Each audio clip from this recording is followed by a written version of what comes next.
Chapter 1498. Even Su Fengyin, whose eloquence was unrivaled under the heavens, was left speechless. Finally, Sima King could not help but laugh heartily. This silly girl truly had a tacit understanding of each other. She had unknowingly delivered a fatal blow to her opponent. With a face full of curiosity, the young girl asked a question that many of the people present wanted to know the answer to. Why did that Beimang cavalry run away without fighting? Su Fengyin replied with a deadpan expression. I don't know either. I only said one sentence to them. Knowing that it was most likely a trap, Sima Can and Jean Baosher blurted out at the same time, don't ask.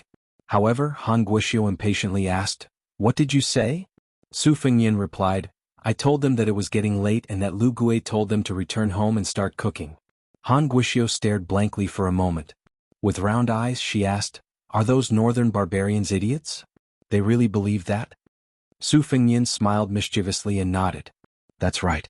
They really believed it. Sima Can covered his forehead with his hand. The silly girl.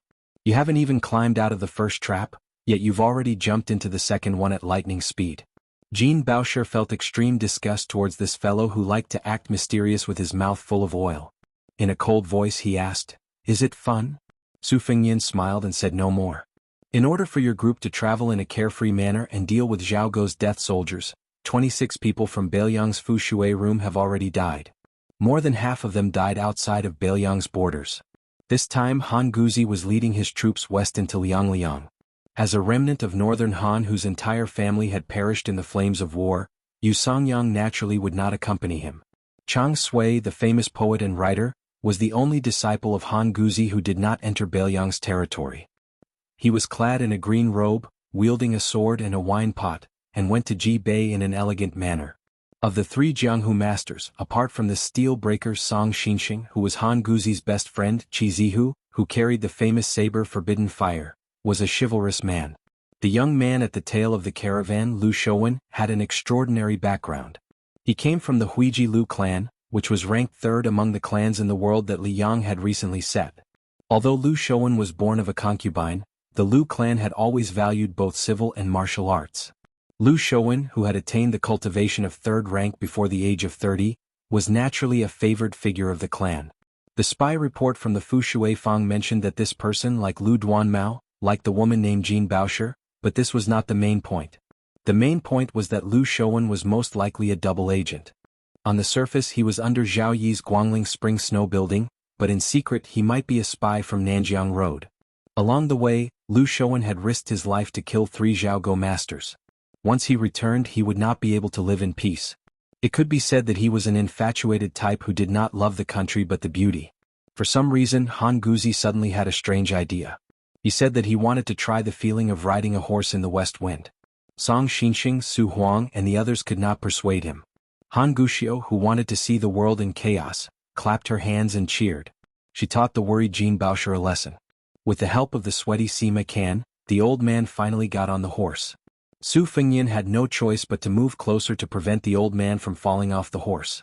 Fortunately, the old man did not seem to have any intention of urging his horse forward. He rode side by side with Su Fengyin, while Su Huang carefully guarded him on the other side. The old man, who was swaying on the horse's back, laughed and said, it's true that this old man is young and wild, but it's a pity that I don't have the money to wear that brocade hat and marten coat. I haven't touched a saddle in the past few decades, and I don't even have the luxury of riding a horse. Thinking back to the aggressive manner of those Beimang barbarians just now, I'm really ashamed. I've read books and taught books for most of my life. The number of students and unofficial disciples I've taught is at least 20. In the end, even including the assistant minister of the Ministry of War, Su Gong, who is already on the border between the two Liao countries, I don't think anyone has ever killed a Beimang barbarian with their own hands. The old man sadly murmured, not a single one. Su Fengyin said with a smile, yes there is. The old man nodded and said, yes, I'm old and muddle-headed. That girl Su led the famous Beiliang cavalry straight into Beimang's hinterland. At that time in Shangyin Academy, her fellow disciples stole a lot of jars of wine from me. The next day they all reeked of alcohol and were disgraceful. As for me, I just pretended not to see it. Haha, at that time even Yu Songyang was no exception. It's said that he almost fell asleep during the lecture. Therefore what the great general did back then was right. What you did was even better. Otherwise, with half of my neck buried in the yellow earth, I wouldn't have risked universal condemnation to make this trip. Su Fengyan said, Old mister, you're risking universal condemnation. The old man said apologetically, although you didn't say it, I still have to apologize to you and your Baelyang. This old man only did it on a whim, but many people were killed because of it. In the end, it was like going on a spring vacation.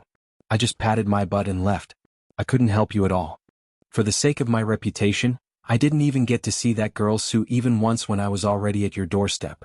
Su Fengyan said softly, the scholars of Shangyin Academy can't withstand the torment of wind and rain. Old Mr. didn't do anything wrong. Whether or not the warriors of Baelyang can defend the Northwest, this world still needs scholars to govern. Maybe one day, we'll need them to walk out of the library, put down their books and step forward bravely in front of the flood of horses' hooves. Jin Bao-room, who was behind the three riders, had actually been listening attentively. After hearing these words, she was a little surprised. She had to admit that she had a new level of respect for him. She couldn't help but raise her head and stare at the back of the rider. He was travel-worn and wore very ordinary clothes. He carried a cotton bag on his back. He didn't have the cold knives and light crossbows that Baelyang's roaming cavalry were equipped with. If it was the son of a general like Northern Liang, which was as numerous as the hairs on an ox, it didn't seem like it. Although many of the descendants of Northern Liang generals had joined the army, she really couldn't think of a young person in Liuzhou who was so special to be able to chat calmly with her teacher. Could it be the Han clan strategist Chen Shiliang who was unknown in Jiangnan but had risen to fame in Northern Liang? Han Guoxiu whispered into Jin Bao-room's ear, Sister Jean, I think this guy might be that person. Jin Bao-room laughed involuntarily and shook her head. Impossible. You don't practice martial arts. You don't know what kind of power the most outstanding great grandmasters in the world have. I've seen a number of first-level great grandmasters. Han Guoxiu hurriedly interrupted, how could I not know? Isn't it just a dragon's roar, a tiger's step in the abyss, a mountain's peak? The older one should have some immortal-like and imposing manner. Then the girl muttered to herself, now that you mention it, this guy really isn't an expert. Especially when he smiles, he doesn't look like a good person. He can't even compare to Lu Shouwen, who blocked a knife for you. In the end, Han Guoxiu sighed and said, there's nothing I can do. I originally wanted to come to Baelyang this time to see that Su Fengyan. Many of our sisters in the school seem to have given themselves a bewitching potion. If I see him with my own eyes when I go back, won't they die of envy? I've thought about it. When the time comes, I'll say that I've seen Su Fengyan. I'll also tell them that the guy is 10 feet tall with a strong back and a bare waist. His face is full of whiskers and his arms are as thick as their legs. What dragon, phoenix, northern Sioux, southern song. Anyway, we've seen that Song Maolin with our own eyes. He's really handsome. Other than my husband, Xie Shibian, I don't think anyone in the world can compare to Song Maolin. When I think of them hearing my description, I think of them crying in disappointment and sadness. The girl's little head leaned against Jin Bao-room's back and she laughed to herself. Chapter 1499. Jin Bao-shi shook her head and laughed softly, you don't be so bad. Be careful that you won't be able to get married. You should at least leave some memories for your friends. Han Guoxiu said childishly, no. Who told them to say that my husband is not even 1/10,000th of that Su Fengyan? Lu Duanmao was about to interrupt, but Lu Shouwen had already urged his horse forward and came to Jin Bao-shi's side. Lu Duanmao, who was born to be able to ward off evil spirits, had a sad look in his eyes and stopped moving. The sharp-eyed Sima Can sighed quietly. He had told his junior many times that junior sister Jean was not the kind of woman who judged people by their appearance, but Lu Duanmao would always be discouraged when he saw her. When his junior brother Zhao Kai was still in the academy, he had successfully tricked him into confessing after he got drunk. Although Jin Bao-shi was not moved, it was obvious that she did not hate him. However, Lu Duanmao was still so scared that his legs trembled after he woke up. Originally, Zhao Kai had already thought of how to encourage Lu Duanmao to strike while the iron was hot. However, with the sudden departure of his junior brother from Shangyin Academy and the shocking news that followed, Lu Duanmao completely retreated. For half a year he drowned his sorrows in alcohol. In the end he was awakened by Jin Bao-shi, who could not stand it anymore. Only then did he let go of the wine jars and jugs that he relied on and was teased by others as the drinking wife by others. Originally, except for Su Weisheng and Jin Bao-shi, the 6 men of the same sect had all agreed that after Zhao Kai and Lu Duanmao returned with their beauties, they would get drunk together and drink all of their master's hidden wine in one go. Sima Can looked to the south with red eyes. Junior brother, You and I agreed to be the monarch and minister who would go down in history together. Sima Qian did not hate the Bailiang, nor did he hate the young man who was his royal highness at that time. He just missed his playful junior brother very much. Lu Shouwen rode side by side with Jin Baosher and Han Guoxiu, but he didn't speak to Jin Baosher, who fell in love at first sight. He looked towards Han Guoxiu and said with a gentle smile, "Are you scared after seeing those northern Mang barbarians?" Han Guoxiu, who was naturally closer to that coward Lu Duanmao in her heart, rolled her eyes and said, "Scared to death." Lu Shouwen was somewhat helpless, but he was not angry. In fact, his current situation was much better than when he had been targeted by the little girl. He shifted his gaze and asked softly, "Miss Jean, why did the Baimang cavalry take the initiative to retreat?" Jin Baosher shook his head and smiled faintly. "I don't know. That person didn't want to talk about it, and Sir didn't want to reveal the secrets of heaven." Lu Shouwen made a sound of acknowledgement and did not continue to pester him with words. He just silently rode his horse. After coming back to his senses, Sima Qian couldn't help but sigh. His junior brother Lu Duanmao had met his match. At the very front, Han Guzi and Su Huang, one knew, the other was the first to guess Su Fengyan's true identity. The three of them casually talked about the Battle of Guangling. Han Guzi, intentionally or otherwise, spoke less and less. Most of the time, Su Huang methodically explained his views on the situation. Su Fengyan did not blindly agree. Occasionally he bluntly questioned and rebutted, and Su Huang answered them one by one. However, the two of them still had a large difference in understanding of the final victory and defeat of the naval battle on the river. Su Huang believed that victory and defeat were decided quickly. The Zhao Navy, with the help of the Qingzhou Navy, had won. Su Fengyan believed that after 2 to 3 months, the West Chu side that Chao Changqing was on would win. Han Guzi only said that the two of them were half right and half wrong. Afterward, he did not express any more opinions. Later, Su Huang asked about the battle at Calabash in detail. Su Fengyan told him everything he knew. In the end, Su Huang sighed emotionally. Back then, the Bailiang had said that they would eat 150,000 Baimang at Calabash. Before Su Gong entered the capital to take up his post, he did not believe it. He said it was not too much but too little. When Su Fengyan and Su Huang talked about building another Huda city in Liangzhou, the old man casually mentioned that Su Huang had this idea 3 years ago when he was doing his calculations. At the time, many people thought it was a fool's dream. In the large education palace, only Ko Jianghua and Qi Shens believed it. Just as Su Huang seemed to carelessly mention that Baimang's Central Front might divert a portion of its forces to the Eastern Front in Liuzhou, Han Guzi, who seemed to be unable to stand the bumpy ride of the horse, asked with a smile, "Have we traveled more than 10 li?" Su Huang was stunned. He nodded and said, "Almost." The old man suddenly smiled at Su Fengyan and said, "It doesn't matter if you travel 10 li or 20 li. In fact, the thought is more important than the distance. As for this old man, I won't delay your journey to Huayang Pass.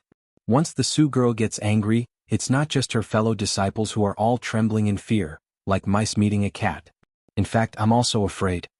The old man muttered that he was old, really old. He got off the horse with difficulty. After getting into the carriage, he still did not enter the cabin.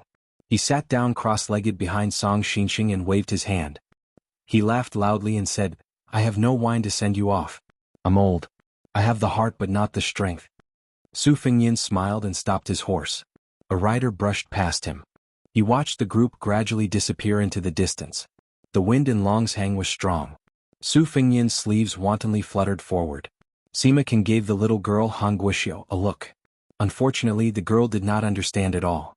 When Sima Qian estimated that his eyelids were about to ache, she finally flew into a rage. "If you have something to say, say it." The old man coughed and scolded with a straight face, "Guoxiu, speak properly." The girl said in a muffled voice, then turned to Sima Qian and made a signature hand gesture that said, "See if I don't beat you to death." The old man looked forward and said slowly, "You guys don't guess blindly.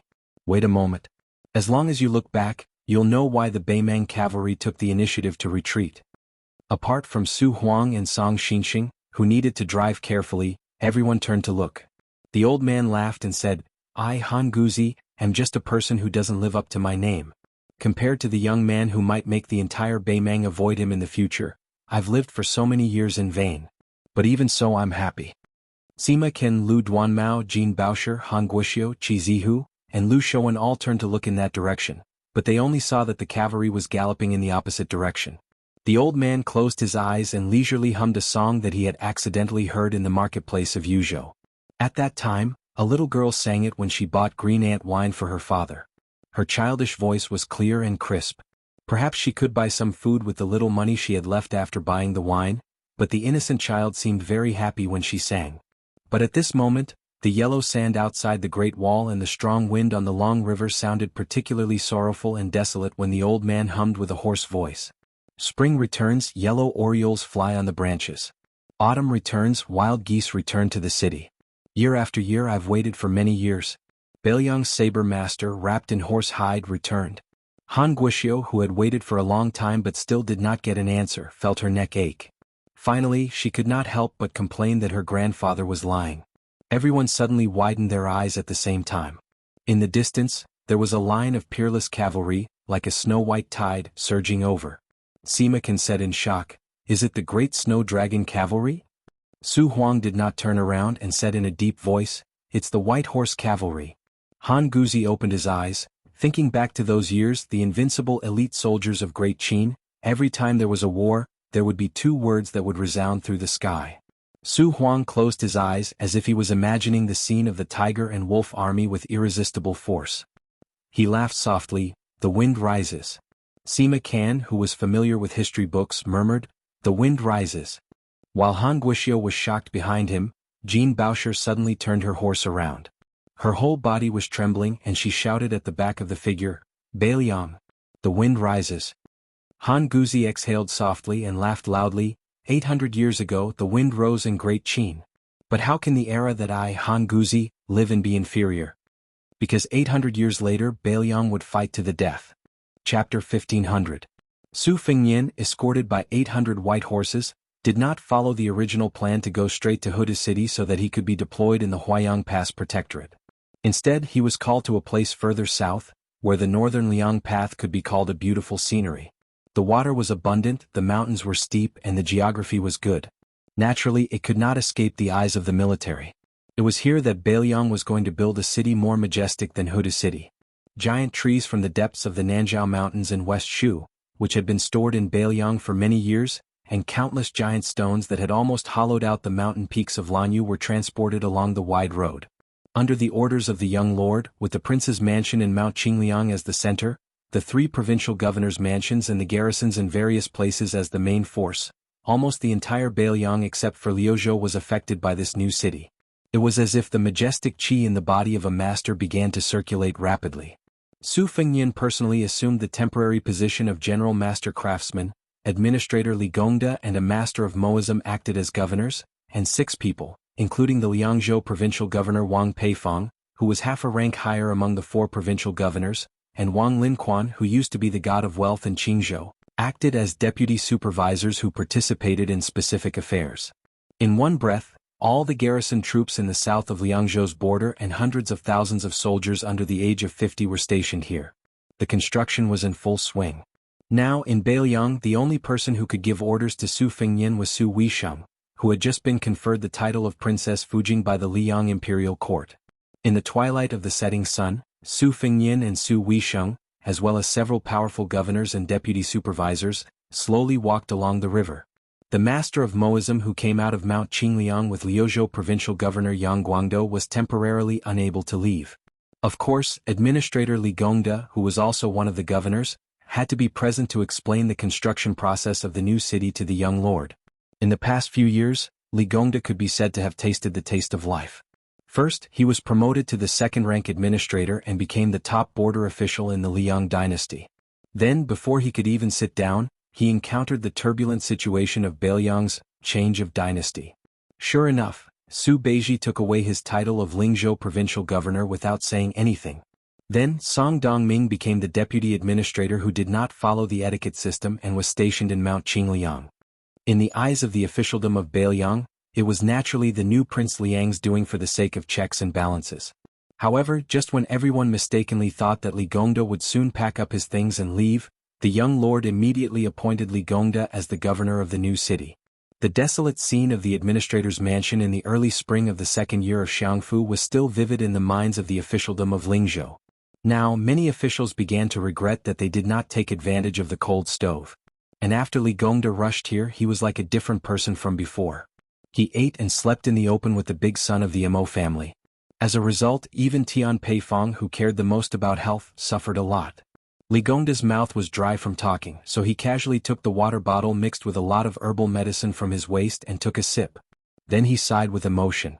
Your Highness, I've been a local official in Bailiang for most of my life, and I've been racking my brains to figure out how to be an official. Even when I got into the carriage after leaving, I was just secretly glad that Your Highness didn't forget me. At that time, when I lifted the curtain and saw the armored cavalry guard sent by Your Highness, and then looked at the flattering faces outside the carriage again, I felt very satisfied, as if I had personally slapped them. Although Tian Peifong was the high-ranking provincial governor of Liangzhou, she was still not qualified to walk side by side with Su Fengnian, Li Gongda, and the others. She could only keep a few steps behind them. Because the administrator didn't deliberately hide his voice, Tian Peifong heard everything. After thinking about it, she really admired this old guy who was the best at being an official in Bailiang. Official Li's skill of making use of every opportunity was really perfect. Moreover, he didn't hesitate to tarnish his image and poured out his heart and lungs. He really understood the essence of attracting favor and securing favor. Tian Peifong felt that she had benefited a lot. She felt that listening to a gentleman's words is better than reading for 10 years.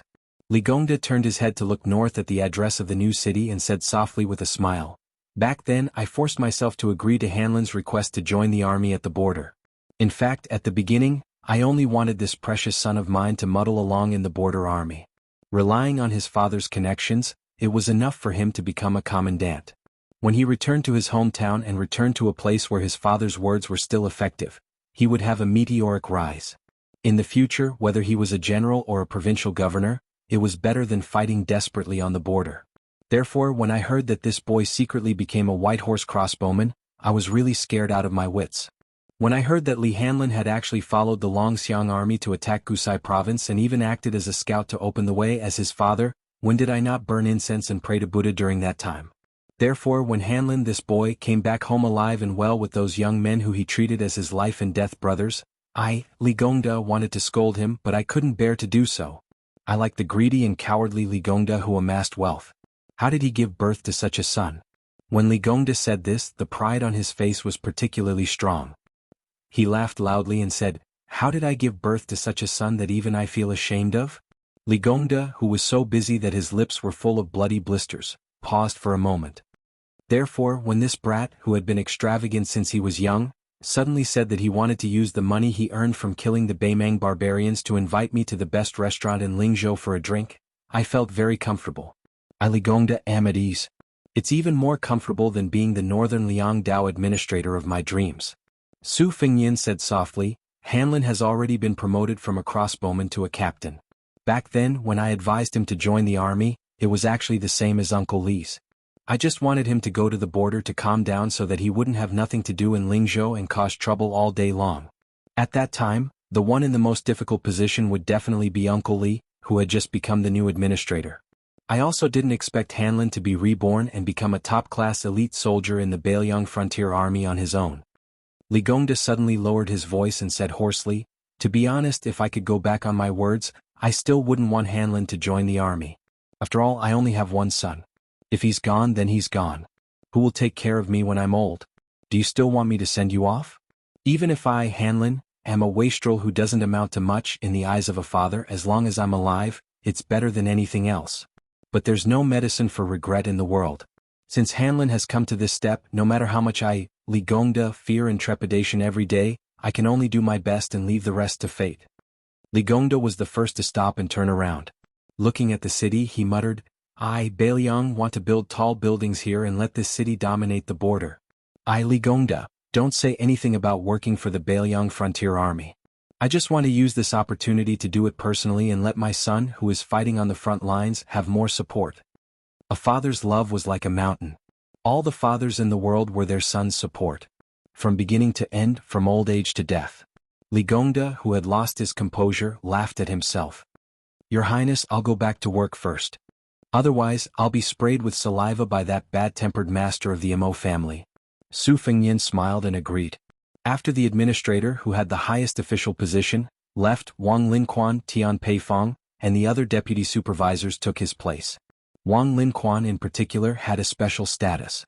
Not only had he been Su Zhao's lackey when he was young, but his daughter, Wang Chudong, was destined to be one of the future concubines of Bailiang.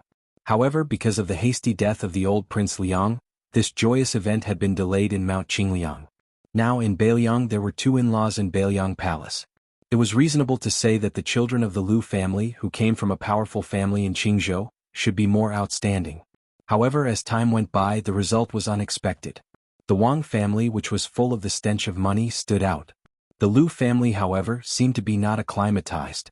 Almost no young children were appointed as officials with real power in Bailiang. The current head of the family, Lu Dongjiang, who was the best at calligraphy, was even more depressed.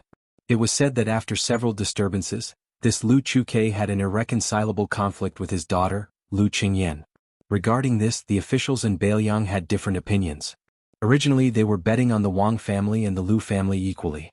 However, after Wang Linquan became the deputy supervisor of the new city, and Lu Dongjiang did not have the opportunity to take up this position, the situation completely changed.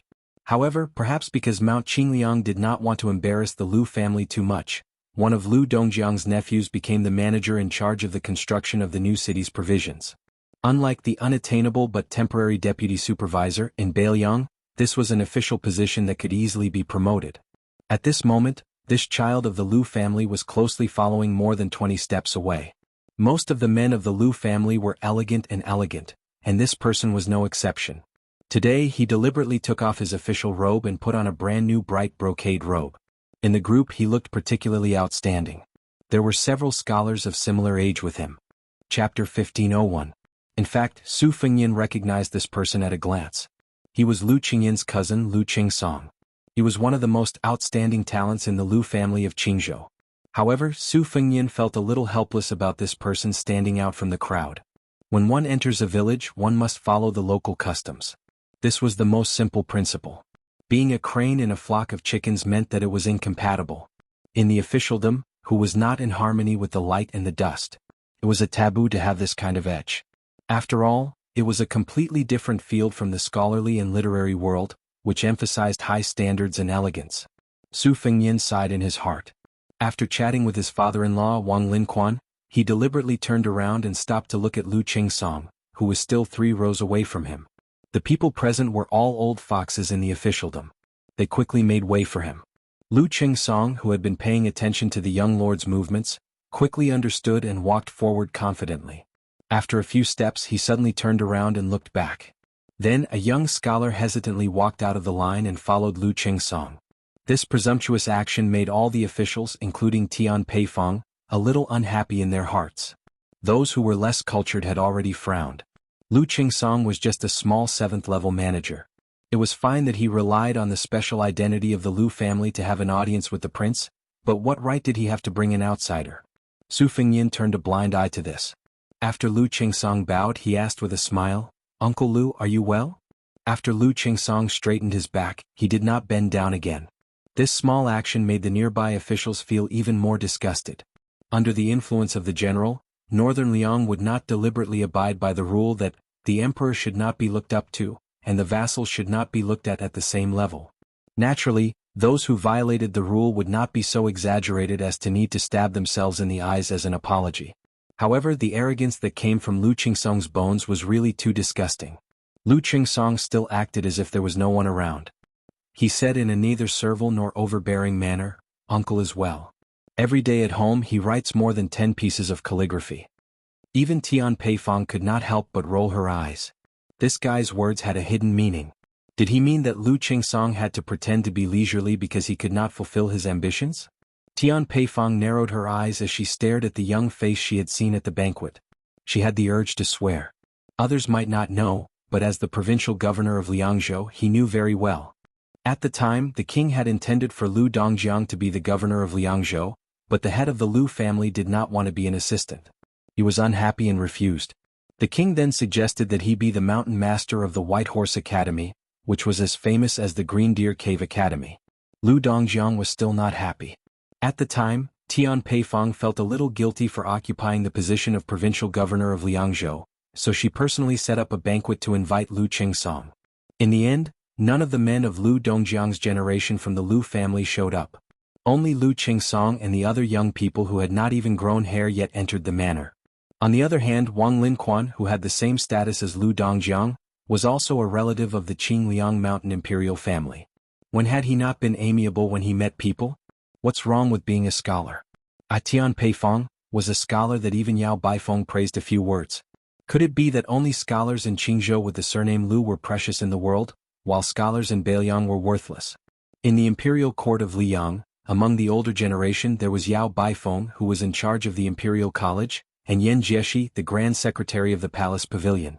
Among the younger generation, not to mention that ungrateful wretch Jin Lanting, there was also Chen Wang who was already in the central government and Sun Yin who was famous in the capital. Su Fengyin said pleasantly, now that there is a deputy administrator in Yidao, it's a rule of the imperial court. Deputy Administrator Song has been complaining to me about the heavy workload and that he can't handle it alone.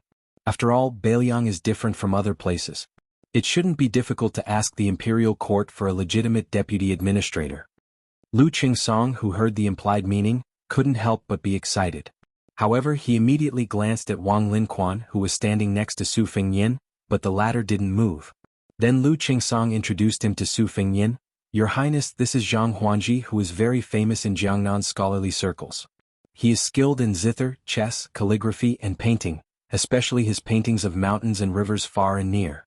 Moreover, if Zhang Huanji were to take part in the imperial examination, he would definitely take the top 3. Therefore he gave up his bright future and came to Beiliang alone. Compared to the famous and distinguished Lu Qingsong, the young scholar named Zhang Huanji was much more reserved. He bowed respectfully and said, Zhang Huanji greets your highness with fear and trepidation. Tian Peifong carefully observed the prince's expression.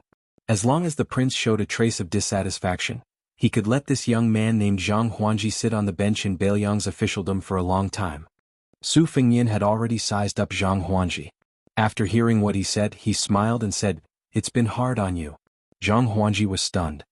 He lowered his head and said in a trembling voice, I don't dare. After I arrived in Beiliang, I saw and heard with my own eyes. Only then did I realize that Beiliang is very different from what I remembered. Su Fengyin dismissed it with a smile and turned to continue walking. Not long after, he had Tian Peifong, Wang Linquan, and the others go back to work. He only walked side by side with Su Weisheng on the riverside. Not far away was the white horse in charge of guarding. Su Fengyin asked softly, Xianyuan Qingfeng took the initiative to contact the Fushui room? Su Weisheng nodded and said, At that time, Xueping first contacted Lu Nerong of the Fish Dragon Gang. Wutangin and the Fushui room were a little rushed, so we planted many Jianghu spies among the 3 people. At the same time, we also moved the men of sacrifice of the Fushui room back to Beiliang. They are in charge of spreading rumors. Su Fengyin smiled and said, No wonder Xianyuan Qingfeng said he wanted to fight me and make me lose to him. If I knew about this, I would have agreed. This is a big favor. Su Weisheng asked, After you met Sir and the others, how did it go? Su Fengyin shook his head and said, After all, Sir is still the Chancellor of Shangyin Academy. His every move is involuntary. Being able to come to Beiliang has already crossed the bottom line of the Liangzhao clan. I guess Qi Yanglong will soon come up with a countermeasure in the capital and spread the news. Once Sir Han returns from his travels, he will take over the position of Grand Chancellor. Chapter 1502. Su Weisheng turned his wheelchair and stopped in front of the river. He sighed softly. When Sir deliberately didn't enter Liangzhou, I knew that he had made up his mind. If Sir had entered the city, we would have been disappointed, because this would mean that Sir had no desires and would bring all the disciples back to the school. Since he had shown it to the Liang imperial court, it meant that at least one disciple would secretly stay in Beiliang. Su Fengyin was pleasantly surprised. Su Huang, Sima Can. It would be good if one of them stayed. Su Weisheng probably remembered the years when he studied in Shangyin Academy and was a little absent-minded. Su Fengyin said softly, Don't worry, Sir is still very healthy. He rode a horse for 10 miles. Su Weisheng looked up and glared. You didn't stop him? Su Fengyin rolled his eyes. At that time, Sir wanted me to send them 20 miles. I was in a hurry to get to Huayang Pass. Plus, Su Huang and the others were desperately trying to stop me, so I didn't say anything. Speaking of this, Su Fengyin smirked and said, In the end, old Mr. only asked me to accompany you for 10 miles. Although he said it was my intention, I think old Mr. really couldn't take it anymore. Su Weisheng's lips curled up. Su Fengyin squatted down beside the wheelchair and rubbed his temples. He sighed. Why is the Lu family so stupid? Could it be that the intelligence of the entire clan was concentrated on the old consecrator Lu Feiqi and Lu Qingyan? Wang Linquan isn't someone who's easy to deal with either. Although he's been watching from the sidelines, he's still kind enough to not kick the Lu family when they're down. But at the very least, we're still a family. If Wang Linquan can take a step back, Mount Qingliang will be much safer. Su Weisheng asked calmly, so you deliberately propose to let Lu Dongjiang be the useless deputy administrator to beat Wang Linquan? Su Fengyin said bitterly, you can say that I'm beating around the bush. However, if I continue to ignore the Lu family, I'm afraid that in less than 3 or 4 years, the local officials of Beiliang will eat up the Lu family until not even their bones are left. Even my Wutangin is secretly selling calligraphy, paintings, and antiques in exchange for salt, iron, and food from other places. This Lu family, on the other hand, has bought more than 30 calligraphy and paintings with the old consecrator's hard-earned savings. Since they have no choice but to take root in Beiliang, it would be good even if they followed Wang Linquan's example and bought land at a low price from the other families that have moved out of Beiliang. Was this the time to pretend to be cultured? Each one of them is feeling complacent, thinking that they have taken advantage of the world. Su Weisheng suddenly gloated. Actually, you underestimated Wang Linquan's conduct. Since the beginning of spring, this god of wealth has quietly bought a number of priceless calligraphy and paintings at a low price. He should be lowering his status to give them to the Lu family. As soon as you opened your mouth, you casually threw out a secondary second-rank deputy administrator. Wang Linquan can't give them away. Otherwise, not only will the Lu family not care, they will also be looked down upon by the old Lu Dongjiang and the young Lu Qingsong.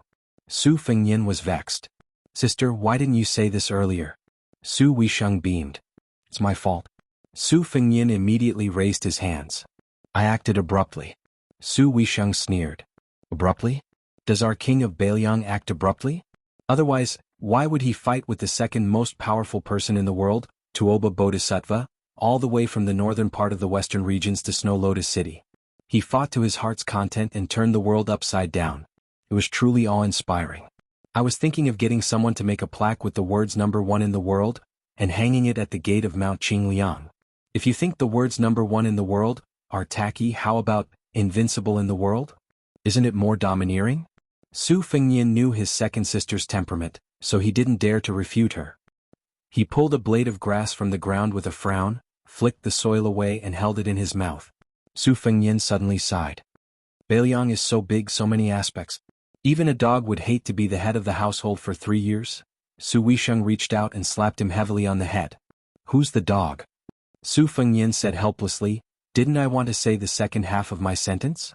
I just wanted to say that it wasn't easy for our father to be the head of the household. Su Weisheng looked at the sky and whispered softly, yes.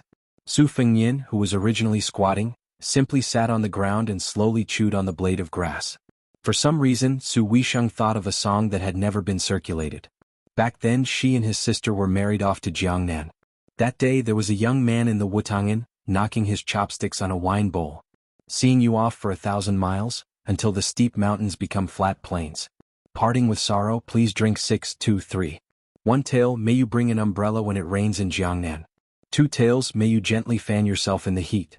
3 tails, may you not forget to put on more clothes when winter comes. 4 tails, may you spend more time together every year. 5 tails, may you be free from illness and worry and always happy. 6 tails, may you be happy without wind or rain. 6, 2, 3. 3 tails left. I am in the northwest, 1 pass after another. Separated from you, 1 mountain after another. Finally, may I know that you are safe. Su Weisheng let out a long breath, turned his head and said softly, don't do stupid things in the future. You will make father, mother, and your sister worry. Su Fengyin made a sound of agreement, then spat out the blade of grass. He looked into the distance and said softly, Tuoba Bodhisattva has gone to Liuzhou and Huang Manor is there. I'm just worried. Su Weisheng lowered his head, and his expression could not be seen clearly. The breeze blew and the hair on his forehead rose and fell. Su Fengyin smiled and stood up.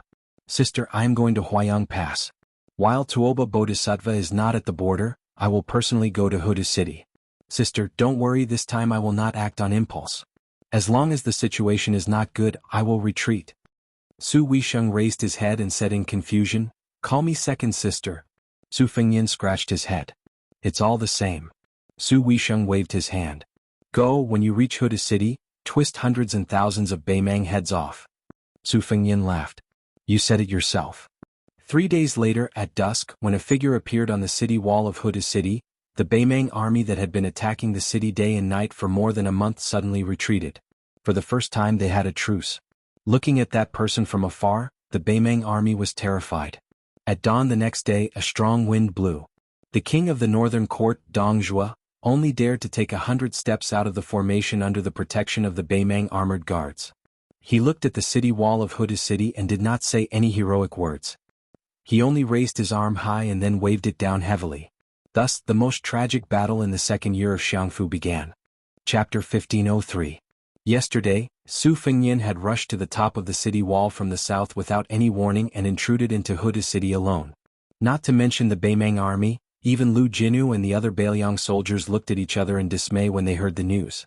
When Su Fengyin had rushed all the way from Huayang Pass to Huda City, a Beimang martial arts master who had temporarily acted as a stable in the south of Huda City simply abandoned his horse and ran madly toward the main camp. Then the Beimang's momentum of attacking the city suddenly slowed down and retreated like the tide. This night, Su Fengyin stood on the blood-stained north city wall of Huda City. The Huda City's main general and lieutenant he had drunk with last time had lost 2 of their faces. The careless Ma Jili was dead, and the elegant Chu Hanqing was also dead. When they left, they were in the prime of their lives. From Lu Jinu's calm narration with a hoarse voice and not much emotional fluctuation, Su Fengyin learned that the 3,000 elite cavalrymen who could wear heavy armor and fight as heavy cavalry and the 6,000 light cavalrymen in the city were still intact. However, 8,000 of the 24,000 regular infantrymen and nearly 10,000 auxiliary soldiers had died in battle. When Su Fengyin had asked how many wounded soldiers there were, Lu Jinu had only said that there were not many wounded soldiers. Su Fengyin was silent. In fact, he had known the cruel answer in Huayang Pass. The north, northeast and northwest sides of Huda City were Beimang's 3 main attack fronts. Lu Jinu had accurately divided the city into 32 defensive lines, with each lieutenant leading their own defense. If the Beimang barbarians managed to reach the top of the city wall and could not retreat within 30 minutes, Lu Jinu had to mobilize other forces to support them. Then the main general would be dismissed on the spot and become an ordinary soldier. The deputy would take his place and so on. In the past 2 months, a total of 7 lieutenants had died in battle. The reason why Lieutenant Chu Hanqing had died in battle was because the 3 senior captains under his command had died one after another in just 2 hours. This was the first time that Tiger Head City had a situation where more than 600 enemies were continuously pouring in. The key point was that the defensive line seemed to be getting bigger and bigger. Furious, Lu Jinu asked the sentries to send a message to Chu Hanqing, who was already covered in blood, saying, "If you really can't defend the city, just say the word. I, Lu Jinu, will personally lead people to help." Beimang, who had finally found a breakthrough, began to frantically mobilize their troops. When Lu Jinu rushed to the battlefield with 800 personal guards and killed off the Beimang barbarians, Chu Hanqing, who had countless corpses at his feet, was sitting in a pool of blood at the foot of the wall. His face had been chopped beyond recognition. If it were not for the bright armor that the general had personally bestowed upon him for his military service, no one would have recognized this corpse as Lieutenant Chu, who had a pair of exceptionally beautiful daughters. He was the Beiliang seed who had been persuaded by the general several times to go to Tai and city to take the imperial examinations and become a scholar. Before dawn, Su Fengyin turned his head and looked along the horse path that the Beiliang frontier army liked to call the city wall. The corpses on both sides had been removed last night, so the people who appeared on the city wall at this moment were all living people. This seemed like nonsense, but in fact it was not. As long as ordinary people did not have any illness or difficulties, they might need 40 to 50 years to lie in a coffin. But here they might go from the world of the living to the netherworld in an instant, and there would not be many coffins to lie in. Su Fengyin looked away and said to Lu Jinu, who was about to return to the tall building in the city to pay attention to the first-hand battle situation, "General Lu, at present I can only make a rough judgment based on the Qi cultivators of the Guanyin sect. I know that Tuoba Bodhisattva has come south from Shijing and will arrive at the border between Gusai and Liuzhou in about half a day. Therefore, Dong Zhuo urgently stopped the attack to let the scouts pass on the military information to Tuoba Bodhisattva. The great Grandmaster Qi cultivator Tantai Pingjing is not in Beiliang now, so I can't accurately know Tuoba Bodhisattva's whereabouts. Therefore, I can only stay in Huda City for another 2 days and 1 night at most. To be honest, the outcome of the battle between me and Tuoba Bodhisattva is 50-50. Whoever makes a move later will definitely win. Therefore, I can't let Tuoba Bodhisattva notice the flow of Qi too early. In the early stage I can only suppress the battle, probably at the Shen stage, at most at the Celestial stage. At the worst, I have to wait until Dongzhua's scouts pass on the military information to Tuoba Bodhisattva. Only then can I kill the most people.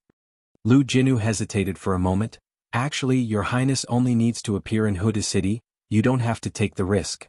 Su Fengyin shook his head and said, Huda City doesn't need me, Su Fengyin, to wave the flag and shout to boost the morale.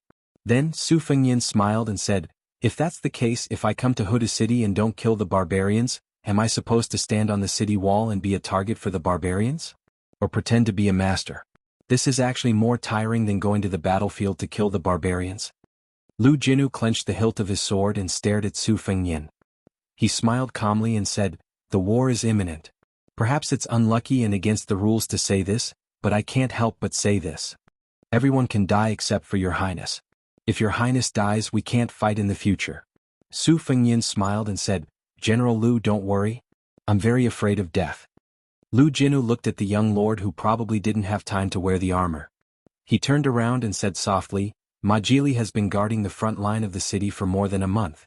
Originally he was a burly man of about 180 kilograms. When he died he was only slightly heavier than Your Highness by about 10 kilograms. Therefore Your Highness could only wear the armor that Your Highness wore after his death. Everyone in Huda City said that Majili made a fortune. Beimang's siege army began to get into formation. Perhaps it was to welcome Su Fengyin, the king of Bailiang. The catapults that had been quiet on the battlefield were all pushed out. Lu Jinu exhaled heavily. They're here. Su Fengyin smiled softly and said, lend me your sword. Lu Jinu took off the saber hanging on his waist and tossed it to Su Fengyin. Laughing heartily he said, in this life, this general has nothing to worry about. In the past, this cold saber was this general's daughter, nobody could touch it. Today this daughter is getting married.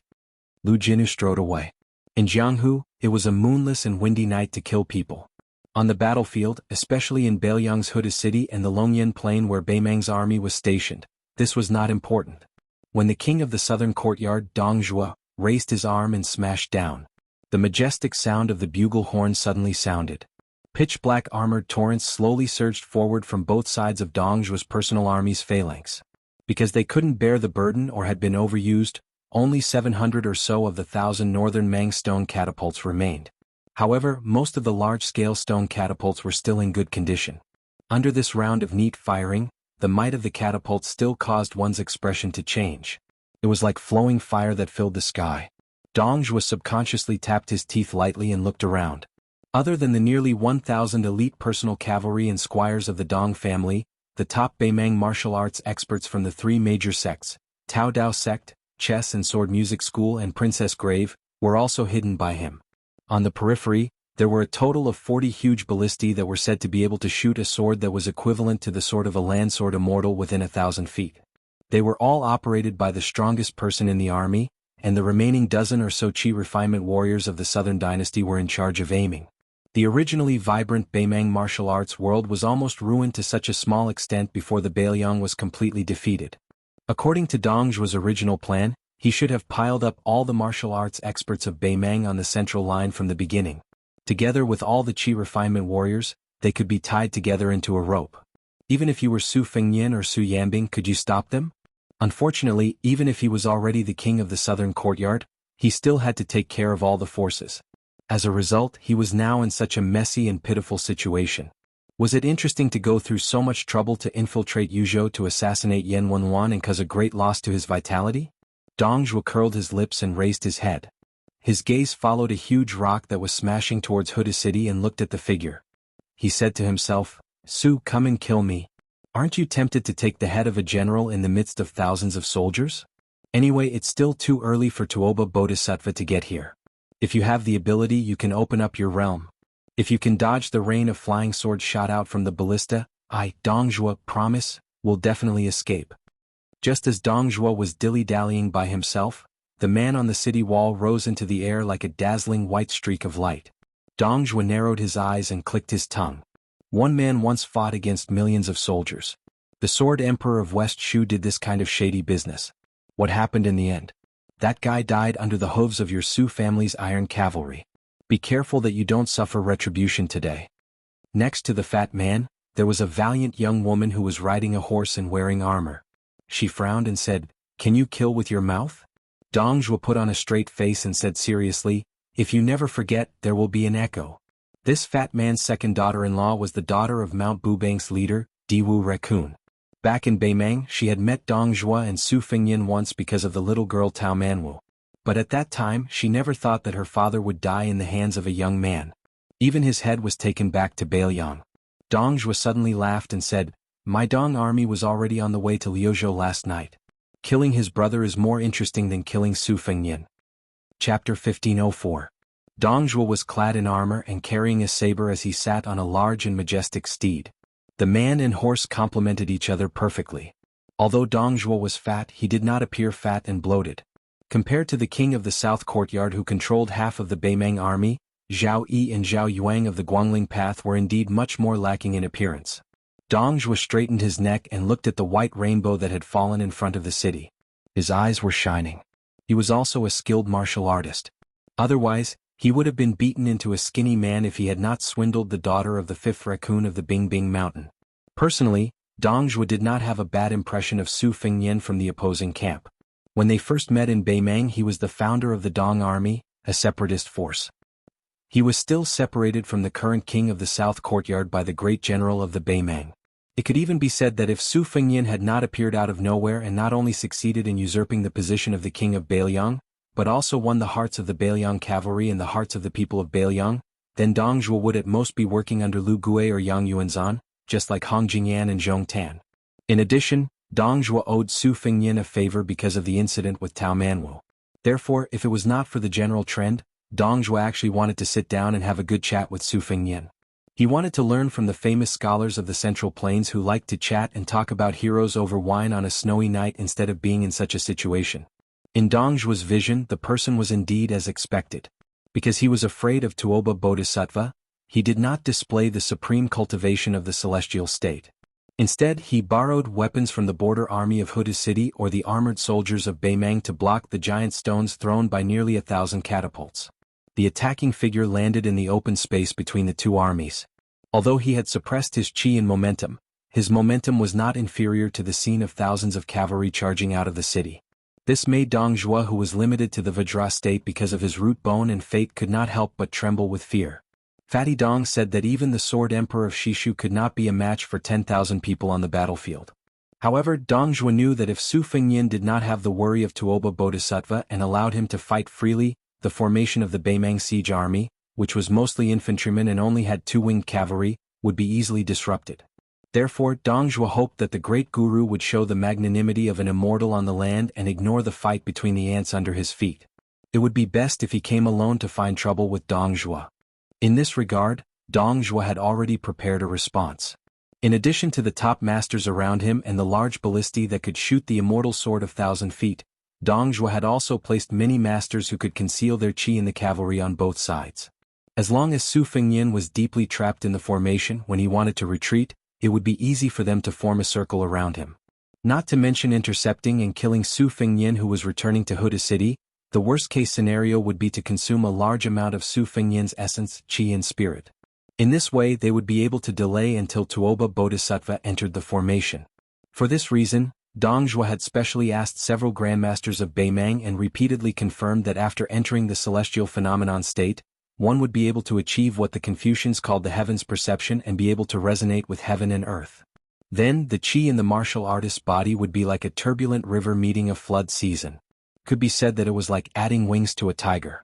However, this kind of behavior that belonged to stealing the chi of heaven and earth had a congenital flaw, that was, God could only add flowers to brocade, but could not provide timely help. Once it involved the consumption of the martial artist's root, it would still be difficult to make up for it in a short period of time. Otherwise, 2 grandmasters of the celestial phenomenon state would not be able to determine the winner even if they fought until the end of time. In the past, there was an old swordsman named Li Chungang at Liang Lake. He had used 1 chi to break 2,600 armors by the Guangling River. Most of the ordinary people were shocked by the number of the Great Destruction cavalry. However, only those who had reached a higher level in martial arts would understand that the true horror lay in the 2 words, 1 chi. This meant that the old man named Li Chungang did not care about the celestial phenomenon of qi and qi. One qi was one qi and one sword was one sword. Dong Zhuo had made it clear that he wanted to use the lives of hundreds or even thousands of Beimang masters and soldiers to deplete a trace of Su Fengyin's root, just so that the king of the northern courtyard, Tuoba Bodhisattva, could have a better chance of victory. In his line of sight, the streak of white light began to charge in a straight line in a barbaric manner. Dong Zhuo curled his lips and said, if he wasn't the king of Bailiang and was just a man of Jianghu, then who in the world would be able to stop him? Being Li Chungang and Chao Changqing, he's really cool. This guy is really admirable. It's said that those women from the Norland tycoons have all offered money, saying that as long as I capture this unparalleled young king and let them enjoy him once, they would dare to offer 5,000 taels of gold, and the price is negotiable. It's just one night of sex. How many sons of the Dong family can I feed with this amount of money? Damn it, I, Dong Zhuo, am only a little fatter and taller than that Su guy. Am I inferior in any way? Why don't you yell at me that just hearing the name Su Fengyin makes my ears pregnant? Fatty Dong's wife coughed a few times when she heard the vulgar words, reminding her man to pay attention to his image in public. Dong Zhuo turned a deaf ear and continued to talk to himself. If it were me, not to mention 5,000 taels of gold, even 500 taels of silver would be fine. His wife, who was already burning with anger, glared at him and said, Dong Zhuo. Fatty Dong shrunk his neck and restrained the frivolous expression that he deliberately showed to reduce his nervousness. He said indifferently, they're here. One person, one saber. Su Fengyin began to break the formation. After more than a month of bloody siege, the northern Mang barbarians who grew up on horseback paid a huge price of more than 20,000 casualties. Facing the towering city wall to the north of Huda City, the northern Mang barbarians, from the captains who had to climb the city wall to the most ordinary soldiers, began to grow rapidly. As they rushed forward, they estimated when the crossbows of the city wall with all kinds of crossbows of northern Liang would shoot out, and they would collectively raise their shields. Of course they wouldn't stop moving forward. Although it was inevitable that they would slow down their advance and even give the northern Liang archers on the city wall one or two more chances to shoot, northern Mang had proven that this seemingly unremarkable little trick could bring unexpected damage reduction effects. After all, the accuracy of the northern Liang's crossbows was too amazing. Even if they were advancing in formation, as long as they dared to ignore the splashing arrows, the northern Liang border army dared to kill them within 300 steps of the city wall in order to reach the city wall sooner. In front of Dong Zhuo's eyes, there were 3 densely packed armored torrents, which were almost mixed with all the siege weapons recorded in military books. The contributions of the southern dynasties couldn't be ignored. There was a battering ram cart pushed by dozens of strong men, a mobile opposite tower as high as the city wall, or even higher than the city wall. The opposite tower was wrapped in special cowhide that could stop rockets, and there were nearly 100 people hiding in it, a hook ladder with pulleys at the bottom, and a trench bridge that was originally only used to level the trench. Under the suggestion of Dong Zhuo's aides in the tent, once they were placed on the city wall, it would be like an artificial slope. At that time, the reason why Beimang was able to send 600 people to the city wall at the same time was because of the 2 trench bridges that turned something rotten into something magical. More than 30,000 infantrymen, and as many as 15,000 in the middle army that was mainly attacking the north side of Tiger Head City. The 2 flanks were slightly less in number, so they attacked the north side of Tiger Head City. Between the 2 gaps formed by the 3 square formations of infantrymen, there were 2 groups of over 1,000 elite cavalry that took the lead to break in, trying their best to suppress the rain of arrows. On the 2 outermost flanks, there were 2 groups of cavalry charging separately. Besides supporting the siege soldiers with their skillful archery skills to prevent the cavalry in Tiger Head City from attacking, they also needed to restrain the cavalry stationed in Huayang Pass from afar to deal with the lightning attacks of the Bailiang cavalry reinforcements that came and went as fast as the wind. According to Zhong Tan's valuable experience in sieging cities at Heluku on the eastern front, the continuous attack on Huda City should be led by about 10 Kiliarchs who were well-trained and close to the battlefield. Once there was an emergency situation where a Chiliarch lost 200 or at most 300 men, this troop should immediately withdraw from the battlefield regardless of the outcome. Then, a Chiliarch in the rear should lead the troops to replace them in sieging the city. If these 10,000 men who were eyeing the city covetously found an opportunity on the battlefield, Dong Zhuo would also give them the military power to act as they pleased. They would not need to wait for orders from the commander-in-chief's tent and could immediately send their troops to the battlefield. Those Kiliarchs who were hoping for a fluke and not to make any mistakes, because they missed the opportunity, before they could return to the camp, 2 of them had already been executed by the King of South Courtyard's cavalry. Because of this, 2 of the generals were demoted to Kiliarchs. One of them managed to atone for his crime and eventually led 300 men of sacrifice to attack Huda City's city wall. After killing a Bailiang lieutenant surnamed Zhu, he was personally beheaded by Lu Jinu and died on the city wall. His corpse was nailed to the neck by a Bailiang soldier with a flying hook and hung on the city wall. After Beimeng took back the badly mutilated corpse, Dong Zhuo personally sent the first generals to die on the Central Front battlefield into a coffin and sent people to transport it back to the Southern Dynasty. At this moment, when the 2 groups of cavalry who were charging ahead saw that lightning-fast figure crash into the Central Army's infantry, some of the cavalry who were proficient in riding and archery received orders from their commander-in-chief, almost simultaneously released a rain of arrows into the empty space in the center. Even though almost all of the cavalry had predicted that person's speed and did not shoot at him but at the area in front of him, they still only saw the arrows land behind that white streak. It was simply too fast. The 2 groups of cavalry no longer wasted the arrows in their bags and continued to charge forward. Chapter 1505. As Su Fengyin charged forward, his left hand lightly rested on the hilt of the saber at his waist. From the top of the city walls, one could instantly see the faces of the soldiers at the very front. It was early in the morning and these Beimeng barbarians were all holding shields, breathing out large mouthfuls of fog. Many of them were in their prime, perhaps having been veterans of Beimeng for many years. Perhaps there was still some nervousness in their eyes, but they did not have the slightest bit of confusion that one would have when entering a battle for the first time. This was not strange. Whether it was a cavalry charge against a cavalry charge or a heavy infantry charge against a cavalry charge, the soldiers at the very front were all first-rate elites who were most skilled in battle and were not afraid to die. This was because what they were doing was precisely rushing to their deaths. Bailiang defended the city with crossbows, then crossbows, and then crossbows. These 3 axes had already made Beimeng's infantry suffer greatly in both Crouching Bao City and Xiaoguang City. And among those first crossbows, there was a sense of hierarchy based on the weight of the crossbow. Ballista, Big Yellow Ballista, and Fanning Ballista. These were the 3 most famous heavy ballista of the Northern Liang Border Army. Under the control of the ballista, and the ballista bolts were shot out one after another. Before Su Fengyin broke into Beimeng's battle formation, bolts shot out from the top of the city walls behind him. The bolts were tied to the bowstrings, completely capable of piercing through a horseman and his horse. The bolts were as large as spears. One of the bolts flew over Su Fengyin's head and struck a moving building, directly piercing through it. The huge bolt did not stop there, carrying the blood of the corpses within the building with it. It landed in the infantry formation behind the building, shooting a soldier who had mistakenly thought that he was lucky enough to be hiding behind something so that he could at least die a little later. The bolt pierced a large hole through his chest and shield. The terrifying penetrative force caused the soldier to die before he could even feel the pain.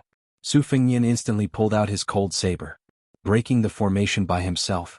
Facing Su Fengyin head-on, Beimeng's foot soldiers on the front line, several soldiers who were responsible for shielding the archers behind them from the rain of arrows slowly raised their shields.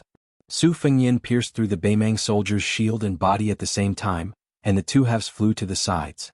In this straight line, the shield bearers at the front and the archers at the back all exploded into a bloody mist without exception. For some unknown reason, compared to those who died in the vertical direction, those who died in the horizontal direction died silently. Perhaps they were stabbed by a mysterious object that was as hard to detect as a thin needle. Perhaps they were stabbed by an imperceptible red dot from their temples. Perhaps they were stabbed from one shoulder to the other, or perhaps they were stabbed through their hearts. Their deaths were inexplicable and not shocking at all. Only when their corpses fell to the ground would some blood slowly flow out from their wounds. The figure who broke through the thick formation was already far behind the corpses. With an astonishing speed that ordinary martial artists could not reach with their naked eyes, the childhood sweetheart Huang Tong Ruan madly spun around the 4 prefectures of its master. 4 flying swords rose into the air. It was as if a sharp weapon had drawn out a bloody groove on his skin. After Su Fengyin broke through the formation 160 steps in one go, his figure paused for a moment. He raised his head and looked over.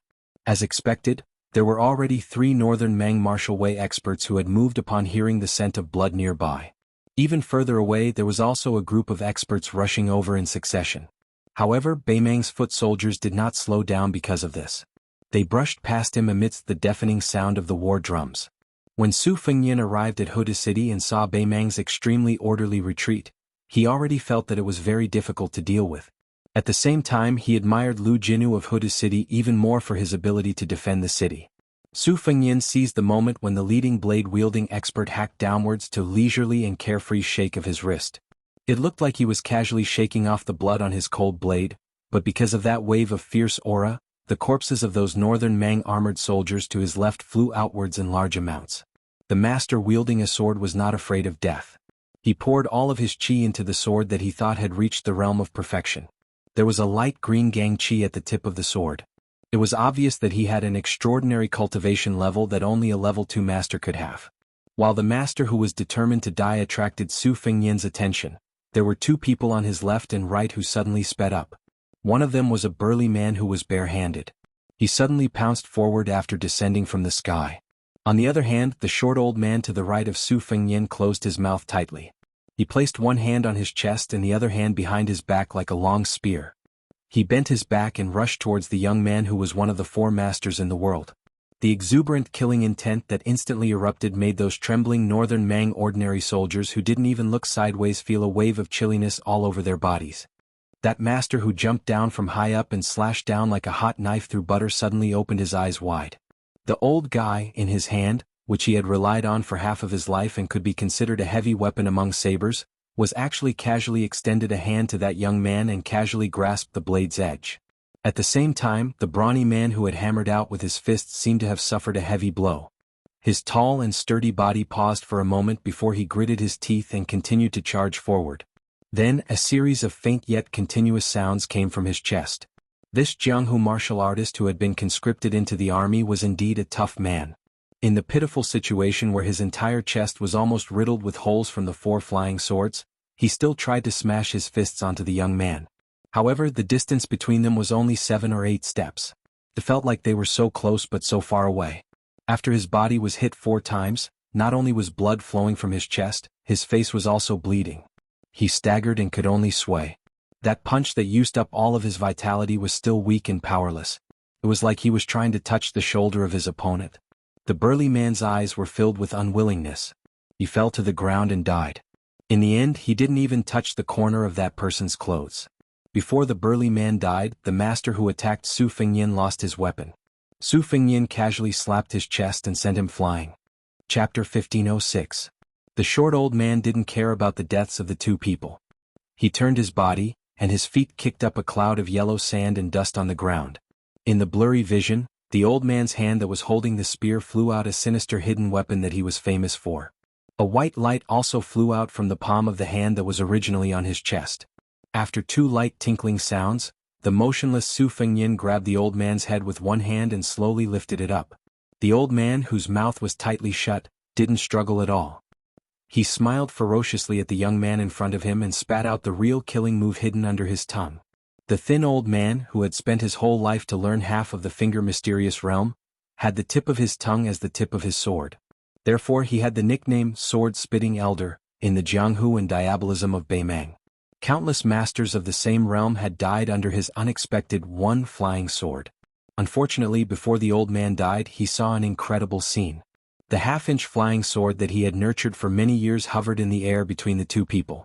Before the old man's head was pressed down by Su Fengyin and turned into a pile of meat paste, he could vaguely see that there was a real flying sword in front of his half-baked flying sword. The saber master, who was sent flying by Su Fengyin but was surprised to find that he wasn't seriously injured, suddenly felt a sharp pain in his chest before he could sigh with emotion. After falling to the ground, he found that there was a crossbow arrow that was almost as big as an iron spear in his chest. On the city wall of Huda City, a crossbowman fiercely slapped the back of the head of the ballista leader who was sweating in fear. The ballista leader, who had been paying attention to the situation below the city wall, said angrily, "Damn it, Jiang Wenxing.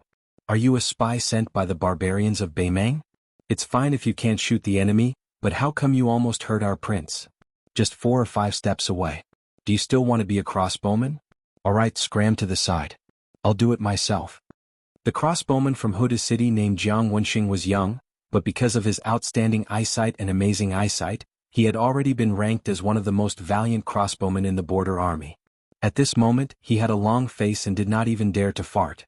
The head of the standard was about to push away the little bastard who had almost caused trouble, but when he saw the hastily bandaged wound on the young man's face, he stopped. Half a month ago, a Baimang barbarian archer shot an arrow into his cheek. Fortunately, he dodged quickly, but the arrowhead still tore off a large chunk of his flesh. These days he had been laughed at by the other people in the competition. They said that he was ugly to begin with, and now that his face was disfigured, it would be even harder for him to find a wife. The head of the standard was severely lacking in manpower, so he didn't pretentiously ask the kid if he could continue shooting crossbows. Jiang Wenxing also didn't embarrass them, so he gritted his teeth and never left the city wall. However, the head of the standard knew that the young man couldn't sleep well even after taking turns to rest and sleep. Such a large chunk of flesh had been cut off from his face, how could it not hurt? At this time, a crossbowman shouted with all his might, "Head of the standard, look!" It wasn't just the standard. The crossbowmen nearby all opened their eyes wide. In the distance, the figure on the battlefield put away his cold knife and pulled out the arrow from the corpse on the ground. It was as if he was going to use it as a metal spear to continue attacking the enemy. The crossbowmen near the city wall were resentful. Son of AB*TCH, the standard was really going to be arrogant today. The head of the standard chuckled and slapped Jiang Wenxing's head again. "Does it still hurt?" The young soldier grinned and accidentally pulled on his wound. He immediately grimaced, smiling brightly as he gasped, "Hurt my ass." The head of the standard looked around and roared, "What are you daydreaming about? When the enemy is 200 steps away, the arqueballistas are still the same. The rest of you switch to foot crossbows. Just ride the northern Mang barbarians like they're riding girls." On the battlefield, Su Fengyin raised the arrow and looked forward. Further away, Dong Zhuo narrowed his eyes, his face dark. It was normal for people to die, especially with Su Fengyin personally taking action. As the king of the southern courtyard, he didn't feel any pain when a few Jianghu experts died. However, if the death was less valuable than expected, if it was in the imperial court and not on the battlefield, then Fatty Dong would definitely jump up and curse. The young wife beside him, who liked to compete with the noble wife, frowned and said softly, "It's not that sending them in batches to be killed by Su is ineffective, but they might not be able to last until Tuoba Bodhisattva arrives. It's best if husband withdraws to the rear and let those level 1 experts, especially those at the finger-profound realm, attack together. They only need to harass from the side and not engage in close combat. They can cut flesh with blunt knives and slowly wear them down." Dong Zhuo shook his head slightly and said with a sinister smile, "They won't come to the table if we don't give them a few appetizers first. Besides, it's fine if Su Fengyin doesn't want to come to the table. Since he killed one of my experts today, I'll let Huda City move away 100 more corpses today. Let's see whose patience and temper are better. I, Master Dong, have a big family and a big business. I can afford to fight." Dong Zhuo suddenly turned his head and said sternly, "Pass down the order. Let Chui Hong lead another 15,000 soldiers to form a formation and advance. At the same time, tell the 3 generals on the front lines that in today's attack, they are only allowed to retreat after every 1,000 casualties. Send out sabresmen to supervise the battle. Anyone who dares to retreat without permission will be killed. After the battle, punish their families and tribes." Soon, the Dong family army's crow pen went to convey the military order. Dong Zhuo tapped his teeth and said softly, "If they have the ability, let me order them to retreat only after every 1,000 casualties." Her scalp went numb. She asked in a trembling voice, "Husband, isn't this too extreme?" Dong Zhuo snorted and said in a deep voice, "As long as we cross the threshold of Huda City, then the main army under my command will be able to challenge Bailiang's 300,000 border soldiers. If they went one step further, as long as they crossed Bailiang and smashed the Su family's iron cavalry, there would be no other army in the world that could compete with his Dong family army. If one more person died here today, then maybe 10 fewer people would die in the central plains of Liang. This account was worth it." Chapter 1507. Su Fengyin's existence was like a reef in a river. Although it stirred up huge waves, it couldn't stop the surging torrent. On the battlefield north of Huda City, the cavalry on both sides of the infantry phalanx had already suppressed the enemy with several rounds of projectile shots. The shield-wielding infantrymen at the head of the tide raised their shields outside the city. The archers at the back braved the rain of arrows from the city and launched the first wave of projectile shots. While the shield-wielding infantrymen and archers were attacking and defending, the scaling ladders and towers suddenly sped up in the gaps between the phalanx. While the latter attracted the attention of the Bailiang's crossbows, the archers under the cover of the shield-wielding infantrymen didn't stop shooting. More Baimang soldiers, who acted as men of sacrifice, began to run wildly.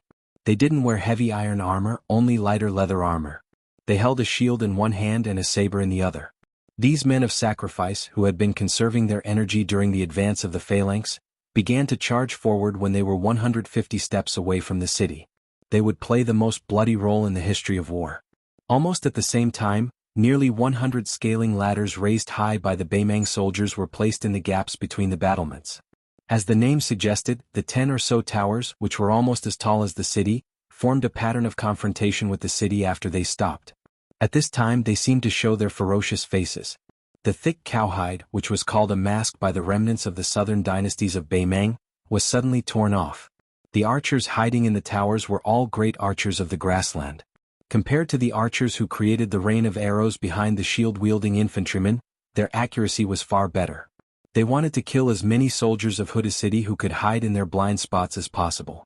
Between the towers, the scaling ladders with iron hooks at the top were like maggots in tarsal bones, biting the body of the giant of the northwest border, Huda city. At the same time, the ordinary soldiers who pushed the scaling ladders first began to climb the ladders with their shields. The shields in their hands were smaller than those of the shield-wielding infantrymen, but they were sturdier than the men of sacrifice who had followed them to the city. These soldiers' duty was to open a path for the men of sacrifice behind them. They didn't expect them to be able to reach the top of the city, so they simply didn't hold any weapons. They were purely using their flesh and blood and even their lives in exchange for that little bit of height. In the distance, a group of elite cavalry appeared beside Dong Zhuo. Their iron armor was particularly bright, but it wasn't flashy. Each of them had a big bow, a light crossbow, and a saber. There was an iron spear hanging on the side of the saddle. They were the elite guards of the Beimang royal court, Yelu and Murong. They were the iron guards of Jie Shui, the iron guards of Shui, the elite guards of Bimortal's royal families. The only heavy cavalry of Beimang that had never appeared in the world was selected from the Jie Shui guards. From this, it could be seen that Beimang relied heavily on this army. 200 Jie Shui guards surrounded a young man and woman. The man was wearing a light yellow boa suit. He was born with a rough appearance, but he seemed to be ill. His face was pale and he sat on the back of a Fergana horse. He was slightly bent and seemed to be restrained. On the other hand, the graceful and generous woman beside him seemed to be more adapted to the atmosphere of the battlefield than her man. She squinted her eyes and looked in the direction of the city wall. Occasionally, she would retract her gaze and look at the figure that was constantly breaking the formation and getting closer and closer. She exuded a deep and gloomy aura. In her chess and sword music school, except for Tai Ping Ling, who was still the emperor's tutor, and Hong Jingyan, who was fighting at the mouth of the gourd, there were a few other famous poets. The ancestor of bronze men was missing, the great music school had died in battle, and Huang Qing, who was close to the sword Qi, had also died. Therefore, as the famous poet of the chess and sword music school, Han Gu, she who had always been regarded as the graceful crown princess of Beimang, had almost forced her man to come here. She wanted to see with her own eyes the culprit that could cause the collapse of half of her sect. The crown prince of Beimang, Yelu Hongkai, whispered, "King of the South Courtyard, that guy is still breaking the formation and coming here. Should we retreat a little later?" Dong Zhuo chuckled and didn't say anything. Fatty Dong's wife, the fifth fox, frowned.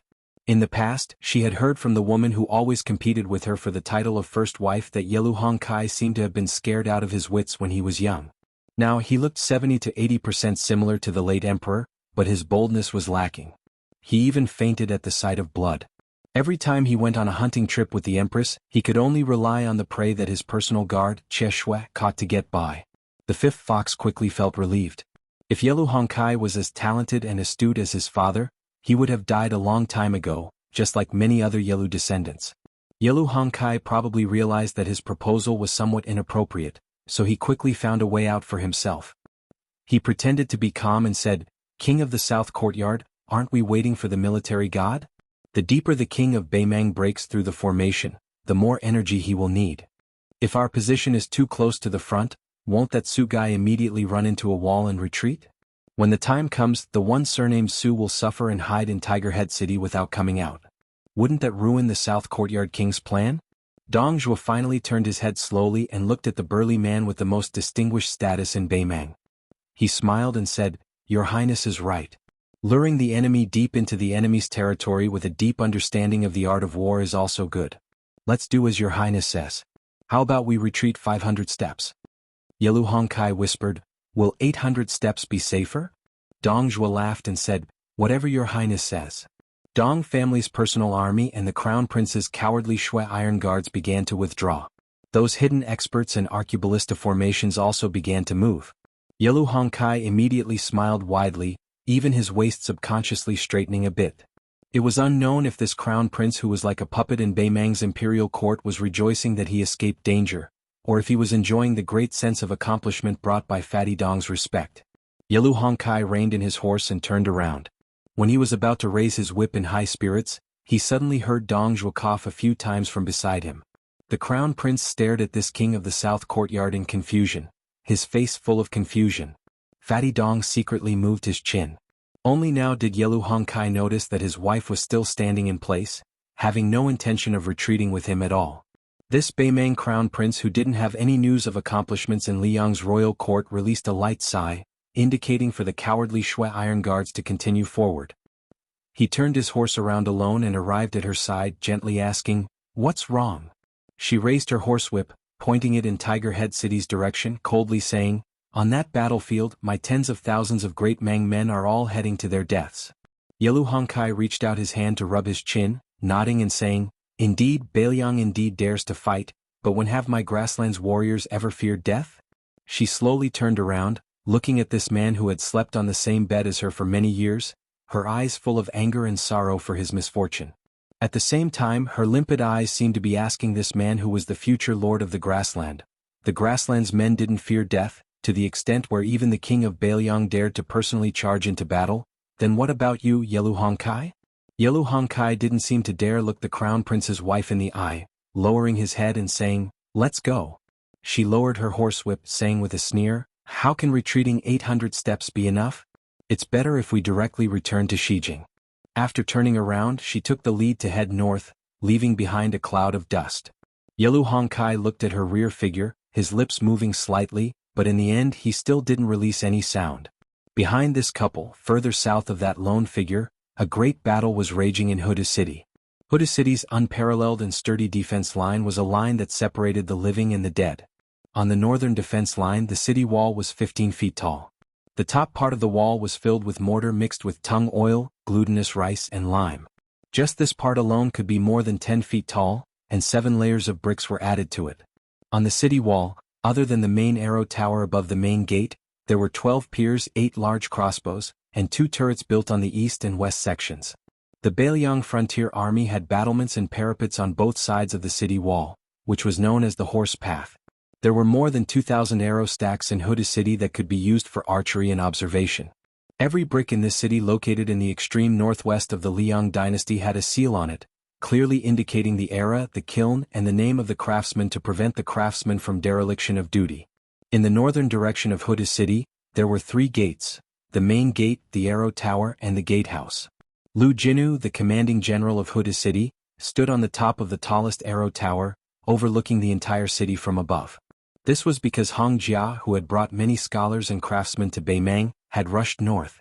In the history of warfare, there had never been a time when a nomadic tribe had attacked a city in such a high level, overshadowing many local dynasties in the Central Plains in history.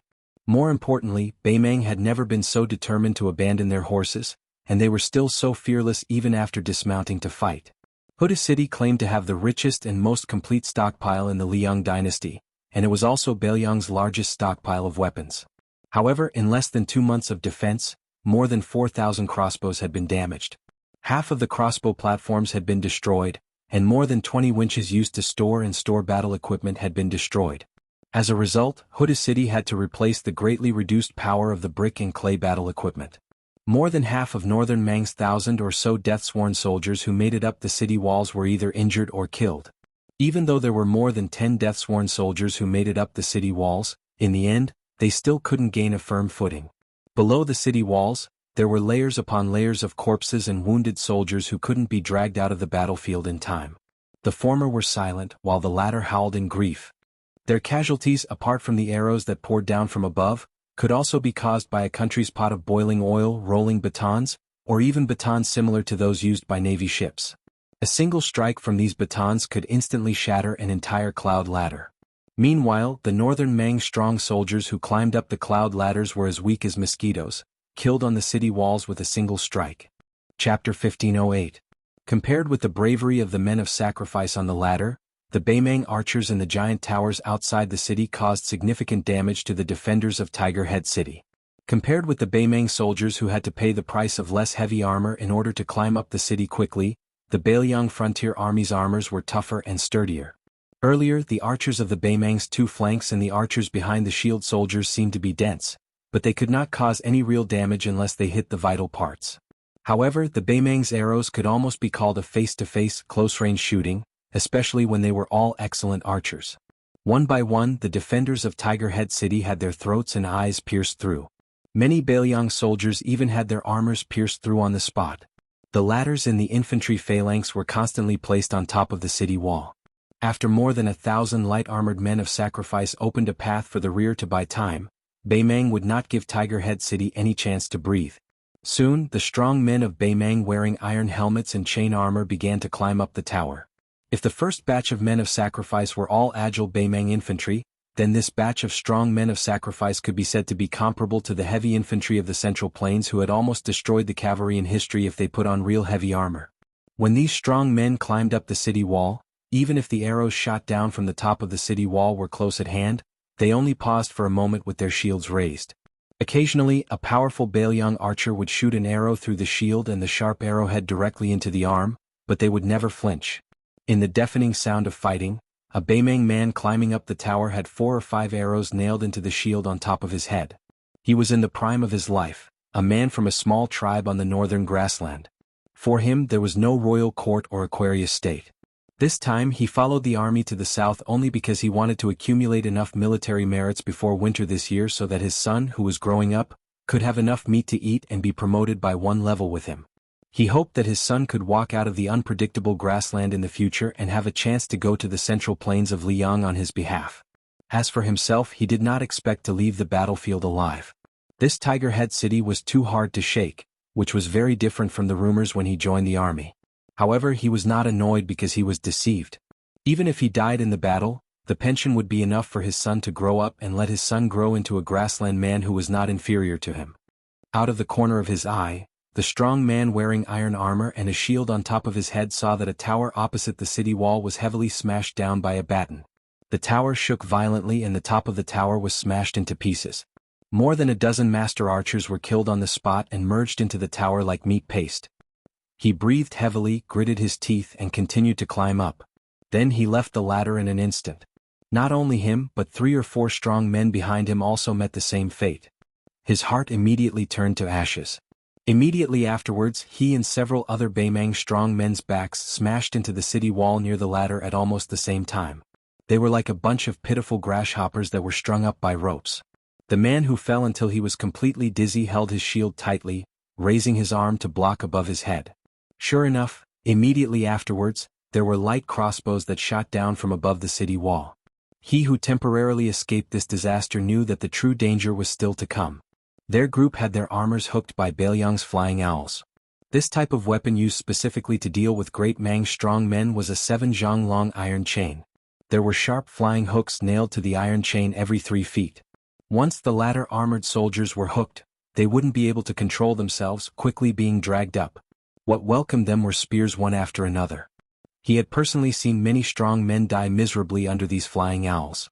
If he hurriedly removed his armor at this time, trying to escape by jumping off the city wall, it wouldn't be realistic at all. He who was suspended at the very top of the iron chain lowered his head, roaring angrily, "Hold the war blade tightly."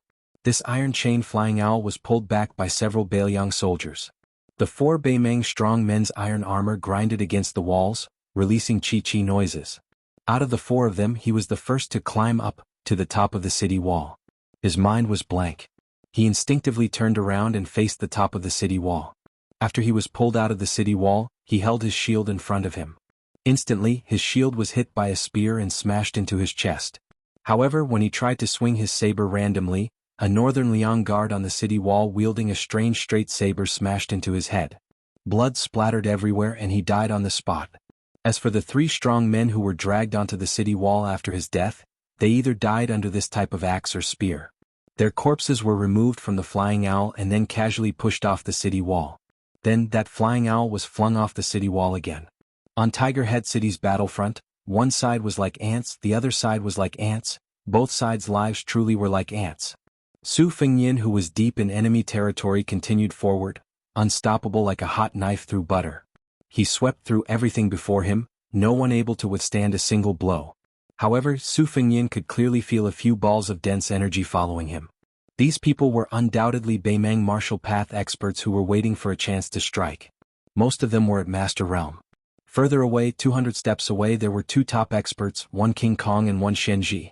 Su Fengyin continued forward in a straight line, killing people without any fancy movements. He mostly used the burst and arc spear techniques of the four-word formula that Spear Immortal King had comprehended. Especially the arc spear technique, it was wide open and was best suited for chaotic battles. Wherever the arc spear technique was used, the burst word formula energy would be mixed in. Within 20 feet of Su Fengyin, no one survived. However, Su Fengyin didn't feel proud at all.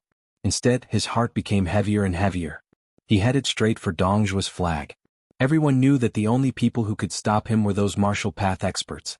Normal soldiers were useless. However, the Beimang infantry formations pushed forward without any hesitation. If they were unlucky enough to meet him, they would die. Chapter 1509. In history, the grassland cavalry's large-scale invasions to the south mostly bypassed the strategic passes and majestic cities and towns, or they surrounded the enemy without attacking, forcing the enemy to disarm and surrender. In the true sense of the word, the nomads on horseback were not good at siege battles, and the losses outweighed the gains. Instead of fighting to the death with the defending army at the border, it was better to go around the city and raid the hinterland where the city walls were low and the morale was low.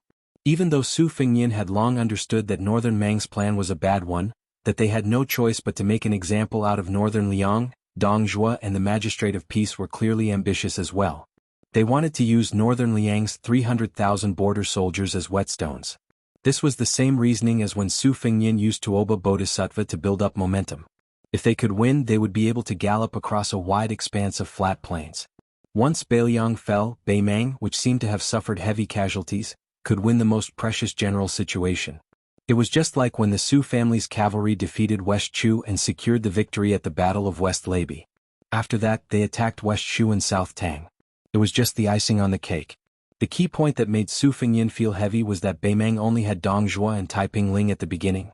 However, after the fierce battles at Hooded Town and Heluku, Beimang's soldiers began to quickly get rid of the discomfort of dismounting and fighting.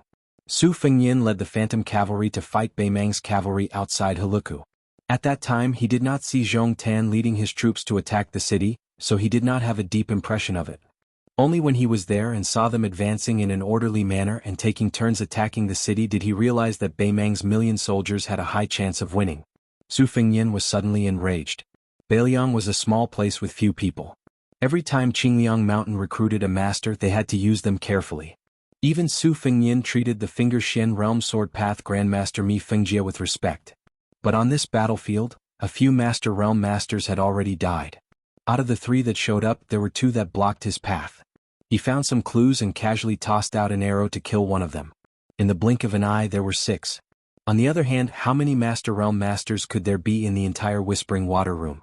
Just as Su Fengyin was about to kill the hidden masters, those Wu Dao masters suddenly retreated from the battlefield at the same time. Su Fengyin raised his head and looked. It turned out that Dongzhuo's South Courtyard King flag had begun to move to the rear, luring the enemy in. Su Fengyin, who originally wanted to quickly charge forward, suddenly stopped. For the sake of preventing any accidents from happening on the battlefield, the Huayang Pass Protectorate's Luya and Fuling garrisons had made corresponding arrangements. If Northern Mang didn't hesitate to send several thousand cavalry to surround and kill him, the 2 garrisons had even prepared for the worst. Even Lu Jinu had clearly stated that the cavalry within the city could charge out at any time. Su Fengyin had his eyes on Hooded City, so he was confident that he could charge in alone and leave the battlefield.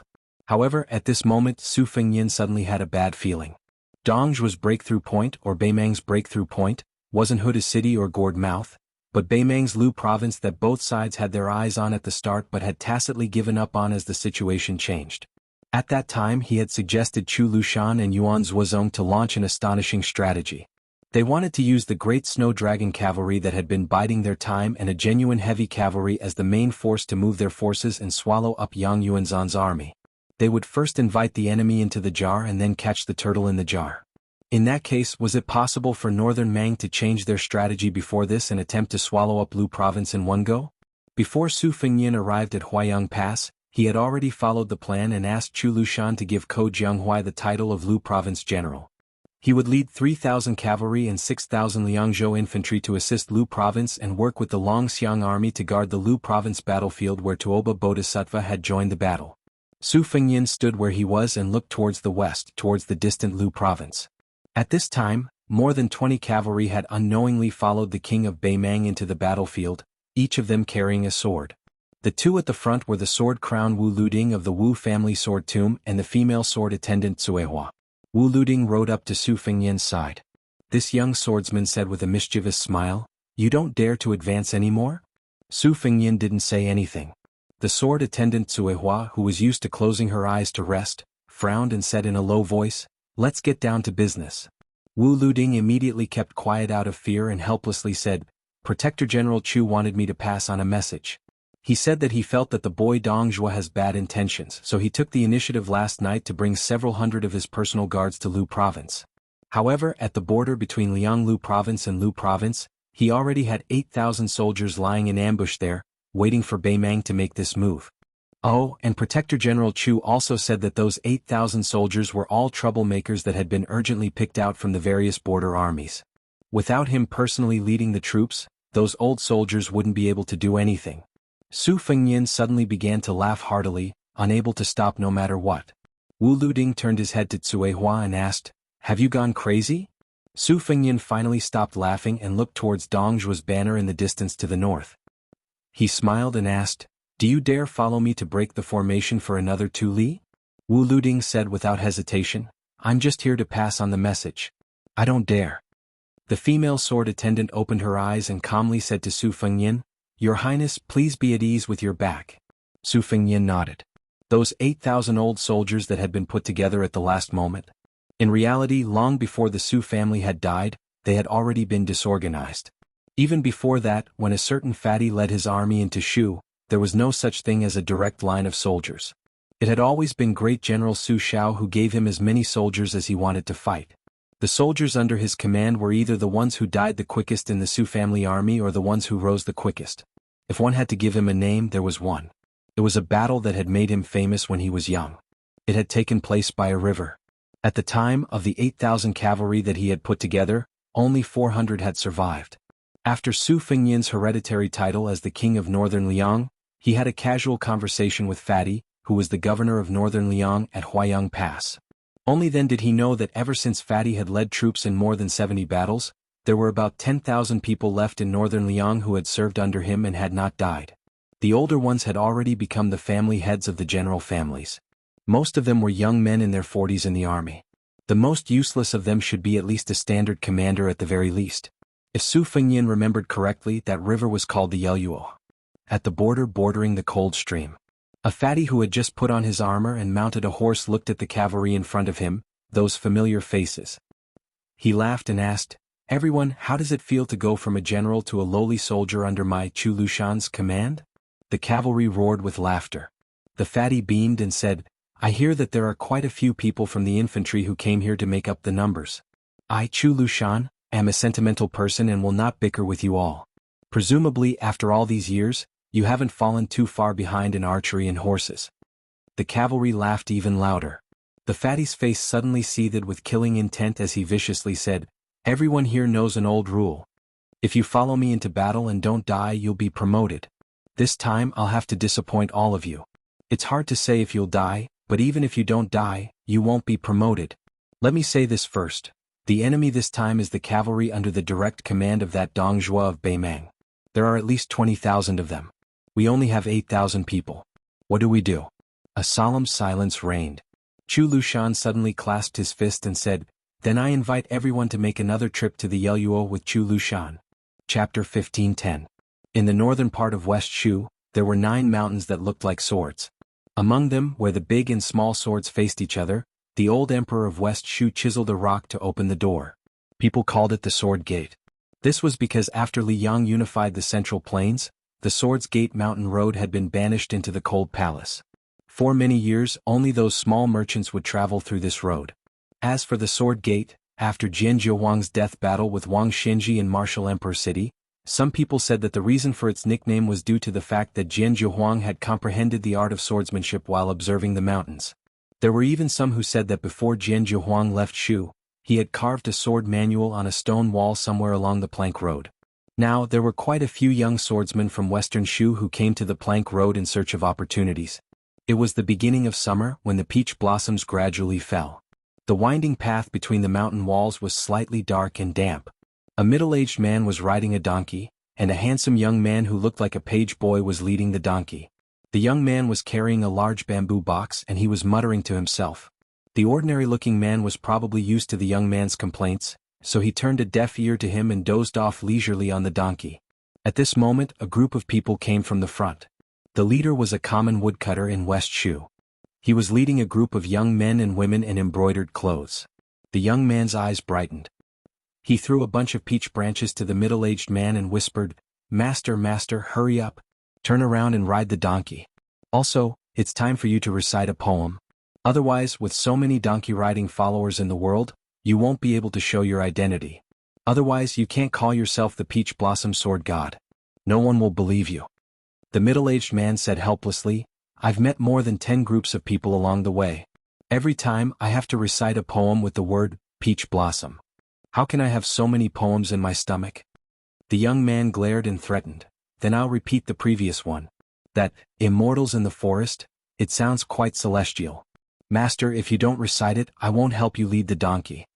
The middle-aged man was indeed good-tempered and easy to talk to. He lazily turned around and rode the donkey. He held the peach branch in his hand and recited loudly, "Looking at the peach blossoms in the forest, the dusk deepens and the road grows longer.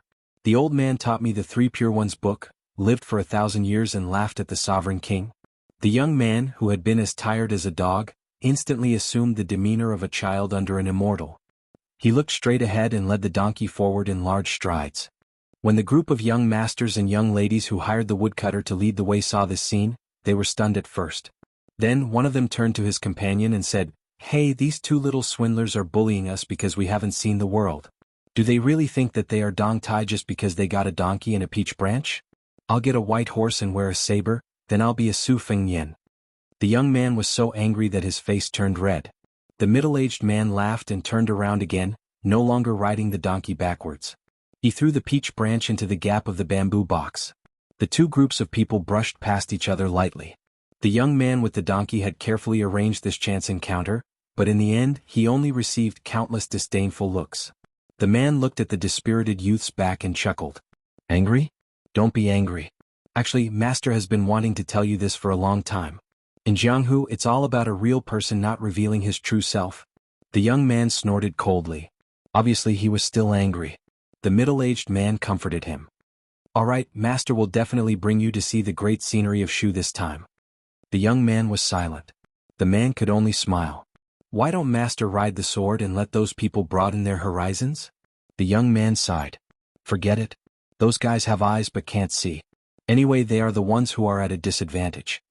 The young man had his own worries. "Master, it's not that I want to criticize you. Among the 4 grandmasters in Jianghu, Chao Changqing admires you. Later, you fought with Tuoba Bodhisattva so fiercely that even Su Fengyin's flying sword was given by you. But now, everyone is talking about how Chao Changqing defeated that useless monk and how domineering Su Fengyin was when he fought with Tuoba Bodhisattva for thousands of miles in the western region. No one said anything good about you. I'm worried." The man joked.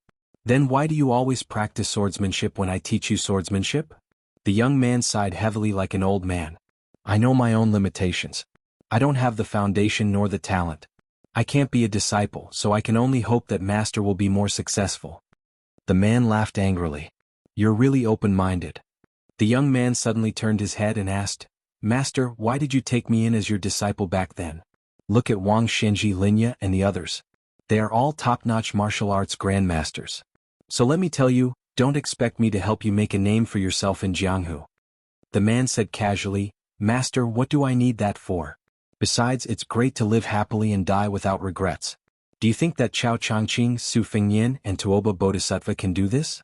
They can't do it.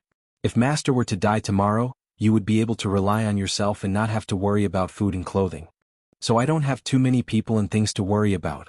Su Fengyin can't let go of his father's inheritance, Chao Changqing can't let go of Dechu's empire, and Tuoba Bodhisattva can't let go of fame and fortune. Don't be envious of these land immortals who don't live happily. The young man sighed. It's really tiring. It was the real peach blossom sword deity Dong Tai. He smiled and said, "Do you feel less tired now that I've said that?" The young man chuckled. It didn't seem like he was trying to find joy in his misery. He said sincerely, "Master, you're right." There was a commotion behind the master and disciple. The young man turned his head to look. It was the young masters and young ladies who had turned back and stopped not far away. Then they sent the woodcutter to run in front of them. He seemed a little embarrassed. He rubbed his hands and smiled at Deng Tea, who was on the donkey's back. "Can we discuss something?" Dong Tai smiled and said, "Brother, what is it?" The woodcutter lowered his voice and said, "Brother, I'm sorry. Those rich kids said that they want to buy a donkey from you. I can't afford to offend them, so I have no choice but to run this errand. Brother, if you're willing to sell it, I think you can raise the price and ask for 20 or 30 taels. I think they won't care about the difference." Before Dong Tai could say anything, the young man was already furious. He didn't vent his anger on the woodcutter. Instead, he turned to the group of rich kids and shouted, "Our donkey is not for sale. We won't sell it even if they give us 10,000 taels." Dong Tai, who had turned the donkey around, touched his chin and said softly, "If it's gold, we'll sell it." The young man, who wanted to see the world in chaos, added, "Count yourselves lucky. Master said that we'll sell it for 10,000 taels of gold." The woodcutter shook his head. These two people really didn't know the dangers of the world. They were in the wilderness. If that group of angry young people had bad intentions, would he have to report them to the authorities after he went down the mountain? Along the way, this group of men and women were all very arrogant. They kept talking about the governor of a certain county and a certain general. They didn't seem to be from an ordinary family. Just as the woodcutter was begging for peace, the 7 or 8 people had already walked over aggressively. One of them was a young man with a strong body and a sword hanging from his waist. He pointed at Dong Tai and sneered, "Old man, don't be so shameless. This young master is magnanimous. I'll give you one last chance. This donkey, I'll buy it for 50 taels of silver. It's not that I can't pay a higher price. This young master once spent 4,000 taels of gold in a month. However, I've always had a principle in life. Even if I'm a sucker, I still have a bottom line." The young man suppressed the anger in his chest and said, "Master, how can you tolerate this?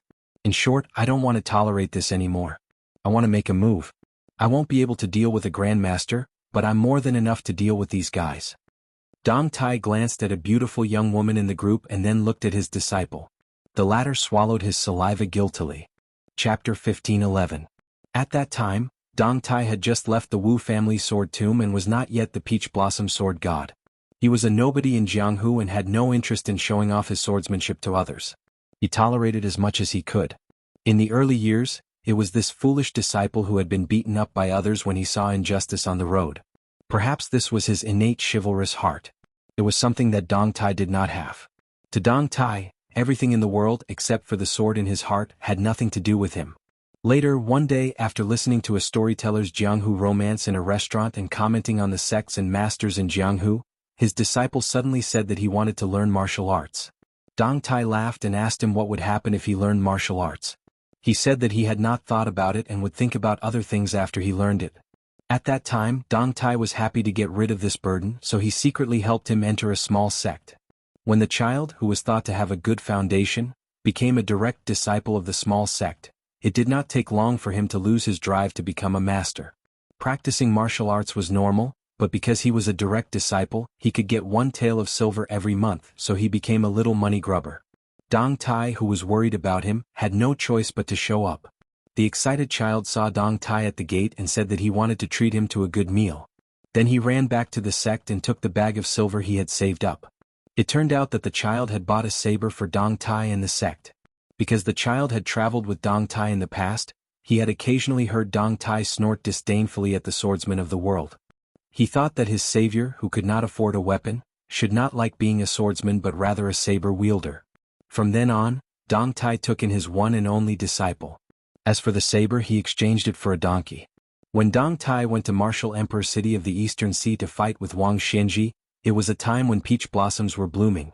His disciple was very attentive, at least much more attentive than Dong Tai, who had gone empty-handed. He earnestly advised his master not to fight with someone empty-handed, as it would be too disadvantageous. In the end, he could not persuade his master, who was unwilling to use a sword. The child could only point angrily at a peach tree, saying that his master should at least use a peach branch as a sword. After that, there was a peach blossom sword deity who rode a donkey in the Jianghu. Ever since Dong Tai became famous, this disciple would still complain about his master not being able to win against Wang Xinji. He complained that Wang Xinji had an advantage in age, and that it was an unfair victory. He complained that Dong Tai gave that box of 12 flying swords to Su Fengyin, but he did not complain about his master not thinking about his disciple first when he had something good. Instead, he complained that his master never showed that box of flying swords in front of him, and treated him as an outsider. Because of this, he even had a cold war with Dong Tai for half a month. The youth also complained that the Jianghu did not have good eyesight. His master was clearly a grandmaster in the art of killing, but he had to stand shoulder to shoulder with the other three. Amidst these trivial complaints, Dong Tai felt that his ears were about to grow calluses. Then, suddenly one day he realized that this seemingly young disciple of his had really grown up. He began to steal glances at the beautiful women he met on the streets. It turned out that his lips were starting to grow stubble. Just as Dong Tai was in a daze, the tall and sturdy youth holding the sword angrily said, "My temper? Hey old man, don't be so shameless. Luckily, I'm not an unscrupulous disciple who uses his power to bully others. Otherwise you would have already been beaten to the ground. Hurry up, 50 taels of silver and the donkey is mine. You and that brat can take the money and scram. It's enough for you two poor bastards to go to the best restaurant in the Shu lands to eat and drink." Dong Tai flipped off the donkey and patted the back of the donkey. He looked at his disciple, who was much less impulsive than when he was young. Back then he knew that he couldn't win, but he still wanted to get beaten up. Now he was Dong Tai's disciple. Even if he couldn't exchange blows with a level 1 master, he would have no problem withstanding 20 to 30 blows from a level 2 master. However, he was becoming more and more disinterested in small fights. Dong Tai did not pay attention to the disciple, who was actually not too bad. He walked in front of his disciple and rubbed his head. He smiled lazily and said, "Disciple, although you don't have much potential, I am very happy to have a disciple like you." The youth felt his hair stand on end and said, "Master, what's wrong with you? You can't be sick, right?" Dong Tai smiled and said, "I'm just happy." In the crowd, a young man who drank too much waved his fan. He didn't put the donkey-riding middle-aged uncle in his eyes at all. However, that little bastard's eyes were too evil. Just now, he actually dared to secretly look at the girl he liked. Did he think that he didn't notice?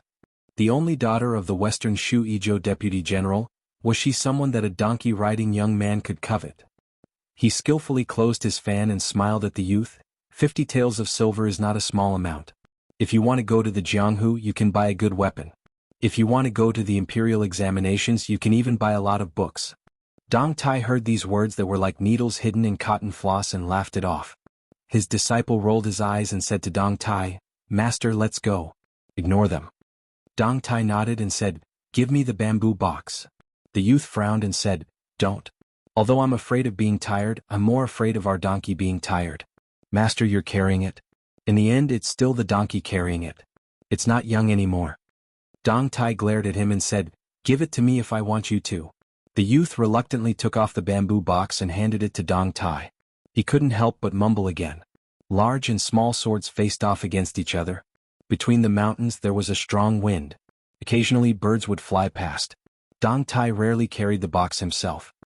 He then smiled at his disciple and said, "You go down the mountain first." In the next moment, Dong Tai made a strange movement. He took out the peach branch from the bamboo box and threw it high up. Just when everyone was confused, someone with sharp eyes suddenly realized that after the peach branch was thrown, it actually stopped in the air. Just when the youth was at a loss, Dong Tai lightly pushed his shoulder and shouted, "Raise the sword with Qi mountain stepping technique." After the youth who was pushed out of the cliff by his master heard this, even though he was high up in the air, he still subconsciously made the sword stepping technique. The youth just happened to step on the peach branch. This scene was like an immortal riding a sword. After a brief moment of panic, the young man, who had never eaten pork but had at least seen pigs run, suddenly laughed heartily and shouted, "Let's go down the mountain." The youth rode the wind and went down the mountain. His laughter echoed in the cliffs for a long time. How many Jianghu youths in the world dreamed of roaming Jianghu with a sword? How many people could be like the youth who was leading the donkey, flying around Jianghu like an immortal riding the wind? Dong Tai rode the donkey again and joked with the stunned youths, 50 taels of silver is really not enough to buy this donkey. Finally, Dong Tai glanced at the young lady that his disciple liked and said with a smile, "Little girl, remember that youth." He nagged Wang Xianji about the martial emperor city, drank wine with Chao Changqing at the same table, pointed at Guangling Crown Prince Zhao Yuang and cursed.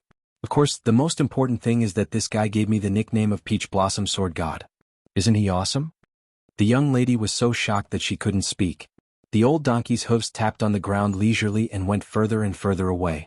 The Peach Blossom Sword God on the donkey's back suddenly felt regretful. Tuoba Bodhisattva had already fought 3 of the 4 grandmasters. He couldn't fight Chao Changqing anymore. Then Dong Tai didn't know if he would have a chance to fight with Su Ke in this lifetime. Kid, don't die. If you die under the hooves of the Beimang barbarians, won't you feel ashamed? Martial Emperor City status in Jianghu plummeted after old weirdo Wang died in Bailiang, especially after Yu Groom and the others left the East Sea one after another. This holy land of Jianghu in the past went through a long period of unrest. There were many independent forces in the city.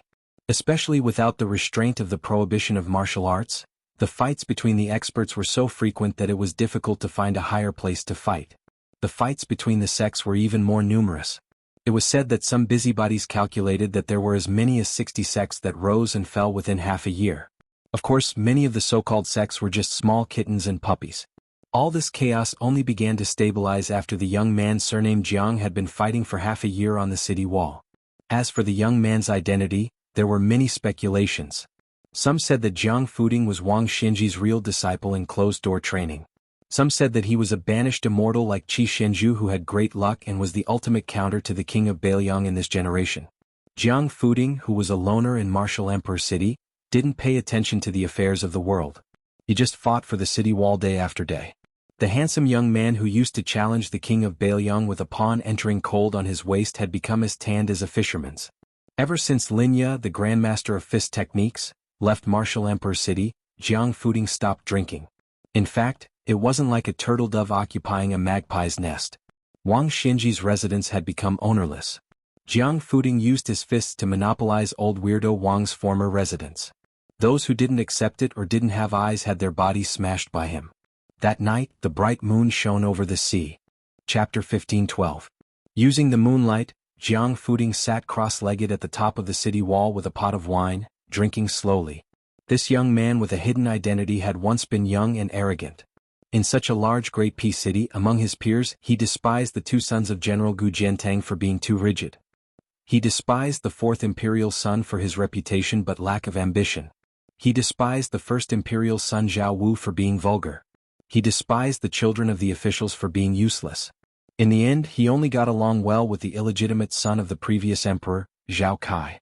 Before Zhao Kai returned to the capital from Shangyin Academy, and before he died at the Iron Gate Pass of the western regions, the two got drunk. One said he would do great service for the Zhao Kai of Liyang, the other said with a smile that the country was his and the Jianghu was his. In the future, if he helped Zhao Kai sit on the dragon throne, how about he, Jiang Fuding, be conferred the title of King of Freedom? Jiang Fuding gazed at the bright moonlight on the sea and was in a daze. In terms of status and family background, Zhao Kai was the son of the emperor and the disciple of Yang Taisui. Jiang Fuding was not weak. He was the son of the imperial tutor of Liyang. While he had completely concealed his identity and did not have the surname Yuan with that man in order to deal with the endless assassinations, which of the people at the top of Great Peace City dared to underestimate him? The youngest son of the former Minister of Revenue Wang Xiongui, the current leader of the 4 young masters of Jing, had a conflict with him in his early years. In the end, he had come to kowtow and admit his wrongs that night. When he, Jiang Fuding, was young, he said he wanted to practice the blade. That man who spoke ambiguously asked for Gu Jiantang's blade manual for him. At the time, Gu Jiantang, who was still the Minister of War at the time, even taught him the Thunder Heart. That man even took out the soldier of crossing the river from the inner treasury. In those decades, no less than 20 martial grandmasters had taught him moves. Among them was Lu Hao of the Great Celestial Phenomenon realm of Great Celestial Phenomenon. Since this was the case, how could he, Jiang Fuding, lose to that Su? Jiang Fuding threw the wine pot into the sea and shouted, "How can I accept this? How can I admit defeat?" Jiang Fuding gasped for breath and took out a book from his bosom, as if he wanted to throw it away like the wine jug. However, he raised his arm and in the end, did not throw it away. This book was his father's real legacy. The man whose real name was not known was once the well-deserved emperor's preceptor of Liang, the most intelligent strategist of the Liang dynasty. His opponents were Sun Ping, Huang Longshi, Su Xiao, Zhao Bing, the prince of Yanqi, and the spring of eternal Hui led by Zhang Julu. Jiang Fuding muttered, "Father, you have never lost, so how can I compare to you?" Jiang Fuding slowly retracted his hand as he looked at the yellowed book with a stupefied expression. The title of the book was written in meticulous script. It was a very strange name, Night Sailing Ship. Jiang Fuding knew the reason because that man once mentioned that among all the knowledge in the world, night sailing was the most difficult to deal with. At the beginning of the book, there was an absurd story about people from the three sects of Confucianism, Buddhism, and Taoism. The four of them were sailing on the sea together with an old boatman. The Confucian said that the study of saving the people was awe-inspiring and righteous. The Taoist said that the method of immortality was incomparably mysterious. The monk said that the profound Buddhism was like a fairy scattering flowers. The more the boatman listened, the more frightened he became. He was so scared that he almost threw away the bamboo wormwood in his hand. Later, the more he listened, the more sleepy he became. In the end, he accidentally threw away the bamboo wormwood, causing the four of them to be unable to return to the shore. This book was personally given to Jiang Fuding by Yuan Binshi when he brought Song Kelly out of the capital to travel north and south of the Great Jiang. He only said that the stories in the book were merely hearsay stories from the countryside. They were like scribbles, hardly worthy of being refined. It was purely the work of an old teacher who was bored to death. Other than flipping a few pages for his son to read, there was no other use for it. There were more than 200,000 words in this book, so every page was densely packed. Jiang Fuding could totally imagine the scene without any grandeur. A slightly reclusive old man was on duty in the Hanlin Academy under the identity of Yuan Pu. He had a bottle of cheap and good wine, a plate of fragrant peanuts, and a purple brush that was as sharp as a knife. He sat alone and drank. His strokes were very slow and his strokes were very small. Every time he wrote something he was satisfied with, he would take a sip of the wine. Jiang Fuding carefully put the book back into his arms and lay back. He looked at the bright moon above his head. "When I was young, you told me that heaven and earth gave birth to me as a man. If I win, I'll be a hero. If I lose, I'll be a hero. If I die, I'll be a ghost." Jiang Fuding closed his eyes and said bitterly, "But when you saw me for the last time, you said that it was enough for me to live well." After a long silence, the most reclusive young man in the martial emperor city fell into a deep sleep. Bathed in the morning light, Jiang Fuding finally opened his eyes and sat up. He said softly, "I've made up my mind. The world can forget 100 or 1,000 Jiang Fuding, but they can't forget Yuan Binshi." Jiang Fuding stood up again and murmured with tears in his eyes, "Father, I'll settle the score with Zhao Zhuan and Li Yang for you. I'll help Zhao Zhu sit on the dragon throne. I miss you very much. Su, if you're lucky enough to survive, we'll meet in the imperial court." Right at this moment, a little boy carrying a small bamboo basket ran up the city wall. His clothes might be shabby, but he was rather neat and tidy. When he didn't speak, his clean little face had a solemn expression that other children of the same age didn't have. When the little boy saw that familiar slender figure, he steadied his breathing and recuperated before shouting, "Jiang Fuding." It was said that Wang Xinji's disciples, Yu Groom and Linya, loved to go to that little place for breakfast. A 7 or 8-year-old child's horizons were naturally higher. The child had a skinny dog and would walk the dog around the city when he had nothing to do. It was as though he was a general patrolling his territory. After Jiang Fuding arrived at the martial emperor city, there was no one to help him take care of his life. Especially after Linya left the Eastern Sea, she was very particular about everything. Therefore, she would casually settle her breakfast at that bun shop. Every time she would spend 20 copper coins to buy a small basket of thin and juicy buns. As time passed, she became familiar with the little boy who collected the money. She would occasionally tease this little boy who was very rigid in everything he did and said. Jiang Fuding was also puzzled. How did such an easygoing couple raise such a strange child who was filled with the aura of an old scholar? The child who followed this old man and Linya with the surname Go passed the basket of buns to Jiang Fuding and said seriously, 20 copper coins. Put it down first. If you forget, I will remind you. Jiang Fuding said helplessly, Go don't care. It's only 20 copper coins. I won't forget you. The little boy stared and said, My surname is Go and my name is Yufang. I took it from the saint's scriptures. When one's parents are around, one should not travel far. There must be a method to travel. Jiang Fuding, who had been quiet in the Eastern Sea for a long time, only showed some of the demeanor of the capital city's top-notch clan when he met this interesting child. He smiled and said, "You don't even know who your parents are. Why do you need to have a method? In my opinion, that green-clothed girl who grew up with you, the nickname she gave you is more suitable. Go don't care, it's easier to call you that." The child put on a stern face and said, "Don't say indecent things." Jiang Fuding laughed and said, "What does a little kid know about etiquette? Back then, the scholar who told me about etiquette was Duke Yenxing of the Zhang family." The child frowned. "I don't know if that teacher is learned or not, but I know that his students did not learn well." Jiang Fuding, who was being teased and lectured by a child, was not angry.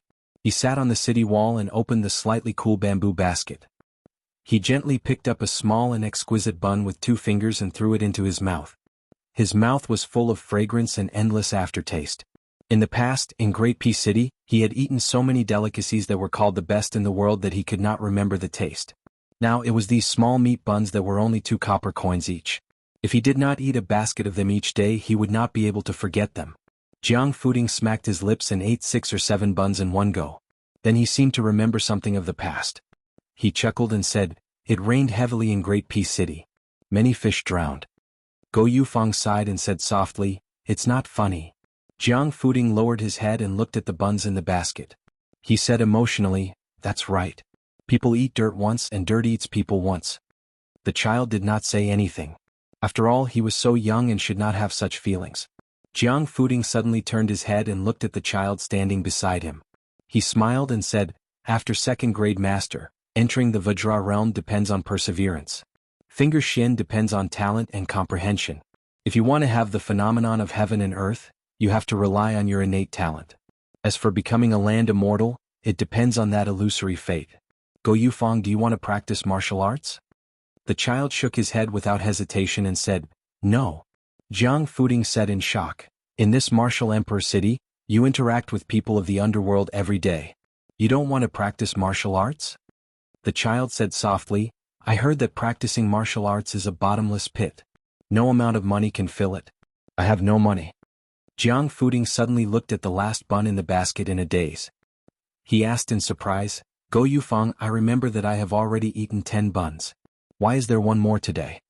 The child said calmly, "Grandpa said that you people of the underworld need to train your body. Therefore you need to eat more. I asked Grandpa for one more. I can only ask for one more. Otherwise this basket of buns will be a loss. It is not easy for Grandpa to earn money." Jiang Fuding did not know whether to laugh or cry. Then he smiled gently. He seemed to be reluctant to eat the 11th bun immediately. Chapter 15:13. Jiang Fuding finally picked up the steamed bun and ate it slowly. He looked into the distance and laughed softly, "You might not want what I give you. Moreover, in the long run, I might not be good to you. However, I'll be leaving this city soon and most likely won't be coming back. But I'll miss you, little brat, and I hope you'll live well.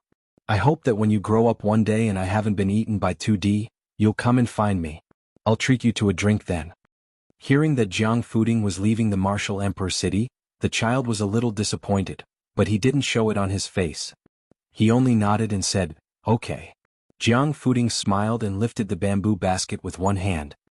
He looked at the vast sea with rising tides and laughed loudly, "Don't you see the 3 mountains and 5 peaks in the sky? Don't you see the endless sandstorms in the northwest killing people? Don't you see the great rivers flowing into the sea and never returning? Listen to me, one's life is only 100 years. If you want to seek immortality, you can only do it in a cup of wine." The child also laughed along with Jiang Fuding's heroic spirit. For the first time he joked, "When we meet in the future, you must treat me to good wine." Jiang Fuding threw the bamboo basket into the sea and rubbed the child's head. "It's not a big deal." The child was stunned.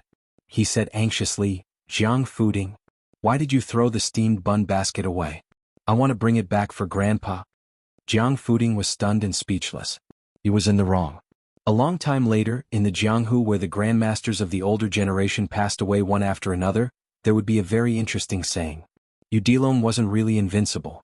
It was because there were still some tricks in the world. The people south of the Guangling River in Liang found it hard to imagine that there were places where the frost hadn't completely stopped at the beginning of summer. This was the Tuliao. There were black mountains and white rivers here. Perhaps the first snow of the Liang dynasty would fall here, and it would also be the last snow. The winter snowstorm here was known as the Great Smoke Bubble, blotting out the sky and the sun. During the cold winter of last year, 2 people were escorted by Qi Jiajie from the north of Jingji into Liao and Liao. The reason why the #1 swordsman in the capital was naturally because Groom Yu was a martial arts master that many forces were secretly trying to rope in. After Groom Yu declined the emperor's invitation to stay, Emperor Zhao Zhuan asked Qi Jiajie to escort him all the way to dispel the covetous thoughts of the other forces. As the first disciple of Wang Xinji, being on good terms with Groom Yu was almost equivalent to accepting the mantle of the martial emperor city. Lu Huang, Lu Bonk, Linya, and the other 3, even if they couldn't be of use to themselves, they could at least establish a good relationship with these top masters who were of the same breadth and branch. Therefore, Qi Jiajie passed a message to the emperor at the border, telling Groom Yu that no matter when he returned to Great Peace City, His Majesty would treat him as a friend. On the banks of a river called the Songnan River in Jinzhou of Liaodong, there was a small village along the river. There were about 100 families and most of the young adults in the village were hunters. It was said that the ancestors of a certain family once caught 2 gerfalcons in their lifetime and sent them as tributes to the governor's office that Liang had set up in Liao and Liao at that time. The family's heirloom, a well-made hard bow, was an additional gift from the governor's office in addition to the reward. There were 2 distinguished guests staying in the village. At the end of last winter, a group of hunters encountered a black bear that didn't enter hibernation for some reason. It was their benefactor who chased away the giant bear. After that, the young adults in the village liked to learn from the young man, and the children in the village also liked to play with the girl who liked to wear green. When summer came, the girl in green who could finally take off her heavy fur coat, was very happy. Moreover, she had frostbite that winter, but she didn't feel that it was difficult to bear. Xiao Yu on the other hand always felt guilty. In fact, she didn't like Liao and Liao at first because when they first arrived here, it was the height of the snowstorm. The terrible weather of the big fireworks was like a show of strength to her and Xiao Yu. Until they stopped in this village, she was led by her new friends to fish in the frozen river, or to sit on a wooden board and slide on the ice. Every day she could have a snowball fight with more than 10 people of the same age, which made her feel new and happy. Therefore, when Xiao Yu said that he wanted to go to Liao Bay, she was not willing, and then Xiao Yu didn't urge her anymore. Over time, she and Xiao Yu began to look like natives of Liaodong. Xiao Yu carried a bow and arrows, when hunting with the adults in the village, and began to raise young eagles under the guidance of the old hunters. She no longer wondered why the windows here were papered outside, why every house had big and small jars of pickles, and why the adults would say that if the children didn't listen to them, they would be hung in the basket. Today, Xiao Yu was helping a family in the village cut a plant that was more than 5 feet tall, which the locals called Lamish chinensis, to build a house. Of course it was not the grass that sheep ate. Its stem was hollow, similar to the bamboo in her hometown. She quietly squatted by the side, watching Xiao Yu cut the stem with a knife, thinking that he was quite handsome. She remembered that the day before Grandpa Gao left Wulin City, he had a private chat with her. He talked about a lot of people but she couldn't remember most of them. Only when he talked about Xiao Yu did she pay special attention, so she remembered clearly. Grandpa Gao said that among the swordsmen in the world, some had the best luck, and some had the best innate talent, but Xiao Yu's talent for swordsmanship was the best. She squatted on the ground. Thinking of Grandpa Gao, she suddenly felt sad. She actually knew that his surname was Wang, but he was so tall. She liked to call him Grandpa Gao and he was never unhappy. Then she thought of another person. Before that person died, he called out to her, "Green robe." Xiao Yu said that person was very amazing, and that Grandpa Gao admired him for most of his life. She suddenly asked, "Xiao Yu, Grandpa Gao asked you to find that person so you can accept him as a disciple on behalf of your master. But how do we find him?" Yu Groom turned his head and smiled. "We can always find him." She said, "Oh, I'm going to play." Then she got up and ran away. Yu Groom smiled knowingly, just like this little girl's brother. He was always afraid that she would find the trip to Liaodong boring, but now it seemed that he worried too much. The only trouble was that this little girl had learned a lot of local sayings from the local children, such as "you're stupid," "scram," and "stay away." Just thinking about it made Yu Groom break out in a cold sweat. As for the little brother, who was still in some unknown corner, in a sense, he was equivalent to his master's closed-door disciple. Yu Groom was not in a hurry at the moment. He firmly believed that they would naturally meet when the time came. This was a strange intuition. Yu Groom waited patiently. In the 500 years of Jianghu, there was only one Wang Xinji and one Li Chenggang. In the evening, Yu Groom helped the villagers with their work. When he returned to the house, the owner of the house had already prepared dinner. Yu Groom did not know where the little girl was playing, so he could only imitate the villagers and shout. Soon a response came from the riverside. She quickly ran back, lifted her skirt, and lightly stepped over the threshold. She saw Xiao Yu and the family already sitting on the brick bed. Because they waited for her, they did not eat. She made a face at Xiao Yu and then sat next to him apologetically. Yu Groom helplessly reminded her in a low voice, "How can the host wait for the guest to eat?" The middle-aged village woman liked the girl in green from the bottom of her heart. She quickly smiled and said, "It doesn't matter." The middle-aged man who looked like a southerner poured a glass of wine for Yu Groom. The man was actually a foreigner and his wife was a local. His ancestral home was in Dongyue. Back then he followed his grandfather and father to Jinzhou. However, he went north earlier than Hongjiao. It was a blessing in disguise. He was lucky to escape the spring and autumn war that burned the central plains. Because Liaoxi was the place where Liang rose, Liaodong also benefited a lot. Although it was not as good as Liaoxi, it was still worlds apart from the people of Dongyue who had heavy taxes. Moreover, everyone knew that there was a king with a different surname who came out of the forest in Jinzhou. In addition, the king of Liang who was in charge of the two Liaoxi was Zhao Sui, the king of Jiaodong. Zhao Sui was also very kind to the people in his jurisdiction. Although Beimeng and Liang were in confrontation for many years, the flames of war had never spread here. Therefore, even the middle-aged man had never seen war since childhood. When the man's family was convicted and moved north, they brought a large box of books with them. Even if it was passed down to only one child in 4 generations, each generation of parents taught their children to read and write. They were able to do something that many nobles in the Central Plains could not do. The reason why Yu Groom chose to live in this house was that he felt close to the middle-aged man's scholarly aura, which was extremely rare in the north. When he heard that Yu Groom was leaving the village for Jinzhou the next day, the man inevitably felt a little regretful that he did not have a drinking buddy. Probably after drinking half a bowl of wine, the middle-aged man, who could not hold his liquor but was good at drinking, did not have too many taboos. He smiled and asked in a low voice, "Brother Yu, are you going to see the ancestral home of the king of Bailiang?" To tell you the truth, there's nothing to see. First, ordinary people can't get close because the guards of the king's mansion are watching. Second, many people say that there are only 2 or 3 shabby houses. It's said that many people who went to Jinzhou to join in the fun went in high spirits but returned in disappointment. Yu Groom asked, "Many people go to Jinzhou?" The man gulped down the remaining half bowl of wine and said with a smile, "That's right. There are many stories about this. We're only about 80 miles away from Jinzhou. When the village finds something valuable, such as mink fur and fox fur, especially the old ginseng that the Shangguan family forbade to privately dig up, they'll be handed over to me, a bookkeeper, who can only read a few words, to secretly sell it in Jinzhou.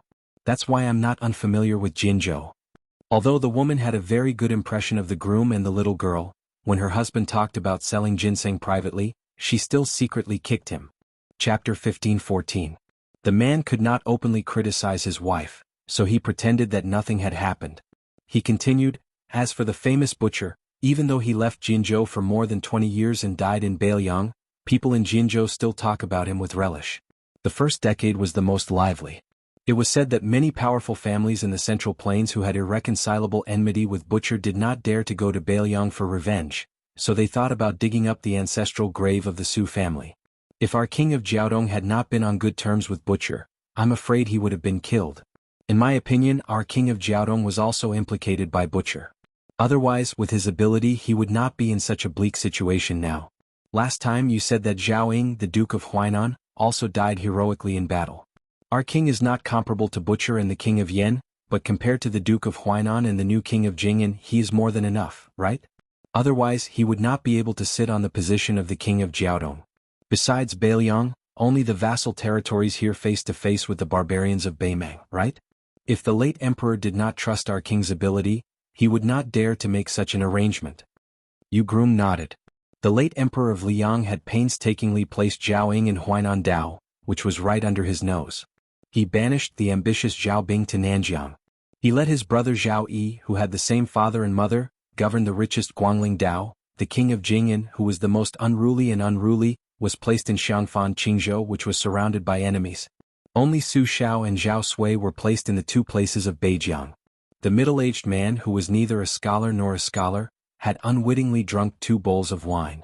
Originally, he could only hold this much alcohol, but perhaps it was because 1,000 cups were not enough for a bosom friend, he poured himself another bowl. His wife could not stop him. He raised the bowl and smelled it but did not drink. He raised his head and looked at you groom opposite him. His eyes were a little unfocused. This middle-aged man who was far away from the smoke of war and the court, seemed to be talking to himself. The Dongyue where my ancestors were in was destroyed by General Gu Jiantang.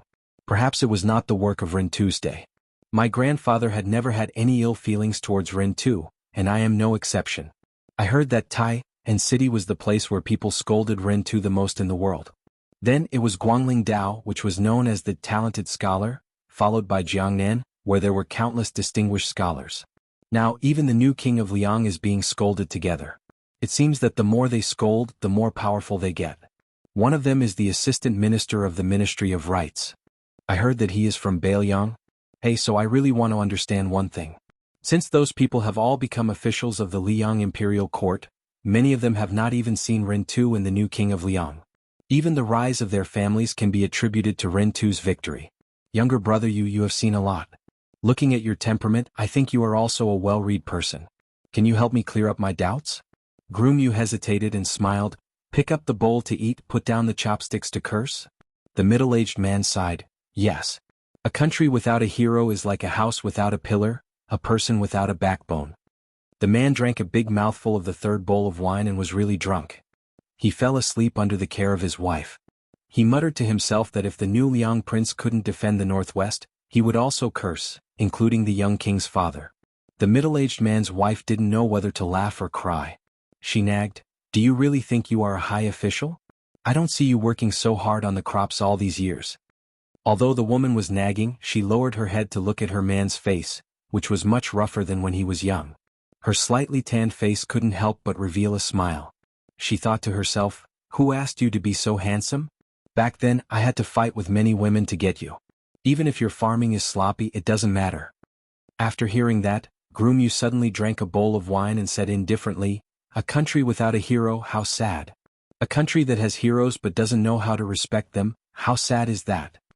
Groom Yu got off the Kong and brought a small stool with the little girl to sit outside the room.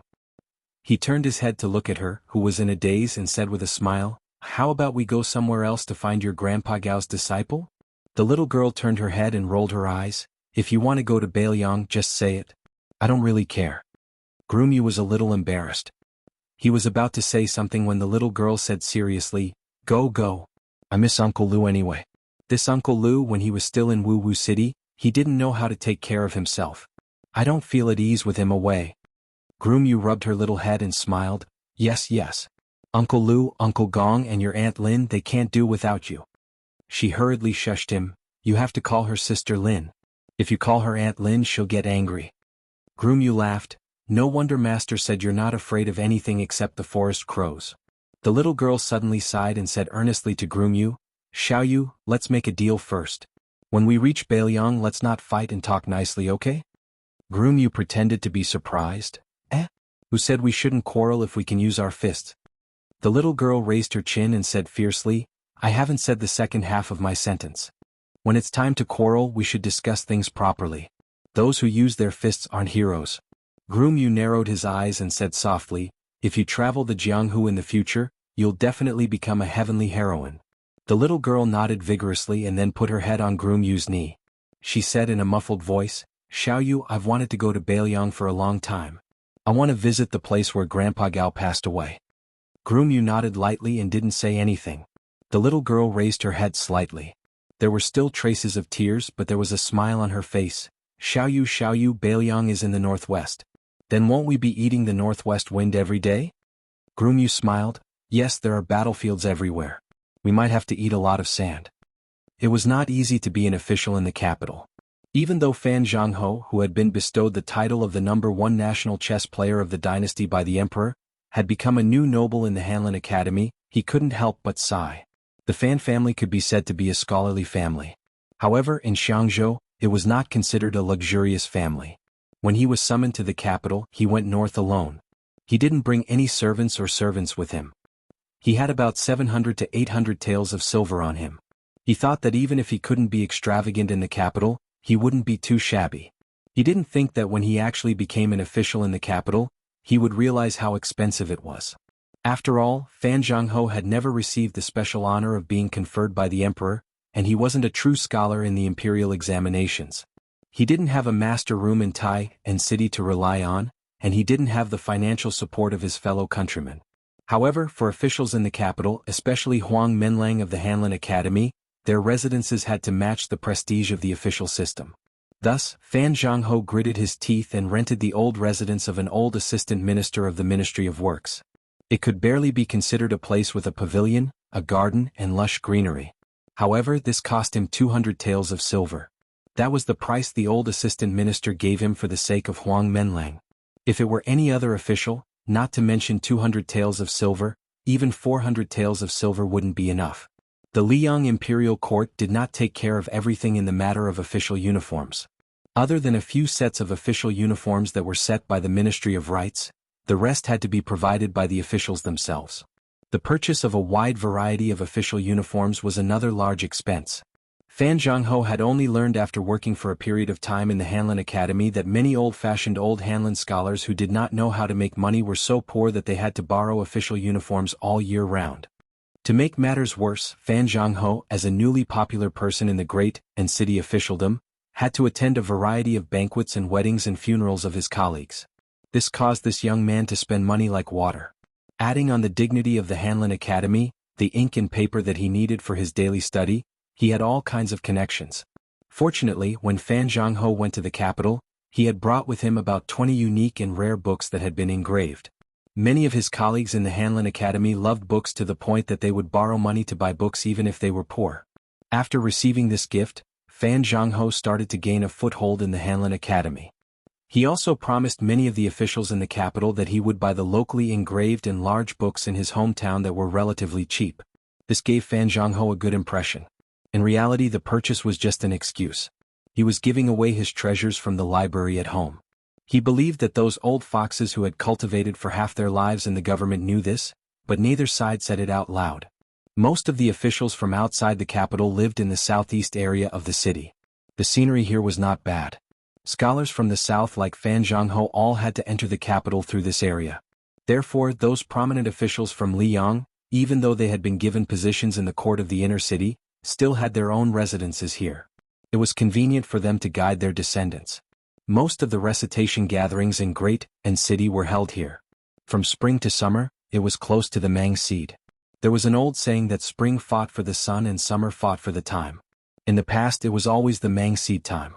Large numbers of scholars and refined scholars would hold gatherings near the Shinran Pavilion. What was interesting was that some family was so large that they had specially set up 20 or so mu of rice fields that were not easily seen in the north for people to enjoy. In the summer, every night there would be frogs croaking. This year's Shinran Pavilion gathering was especially interesting. It was unknown if those old officials had a tacit understanding. From Secretary of the Secretariat Qi Yanglong to Tantanan of Minxiao Province, to Zhao Yuling and Yin Maochen who had risen in the eternal Hui Spring, none of them participated this year. But from Chen Wang, Yan Jieshi, Jin Lanting, Li Jifu, Gao Tingshu, Sun Yin, and the others, these young people with the greatest reputation in great and city, almost none of them were absent. They all attended this Shinran Pavilion gathering. Fan Zhongho, who had risen in fame, was also present. This gathering of people did not strictly have an initiator. They just called their friends and brought them along. The Shinran Pavilion became unprecedentedly lively. Chapter 15:15. At that time, Fan Zhongho and the youth from the Imperial Astronomer had a discussion in front of the Emperor and Empress. In the end, 6 people stayed until the end. Among them, Chen Wang and the Zhuangyuan Li Jifu had a good chat. The Imperial brother-in-law Yan Qiji chatted with Song Kelly, and he, Fan Zhongho, got along well with the crazy Sun Yin on chess. Interestingly, his experience in the bureaucracy of the capital followed this trend. Li Jifu was often an honored guest of the Qin Manor, and in the Hanlin Academy, Yan Qiji and the young phoenix of the Song family studied history together. It was said that they got along very well. Although Fan Zhongho and Sun Yin were not close friends, they would occasionally talk about the state of the world. Today, Fan Zhongho met with Sun Yin and then went to the Shinran Pavilion together. In Great Peace City, many officials would laugh and say, "High officials ride thin horses and don't show off their wealth." But Sun Yin, who had been banished, was different. He openly bought a tall horse from Bailiang and rode this horse to and fro every court meeting and when he was on duty. It was very eye-catching. Today, Fan Zhongho had the good fortune to ride a horse with the wind. He rode the same horse with Sun Yin. When they arrived near the Shinran Pavilion where there were many carriages and tourists, Fan Zhongho flipped off the horse and couldn't help but rub his butt. Sun Yin, this guy really rode in Great Peace City. Fan Zhongho was going to suffer. When Sun Yin saw Fan Zhongho's sorry state, he gloated. They arrived at the Shinran Pavilion one after the other in an inconspicuous carriage. Two men wearing simple but elegant green robes stepped out. Sun Yin saw that they were Qin Wang, the assistant of the left scattered cavalry, and Li Jifu, the Zhuangyuan scholar. He originally thought that, according to Sun Yin's noble nature, he would at most give them a sidelong glance and then ignore them. Unexpectedly, Sun Yin actually took the initiative to pull him forward. Li Jifu, who also saw the two of them, obviously did not expect Sun Yin to greet them. He could not conceal the incredulity in his eyes. On the other hand, Qin Xiaobao, who was the most successful official in the entire Liang dynasty, whose official career was comparable to that of Jin Saburo, did not show the slightest bit of surprise. He warmly smiled at them and said, "Brother Sun, Mr. Yuedan, let me make it clear in advance that I still won't drink today. I can only use tea as a substitute for wine." Sun Yin coldly snorted and said, "So what if you drink tea? I'll drink wine. Let's each have a cup. I can still make the assistant go to the toilet 4, 5, 6, or 7 times." Qin Wang bitterly smiled and cupped his fists to beg for mercy. "Brother Sun, please don't bully a fellow countryman. I implore Brother Sun to point the spearhead at Jifu. Otherwise Mr. Yuetian is also fine." Fan Zhongho smiled and said, "Assistant Minister, you can't just rely on your high official status to divert trouble to someone else. It will damage the reputation of the court." Li Jifu looked at the three people who were talking without restraint and felt a little envious. Although he had many private gatherings with the assistant minister, who was both a relative of the emperor and an important official of the court, he had never really let loose. Every time he returned home from a gathering, he would even think carefully about whether there was something wrong with his words or if he had been rude. It was no wonder that Li Jifu was worried about personal gains and losses. Everyone knew that Qin Xiaobao, who was the #1 official of the emperor, would soon have a place in the small court meeting. Moreover, compared to other officials in the capital, Li Jifu knew more reliable insider information. The secretariat of the Liang imperial court had been empty for decades. After Qi Yanglong took over, it could be said that there were many things waiting to be done. Qin Wang, who was the assistant minister of the left scattered cavalry in Minxiao province, although he was already a third-rank official, it was very likely that he would be transferred to the secretariat of the secretariat within a year or two and take up the position of assistant minister of the secretariat that no one had yet confirmed. There were many assistant ministers in the 3 provinces and 6 ministries, but the assistant minister of the secretariat was undoubtedly the most important one. It was not that the Hanlin Academy did not have a good title, but it was the trend. However, these rules did not affect Qin Xiaobao. A 30-year-old assistant minister of the secretariat might not be considered shocking in the old Liang dynasty, but Li Jifu dared to say that this was a feat that would never be repeated in the future. Zhao Yuling, Yin Maochun, Jean Lanting, all of them had their eyes fixed on the title of Grand Secretary. However, only Qin Wang was so absent-minded and leisurely strolling. Perhaps many people present at the time did not expect that this gathering at the Shinran Pavilion in the second year of the auspicious era would leave behind many popular and elegant stories in the history of the future.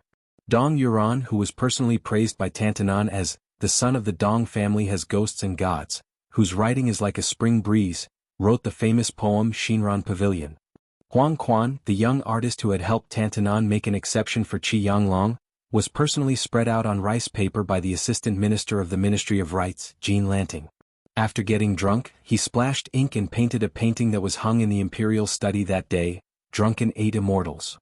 As for the poem that spread throughout the capital almost overnight, it was started by Sun Yin, followed by Jean Lanting, Yin Qiji, Song Kelly, Qin Wang, Fan Zhongho, and Gao Tingshu, a total of 64 people. Together they wrote this world-shaking long poem.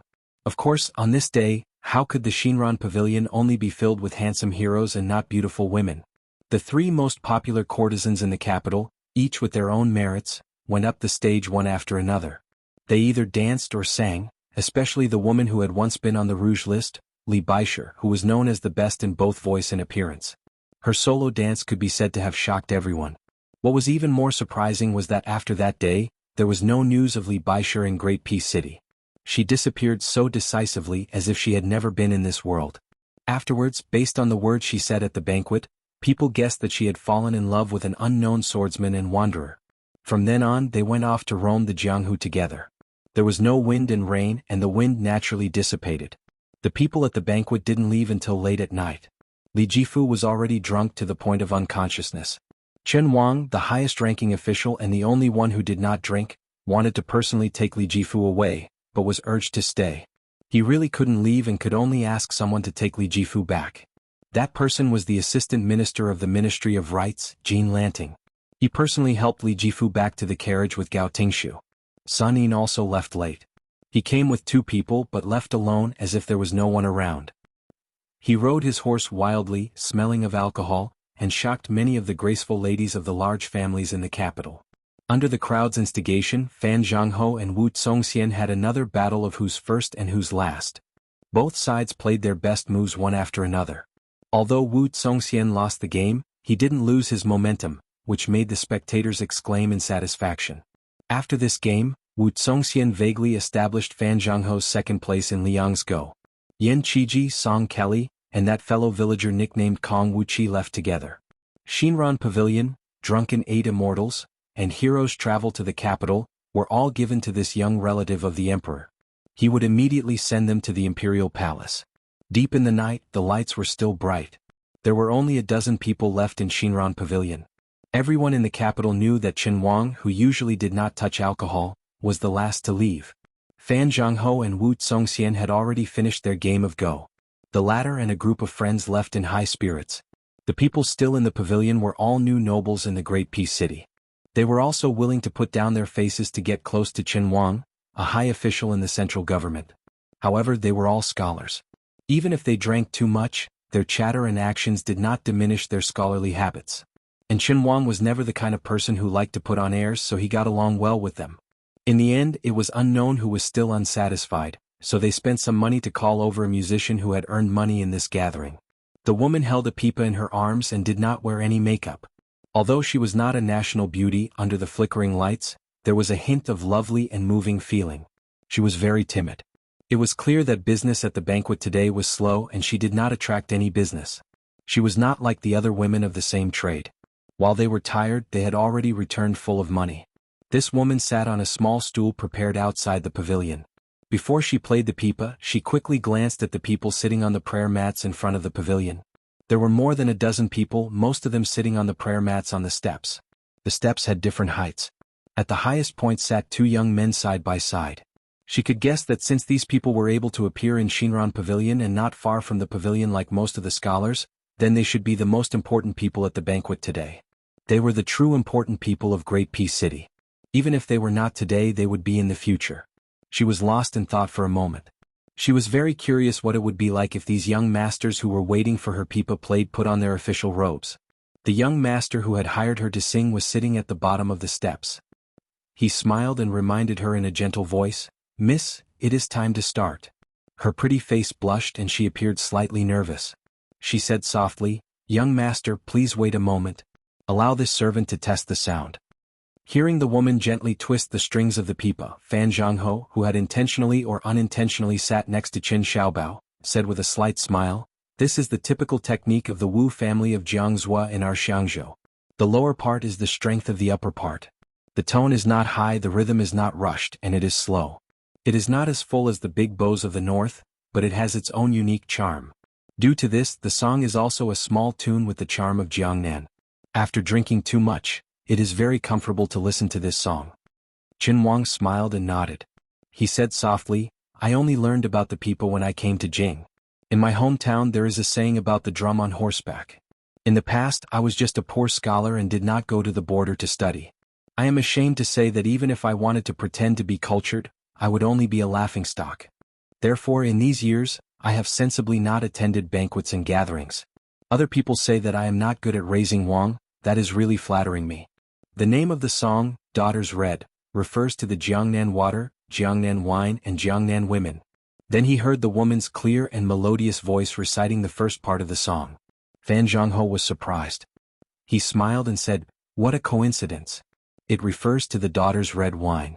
My hometown has this custom since ancient times. When a daughter is born they will bury a jar of wine. When the wine is drunk, It is the day the woman gets married. In addition, there is also the Zhuangyuan Red, which is taken out for banquets when the man in the family obtains scholarly honors. Chapter 15-16. Then Fan Zhangho suddenly discovered that Chen Wang seemed to be in a trance. One part of the millet fragrance lingers around the beam, 2 parts of the flowing water, the cool weather, 3 parts of the fragrance of apricot flowers. A spring thunder buries a jar. After 18 years, the daughter is red, the daughter smiles, the daughter is delicate, the new wine becomes old wine, the little girl is waiting to wear the red dress. Fan Zhangho closed his eyes and listened to the sound of the pipa and the woman singing. He finally sighed softly. The ending of this song was not as beautiful as the name of the wine. The woman in the song had waited for many years, but still did not meet the young master who was far away. She also did not wear the red dress for another man and died just like that. According to custom, if the woman in the family died before she was married, then the jar of daughter's red wine would be called huadiao, and would be taken out and drunk. At the end of the song, it was said that the young master had finally returned home. Although he was the top scholar, he could only drink the jar of wine alone at the grave. After Fan Zhangho opened his eyes, he could not see anything strange from Chen Wang's face. The song ended and the people gradually dispersed. There was no need for Fan Zhangho to ask. Someone had taken the initiative to lend him a fine horse. When Fan Zhangho mounted the horse, he inadvertently turned his head and saw Chen Wang standing outside the pavilion. He seemed to have said something to the little girl singing, and then walked towards the carriage. Fan Zhangho didn't have the slightest intention of probing further. With Chen Wang's well-known conduct and Fan Zhangho's understanding of this Qin Xiaobao, he definitely didn't think that this left-scattered cavalry regular attendant would have the slightest intention of taking advantage of him. Fan Zhangho slowly rode his horse. Back then he was far away in the Jianghu, and now he was high up in the imperial court. Benevolent teacher, even that Sun Yin wants to be an official. Although I, Fan Zhangho, cannot play your game of spring and autumn, but I will do my best to play my own game of chess well. In the distance, Chen Wang boarded the carriage. Before boarding, he asked the woman holding the pipa a question. He asked her if the young master in the song was better off not returning at all if he returned late. The woman was timid and did not know how to answer. Chen Wang did not mean it, so he bid farewell and left. Chen Wang slumped against the wall of the carriage. Even when he married that noble surnamed Zhao back then, even when his father-in-law was a duke of a county, Chen Wang did not drink at the wedding banquet. For this reason, many of the noble sons of the Zhao clan who attended the wedding had mocked and ridiculed him. However, after so many years he, Chen Wang, had swept through the various departments of the capital, leaping through the Dragon Gate time and time again. Not to mention those unaccomplished noble sons, even those powerful dukes and county kings only dared to sit on equal footing with him. Today Chen Wang actually brought back a small bottle of wine. Just yesterday he had received a secret intelligence report verbally. There were only 4 words in the message: dead. He felt guilty. Bailiang was the one who felt guilty. Already dead. She was just like the pitiful woman in the song who waited from New Erhong to Huadiao, but did not see anyone. In the south of Jiangnan, it rained every family during the Huang Mei season. In the north of the northwest, the reeds were fluttering. Chen Wang drank the wine one mouthful after another. Silently, he drank without stopping and his tears flowed without stopping. At the time, Chen Wang's first thought was to vent his anger on that young vassal king, to vent his anger on the entire Bailiang, where he had long had nothing to worry about. Everything he had done these years, apart from the silver back then and the kindness of recognizing his worth, was more because she was in Bailiang. He hoped for Bailiang's stability. In the end he only hoped for her to be stable. For this reason, he was not afraid of accompanying a monarch was like accompanying a tiger, not afraid of the treacherous clouds of officialdom. This extremely patient man was only afraid that he would talk in his sleep and call out that name. However, in the end he who could rely on his own words to change the world's copyright, who could persuade the emperor to increase his efforts to restrict the transport of grain, did nothing. On the official road, under the curtain of night in the carriage, there was a man who might become the second Grand Secretary Zhang of Liang. He was like a child, wailing loudly. If one were to say that the first year of Xiangfu was a year that left the Liang Orthodox faction shocked, but they still had a card up their sleeve, then the second year of Xiangfu was a year where wind and rain covered the sky, making people gradually feel uneasy. In the late spring of this year, under Chao Changqing's personal leadership, the West Chu rebels' arrogance reached the heavens. King of Jing and Zhao Sun's Qingzhou navy couldn't rescue them in time. The vassal King Zhao Yi's Guangling navy was completely wiped out. This also directly led to the balance of power that Song Li had won with great difficulty in Guangling province being easily broken on the surface of the Guangling River. What was even more worrying was that the most important reinforcements of the southern border's elite army, after the Qingzhou Navy, whose battle strength was inferior to Guangling's, had no choice but to avoid them. They could only disembark from a few narrow crossings in the upper reaches of the Guangling River. At the same time, the vassal King Zhao Yi, who had lost all of his naval forces, was defeated like a landslide. Following Xie Shi personally taking charge of the Eastern Front, coordinating with the West Chu Navy down the river, the remnants of Zhao Yi's army could only turtle up in a corner. The territory they seized back from Song Li's hands seemed to have been handed over with both hands. The battle on the river affected the entire body. The Southern Expedition Commander Lu Xingxiang's army had no choice but to stop and defend a few key points in place to prevent West Chu Xie Shi from leading his troops up north to take advantage of the situation to counterattack. This naturally caused the Liang Imperial Court's original plan of a pincer attack from the north and south to the east and west to surround West Chu's capital to the point that not even a drop of water could trickle through, to become a dream. Fortunately, during this time of turmoil, there was still a gathering at the Shinran Pavilion in the capital. This meant that the people's hearts were still stable. Furthermore, Chen Zhibao received the imperial edict and personally led 10,000 elite troops out of Shu. Furthermore, on the two Liaodong fronts and the northern border of Ji province, the great pillar state Gu Jiantang and the new general of Ji province Yuan Tingshan had won a series of beautiful battles. At noon, on the surface of the Guangling River, several large turreted ships that had recently been changed to flying the flag with the character Jiang on it went against the current. They did not stop at the river outside West Chu's capital, but instead continued to sail up the river. These warships were all seized from Guangling Prince Zhao Yi during the battle on the river.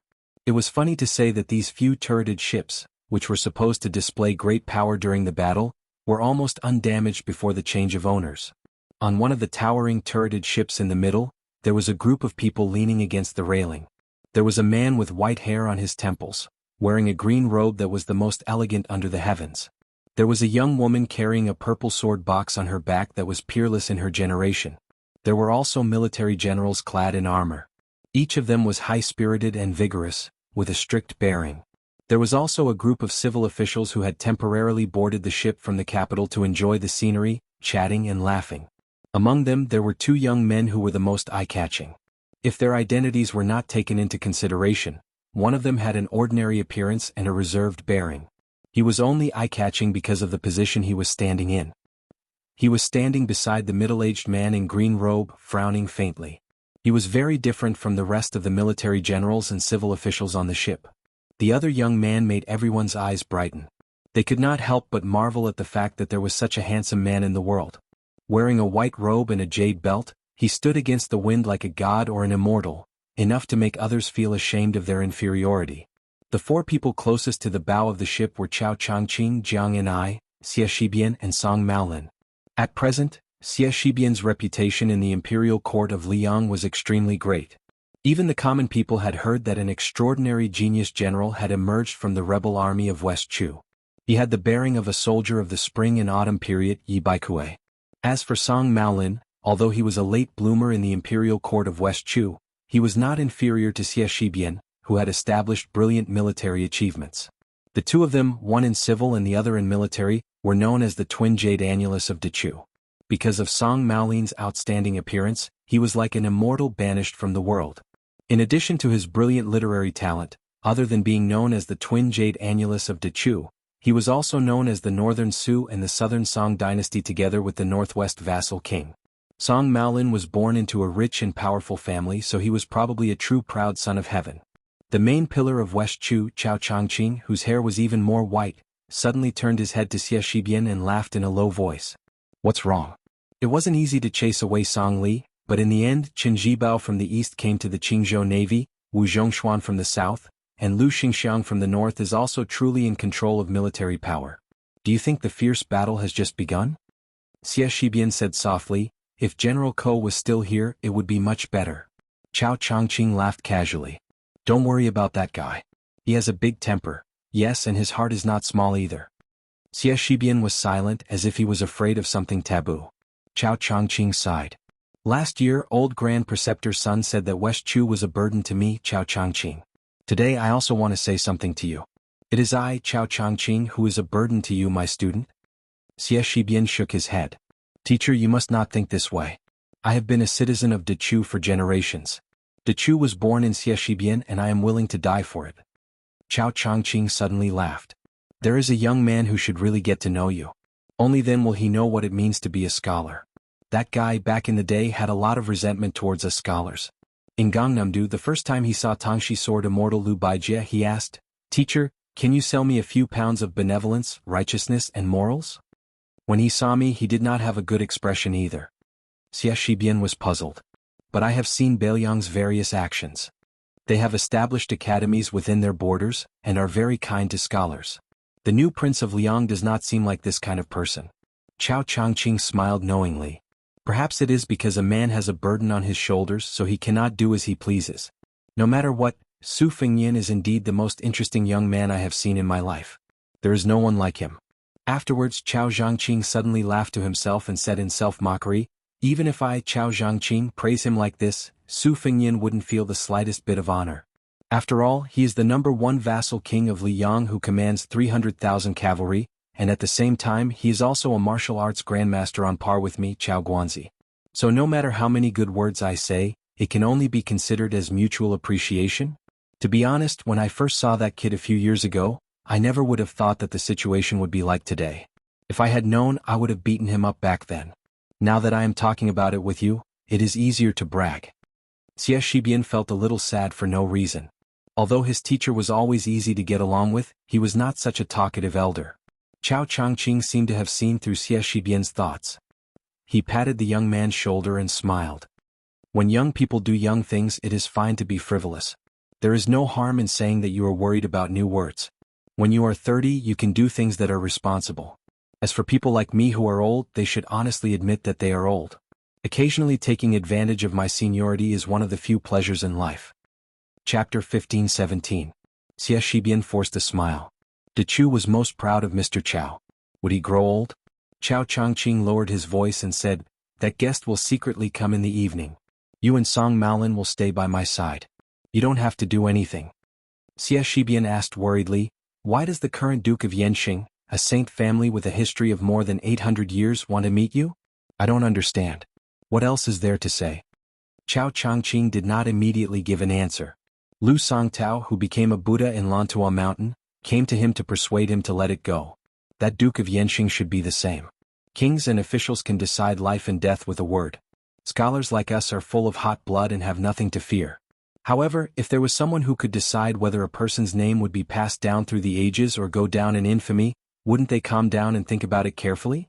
Chao Changqing looked at the sky and muttered, when one has to let go of one's country, one can only let go. Jianghu can also be let go. But some things can't be let go even if I want to. No matter how much I read and how much I know, it is still the same. Xie Shibian was mentally wandering. If one day he could fight the Beiliang cavalry on the battlefield, he would have no regrets even if he died. But such an opportunity would not appear. Jiang and I walked to a secluded place and looked at the rolling waves of the river alone. Song Maolin hesitated for a moment and came to her side. He said softly, Princess. Jiang and I, who had her back facing this immortal, did not move. She pretended not to hear and let Song Maolin know to leave. Song Maolin smiled bitterly, Princess, I only have one thing to say. I will leave after that. Jiang and I could only turn her head and said calmly, Speak. Song Maolin's voice was warm as he said softly, I can guess where you went and who you met a while ago.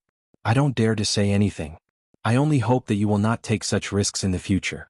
There are many things in the world that should be done by men. There is no reason for women to help. Jiang and I made an oh sound. Unfortunately, she did not say anything else. Song Maolin smiled and left.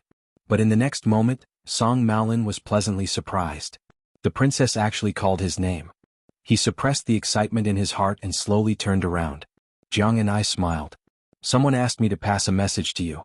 He said that the next time he sees you, he will definitely beat you up, until you can't recognize anyone. Jiang and I felt that he was already very kind. He changed the words father and mother to something that didn't hurt their relationship. Song Maolin's face stiffened as if he was struck by lightning. Poor exiled deity. On the border between Beimang and Liangliao, a group of armored cavalry troops roared past right under the noses of the Liang border's military sentries. The leader was the newest commander of Beimang's Eastern Front. He was a legendary figure who was somewhat similar to the Chuanqiu remnant that Hongjia ran north into Beimang, but was also very different. This old man did not settle down in the southern dynasty. Instead, he traveled alone in the grasslands of Beimang. It was similar to how the Taiping emperor traveled in Liang. Although he was almost 50 years old, the armored old man still did not look old. One could vaguely see that he must have been a first-class handsome man when he was young. It was no wonder that in the past 10 years, he had been involved in many affairs. Even the Beimang palace heard that there was an unknown old man who had seduced many noble ladies. When this guy suddenly became the commander of the Eastern Front, the entire Beimang suddenly realized that it was him. Wang Sui. Along with Yi Baikue, Su Xiao, and Gu Jiantang, Wang Sui was known as the four great generals of the spring and autumn period. He was the youngest and most unruly prince consort of Dongyue. Unlike Yi Baikue, who was victorious in every battle, he had only lost once. Unlike Su Xiao, who was the ultimate winner, he had actually suffered many defeats. Unlike Gu Jiantang, who was suspected of not living up to his name, Wang Sui was truly undefeated on the battlefield he was in. The fall of Dongyue was attributed to the self-destruction of the city by the imperial court of Dongyue. It was Li Yang's plan to sow discord.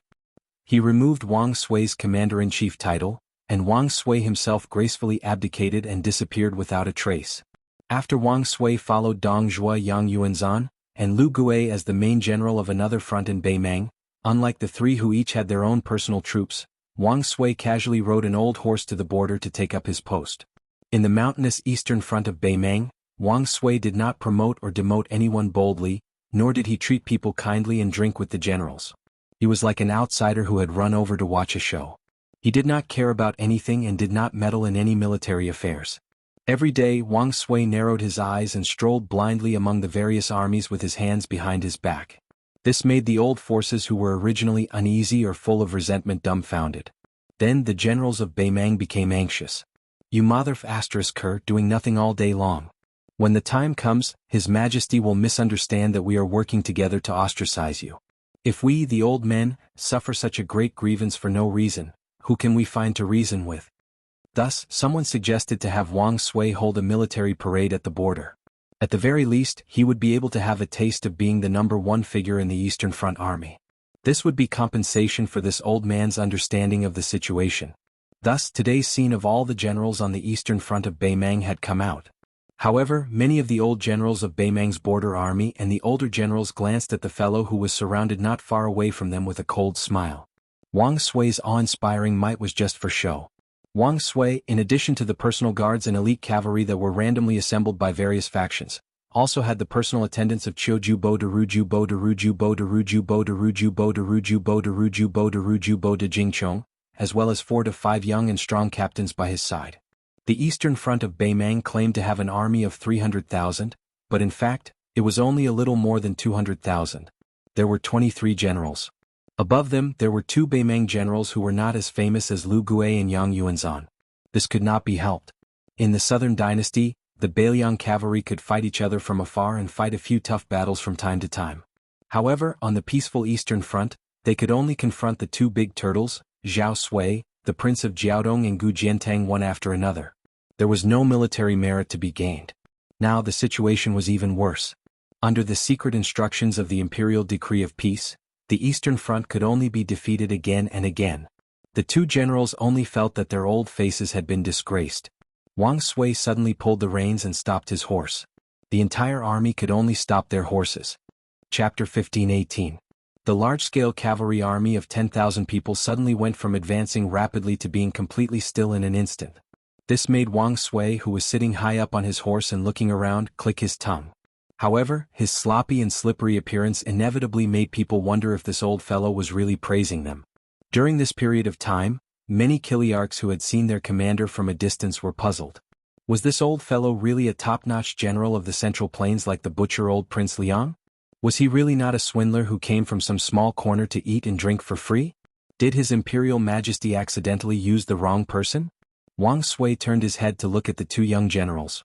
With a smug smile, he said, "The military strength of the soldiers of the Central Plains has been declining day by day since the end of the Great Feng dynasty. In the later stages of the Spring and Autumn War, they were so miserable that Northern Han could match your cavalry in 3 steps. Tragic, truly tragic. If it were up to me, it would be fortunate that Liang obtained the Central Plains. Otherwise, your Beimang would have taken advantage of the chaos to invade the south and unify the world. As for Liang, how did it succeed? Su Zhao's Su family army being able to fight was one thing, but that was not the most important thing. Rather, the existence of Su Xiao and the Su family army set an example for Liang, allowing the generals to understand one thing. Oh mother of ***, war could be fought so fiercely and people could die so easily. Why else would it be said that Buddha strives for a stick of incense and man strives for dignity? As a result, a large number of young and strong generals who dared to fight and die appeared in the Liang dynasty. There was nothing to be done. Even if they could not compare to Su Xiao, they could not be too far off, right? The previous two emperors of Liang, without mentioning anything else, had good eyesight. In my early years, I, Wang Sui, fought 4 battles with Su Xiao on the northern border of Dongyue. Of course, I definitely won all of them. Hearing this, several generals in the prime of their lives subconsciously swallowed. When they looked at this old fellow again, they suddenly felt that his stature was very tall and his aura was very strong. The sunlight shone on the old man's armor, dazzling their eyes for a moment. This was someone who had defeated Su Xiao. Moreover, he had won 4 battles in a row. Over the past 20 years, which general in Beimang dared to claim to be a match for the old Prince Liang? General Lu Gui was powerful enough, but he was only considered half a Su Xiao by His Majesty. Wang Sui continued, of course. Back then, I always fought against them with numbers. The greatest disparity in numbers was when I fought against Su Zhao's 600 people with 4,000 people. Over 500 people from Su Zhao's side died. Those generals who had just started to admire the old man almost couldn't help but jump off their horses and curse him. But Wang Sui continued unhurriedly, if I remember correctly, those 600 old soldiers from Jinzhou are the backbone of Beiliang's 3 old battalions. Everyone was horrified. Wang Sui chuckled. The greatest disparity in numbers was when I, Wang Sui, had 3,000 people and Su Xiao had 1,900 people.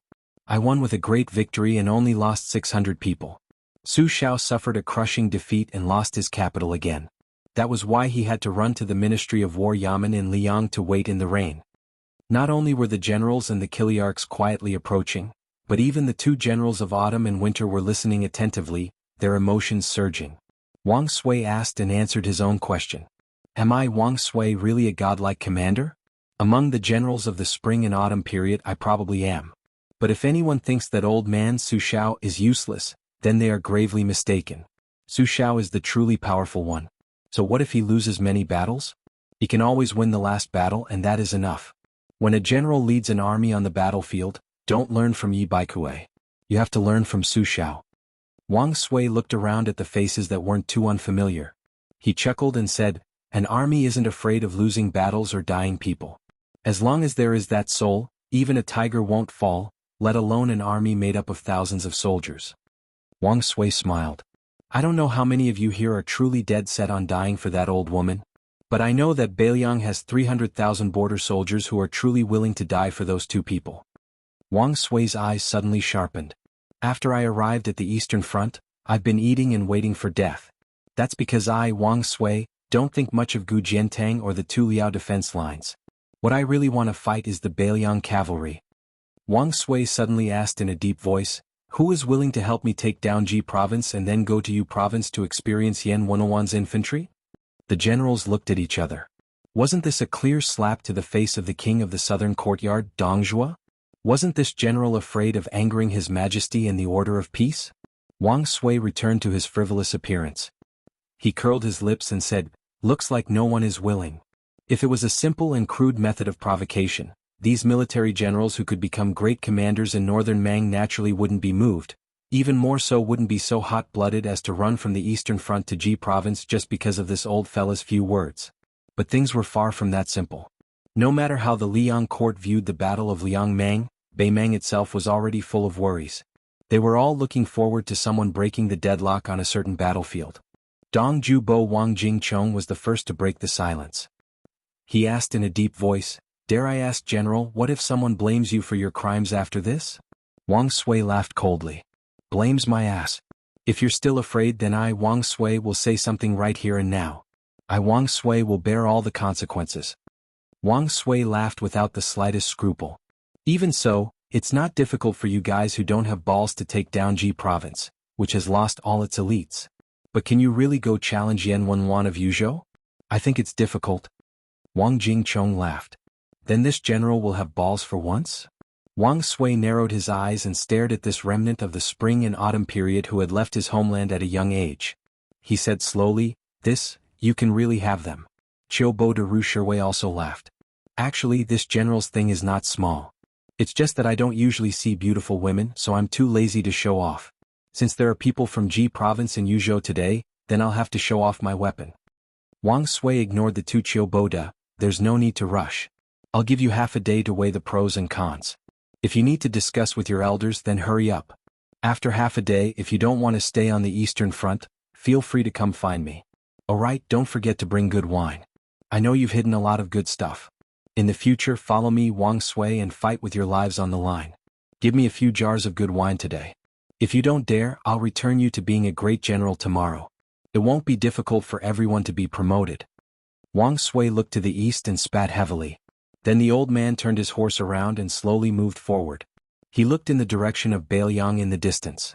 I heard you had nothing better to do than wander around Jianghu. Little Jianghu? So what if you can fight 10,000 people alone?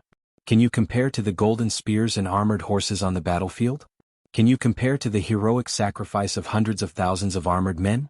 How can Su Zhao's son be so petty? Su Fengyin, back then your father was completely defeated by me in Jinzhou. If you're really capable, then come find me to settle the score.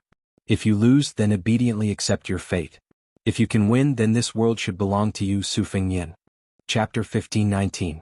Bailiang's Jianghu had never been so lively before. Under Xinyuan Qingfeng's influence, many Jianghu heroes had rushed north to the border. At this time, Mount Wudong was going to hold a new debate between Buddhism and Taoism. This gave many Jianghu people who didn't want to get involved in Liang Mang's battle a way out. They didn't want to get involved in the mess, but they just took a detour to Mount Wudong to watch the fun. They didn't want to annoy the Liang imperial court, right? Everyone knew that the scenery of the 81 peaks was spectacular.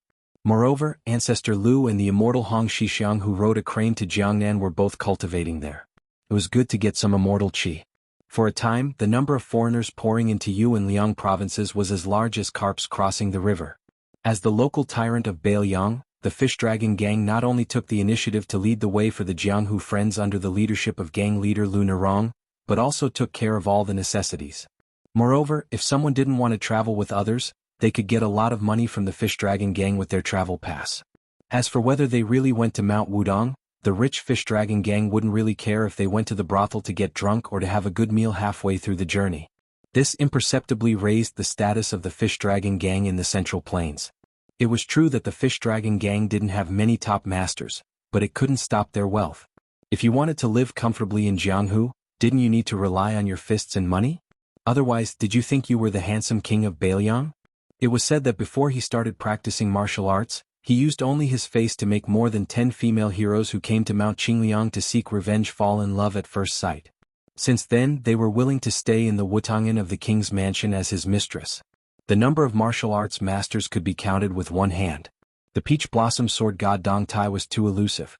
The great official Chao Changqing was not young after all. Tuoba Bodhisattva was a Beimang barbarian who was born unlikable. Therefore, Su Fengyin, who was in his prime and had many magnificent achievements, became the most interesting topic of conversation for the Jianghu people in Liang.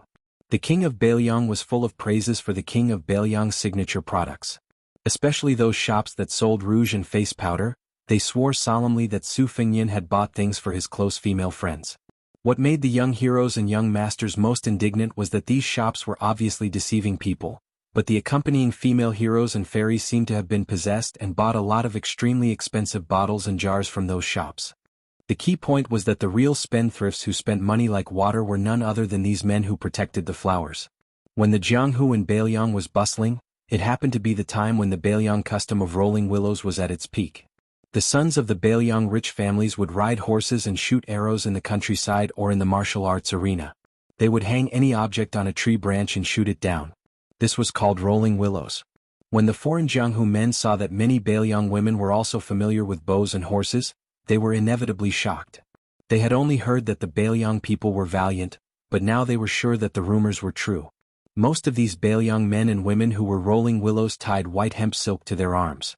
After asking around, they found out that the people of Bailiang would tie hemp silk to their dead relatives within a month after they took off their mourning clothes. This was somewhat similar to how the families in the Central Plains tied colorful silk to their arms in the middle of summer to ward off ghosts and diseases. At the same time, this was also shocking. Could it be that Bailiang had really lost so many people in the battles at Huda City in Liangzhou and Heluku in Yuzhou? Why was it that when they were in the Central Plains, they only heard that the Bailiang frontier army either retreated without a fight or collapsed when faced with the million-strong Beimang army? However, they heard that the two Liao provinces under the command of the Great Pillar State Gu Jiantang and his son-in-law Yuan Tingshan's Ji-Bei defense line were both filled with victory reports. After entering Bailiang, they saw with their own eyes that other than the Bailiang disciples who were riding and shooting willows that made them feel ashamed of their inferiority, the patrolling cavalry that was transferred from the Bailiang garrison made them feel awe and respect. It was said that these cavalry troops were far weaker than the cavalry troops at the border. If they were really sent out to fight the so-called elite troops in the Central Plains, wouldn't it be like a level 1 expert crushing a level 2 master? When most of the foreign Jianghu men began to climb the mountain or approach Wudong, they heard another two legendary news. The king of Bailiang, Su Fengyin, had led 10,000 Yuzhou cavalry troops to battle outside Heluku. This time he had broken through the enemy lines outside Huda City and forced the Beimang South Courtyard king, Dong Zhuo, to retreat again and again.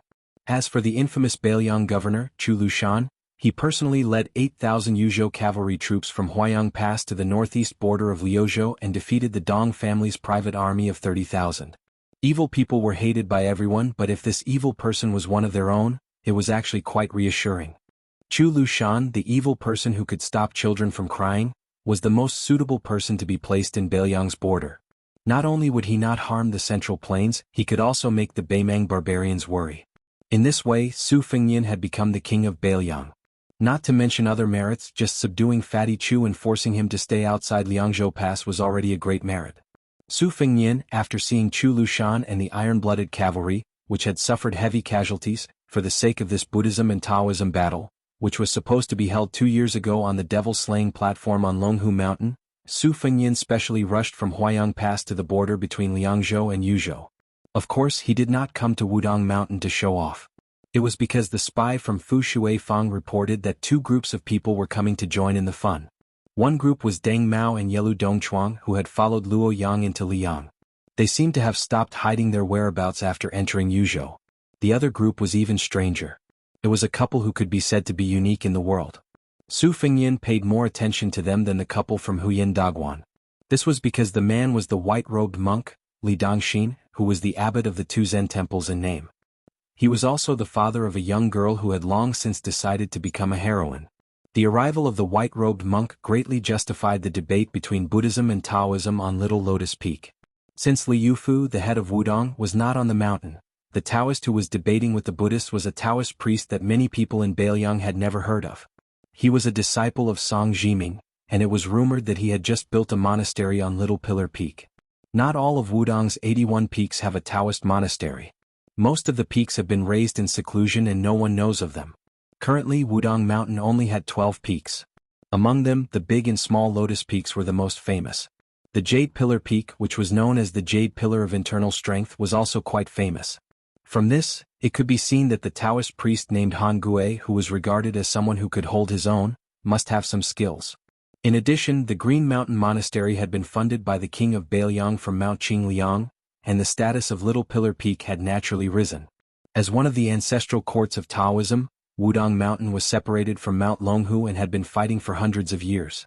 Of the few immortals of the highest generation, Wang Zhongluo was the first to pass away. Hong Shixiang, whose cultivation had reached Tongxian, was reincarnated for some unknown reason. Sword maniac Wang Xiaoping, who blocked the way Wang Xinji, died heroically on the banks of Guangling River. Song Jiming, who had lived for more than 60 years, had also died. Now, only the enlightened priest Chen Yao and the self-deprecating Yuxing Rui, who had self-deprecated, "I can't cultivate immortality, I can only cultivate strength." The latter was also the person who had the foresight to bring Li Yufu up to Wudong from the East Sea. There were about 20 Wudong Taoists of the same generation as Li Yufu and Han Gui. After that, there were more Taoists of the four generations, especially the Ling and Jin generations. Unlike Mount Longhu, which was declining day by day, Wudong Mountain, which had been silent for 100 years, was becoming increasingly prosperous. There were now more than 600 Taoists of the Zhen generation, and this was under the premise that Wudong Mountain was not willing to accept disciples indiscriminately. When going up the mountain to burn incense, whether it was the people of Lingzhou or the pilgrims of Ji and He Prefecture, they would usually climb the mountain from the southern divine path, which had the most beautiful scenery and the best route. Su Fengyin had chosen the northern divine path to climb the mountain. He did not expect that he had underestimated the huge appeal of the battle between Buddhism and Taoism. Apart from the 700 to 800 Jianghu people, most of the rich people of Beiliang and the other 3 prefectures had come by car or horse. There were even many people from Huainan and Gangnam-do who had come to burn incense and watch the battle. The northern divine path of Wudong Mountain was not wide to begin with. What was even more unfortunate was that it had started to drizzle early in the morning. The rain was not enough to obstruct the road, but the muddy road was a pain. Coupled with the constant trampling of the people, the rugged road of less than 20 miles was more tiring than 50 miles of the official road. Chapter 1520. This time, Su Fengyin didn't have any retainers following him to Mount Wudong. Because he was in a hurry, he didn't even ride a horse. Instead, he chose a secluded path and flew like a bird, so he didn't look travel-worn. He wore a green robe and had 2 sabers hanging from his waist. One was a soldier that he had stolen from Jiang Fuding, while the other was an ordinary cold saber. At noon, Su Fengyin stopped at a simple and crude restaurant at the entrance to the Northern Divine Road. The name of the restaurant was quite interesting. It was called Passing Village Inn, probably to remind pilgrims who had come from afar that there wouldn't be another shop after passing through this village.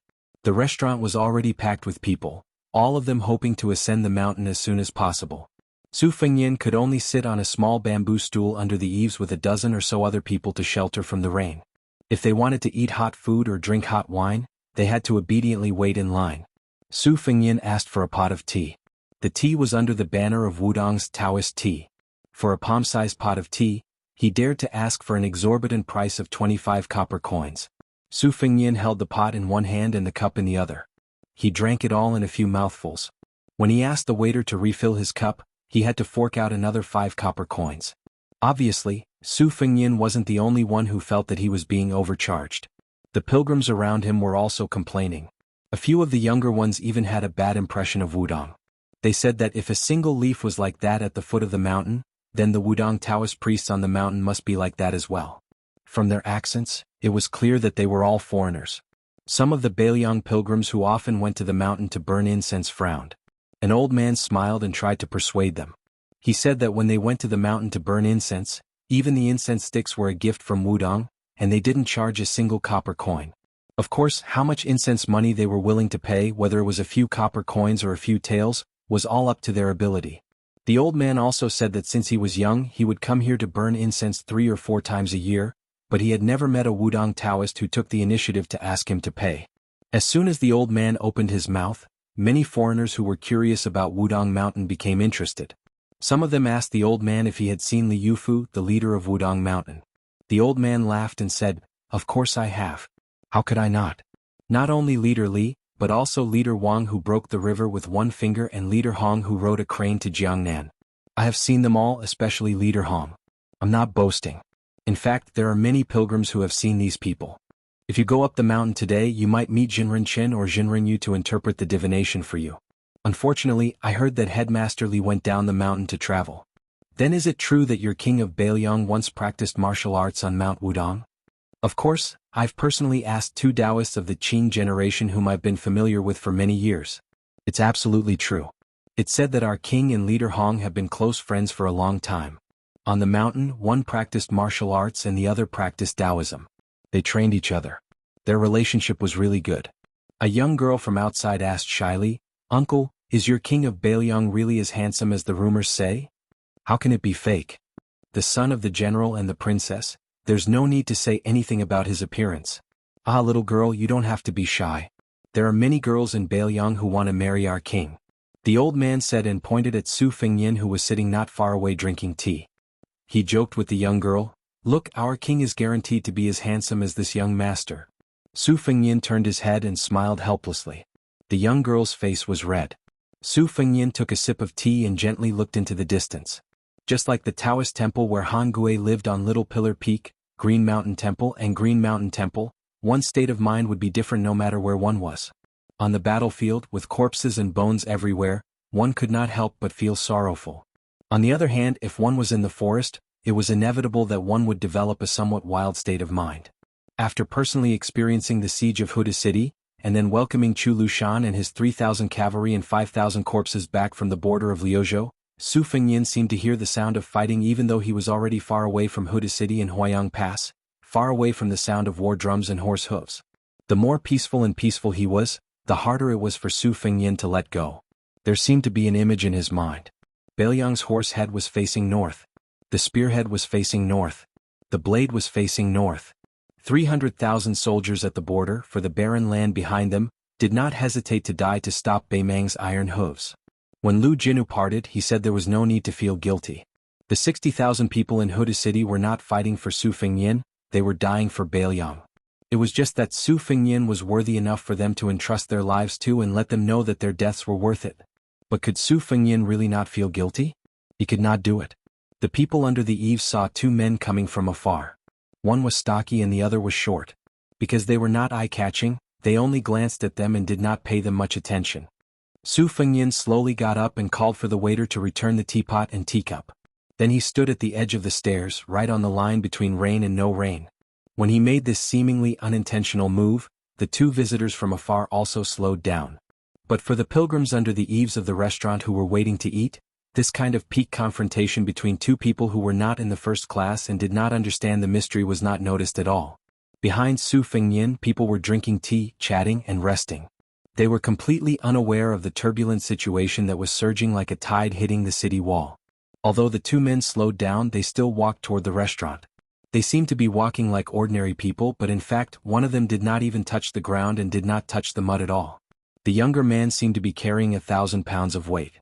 When he stepped on the ground, even the tops of his shoes sank into the yellow mud. Seeing that they had no intention of stopping, Su Fengnian narrowed his eyes. His right hand pressed on the handle of the soldier crossing the river, and he was about to step on the stairs. The middle-aged man was the first to stop. The young man beside him wanted to continue, but his companion suddenly reached out and stopped him. The young man's face was full of indignation. He stared at the guy and muttered in a low voice in the slightly awkward Mandarin of the Central Plains, "Do you think you're so great just because you've fought old monster Wang and Tuoba Bodhisattva?" Then the arrogant young man sighed. "Well, you're quite great." He shouted at the top of his voice, "Hey! You know we're not here to fight. How can you treat your guests like this?"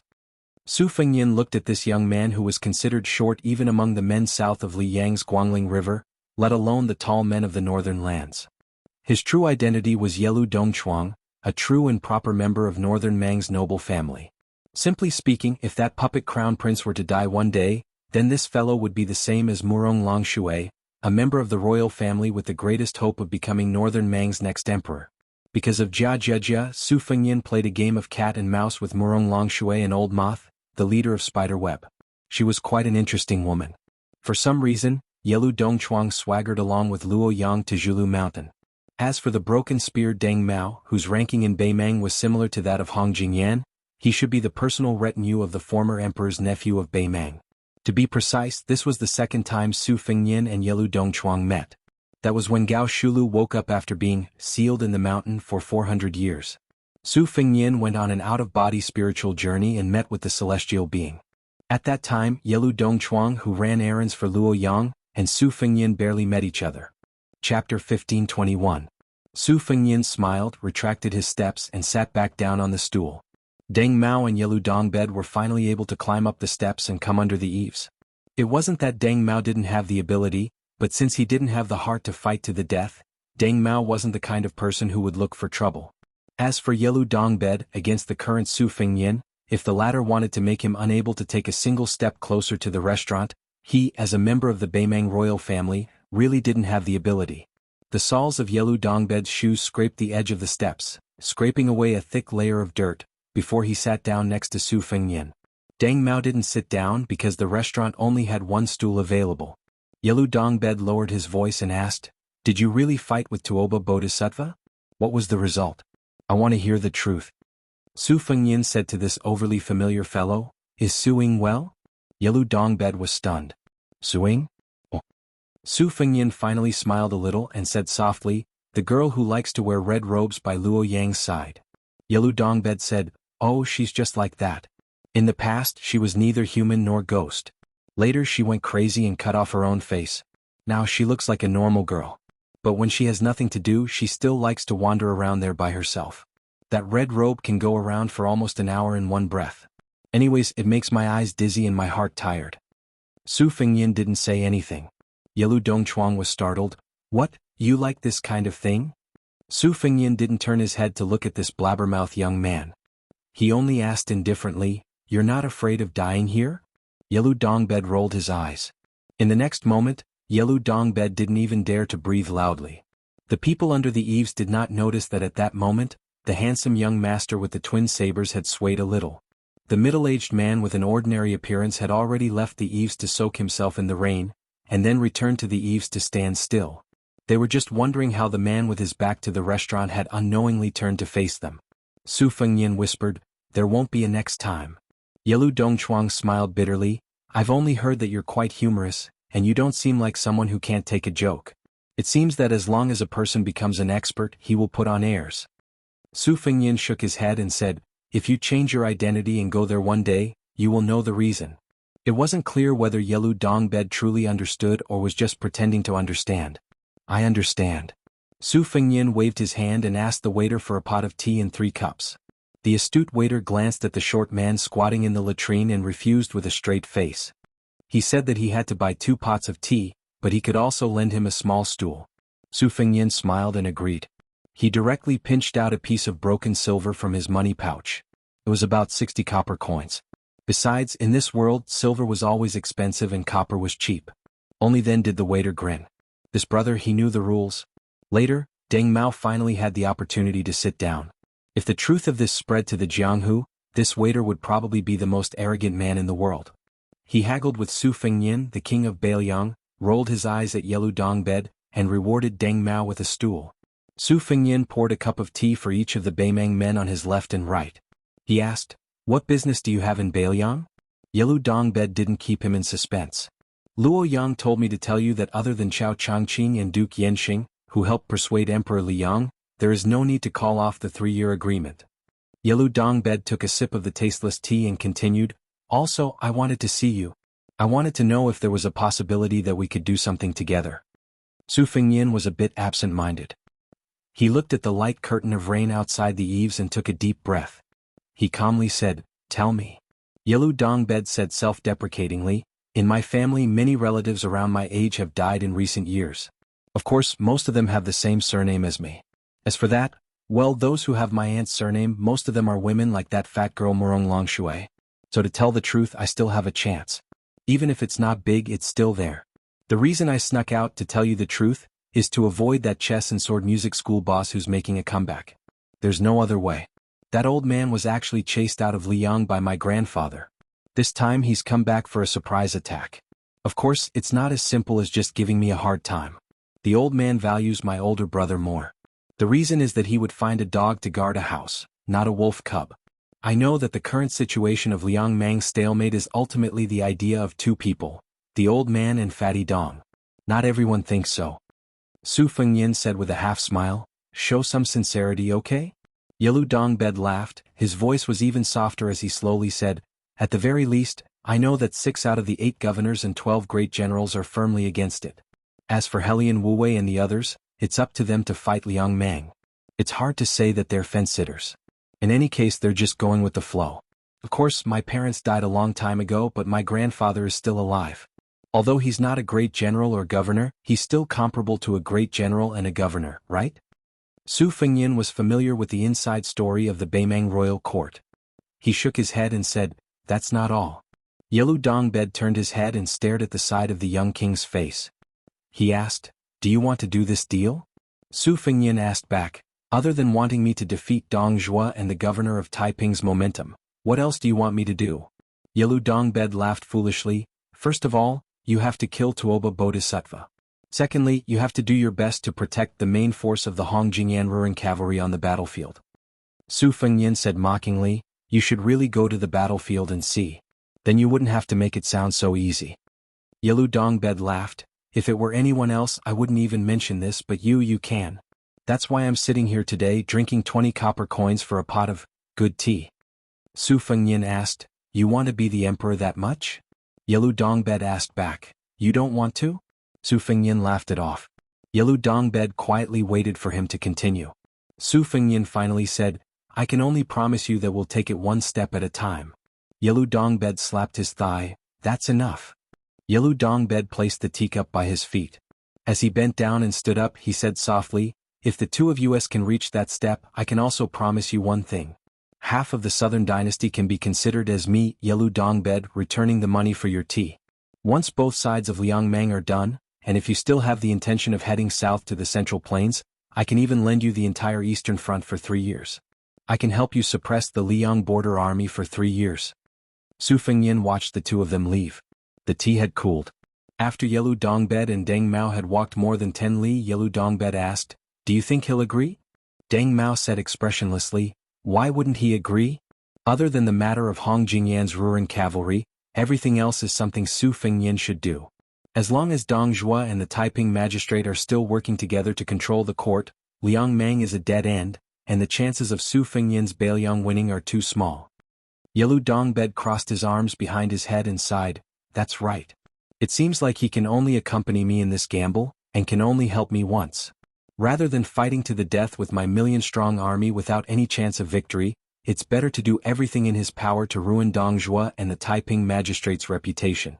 At the very least, it'll be relatively easier. As long as I can force these two fellows to weaken in one spurt of energy, I won't even need to exhaust myself. It'll be equivalent to winning an opportunity for me. When the time comes, it'll depend on my ability and destiny. Deng Mao hesitated for a moment, then asked, If you really succeed? Dividing the world between the north and the south? The dwarf's lips cracked into a soundless smile, revealing a savagery and bloodthirstiness that had not been seen in the last 20 years of the Yalu surname. And under the eaves of that restaurant, Su Fengyin's lips twitched. Su Fengyin stood up and walked down the steps, beginning to step onto the northern divine path of Mount Wudong. So what if such a person became the emperor of Beimang? Chapter 1522. The rain gradually stopped and the sun gradually rose. Su Fengyin began to climb the mountain.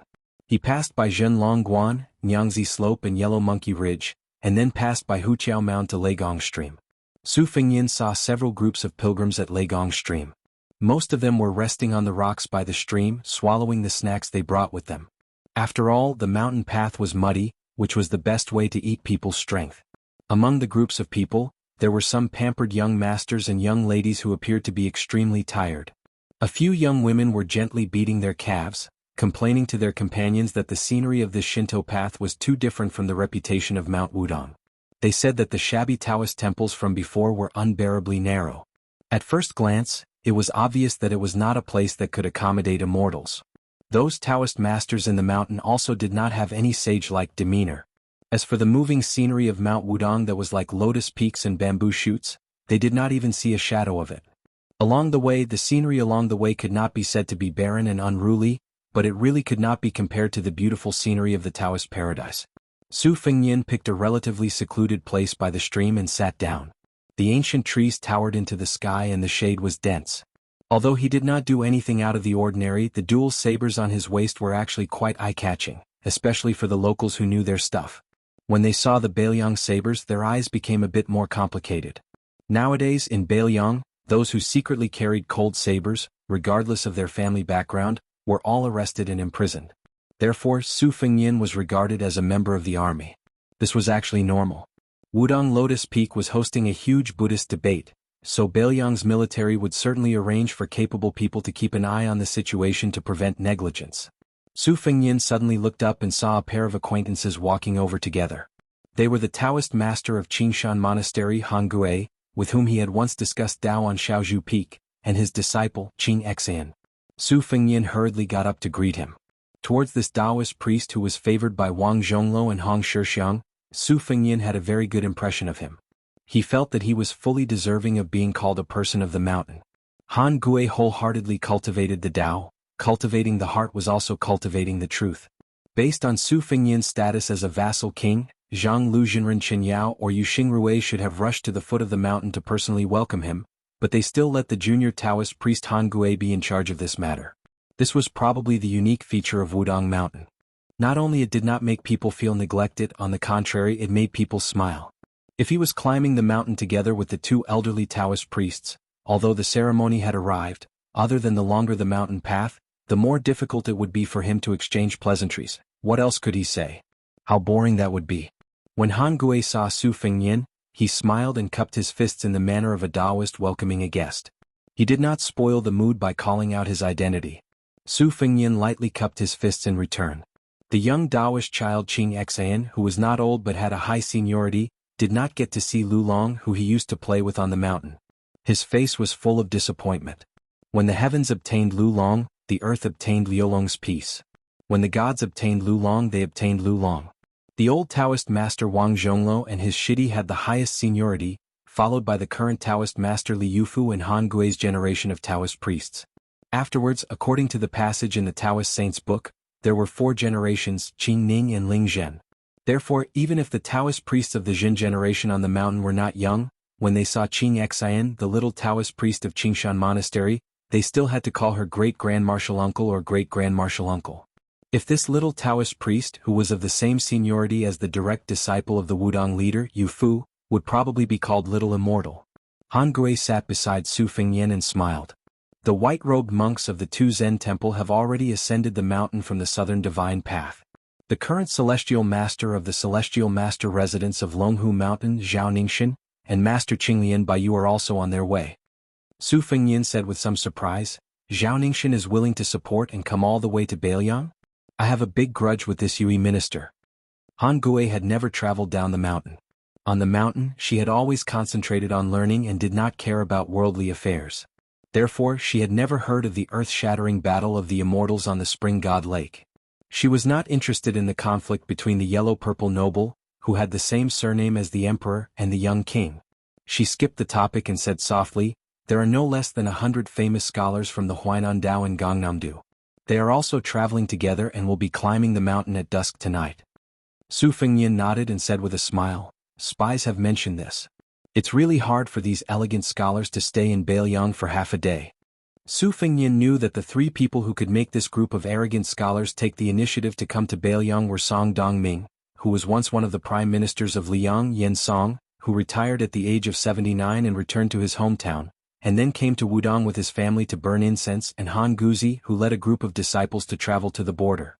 These 3 people's contributions could not go unnoticed.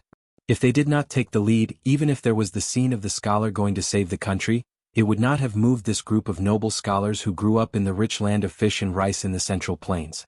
Strange things happened. Su Fengnian instantly slid from one side of the stream to the other.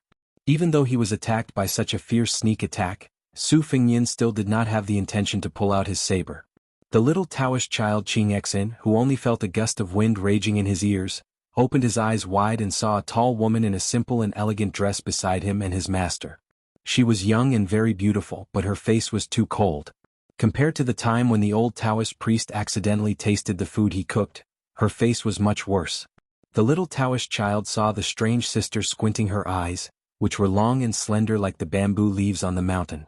The pilgrims near the stream were first stunned, but soon there were some quick-tempered busybodies who cheered loudly.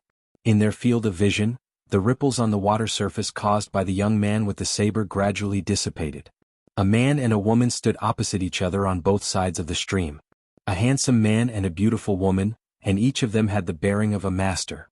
No matter how they looked at it, there was a story to be told between the two of them.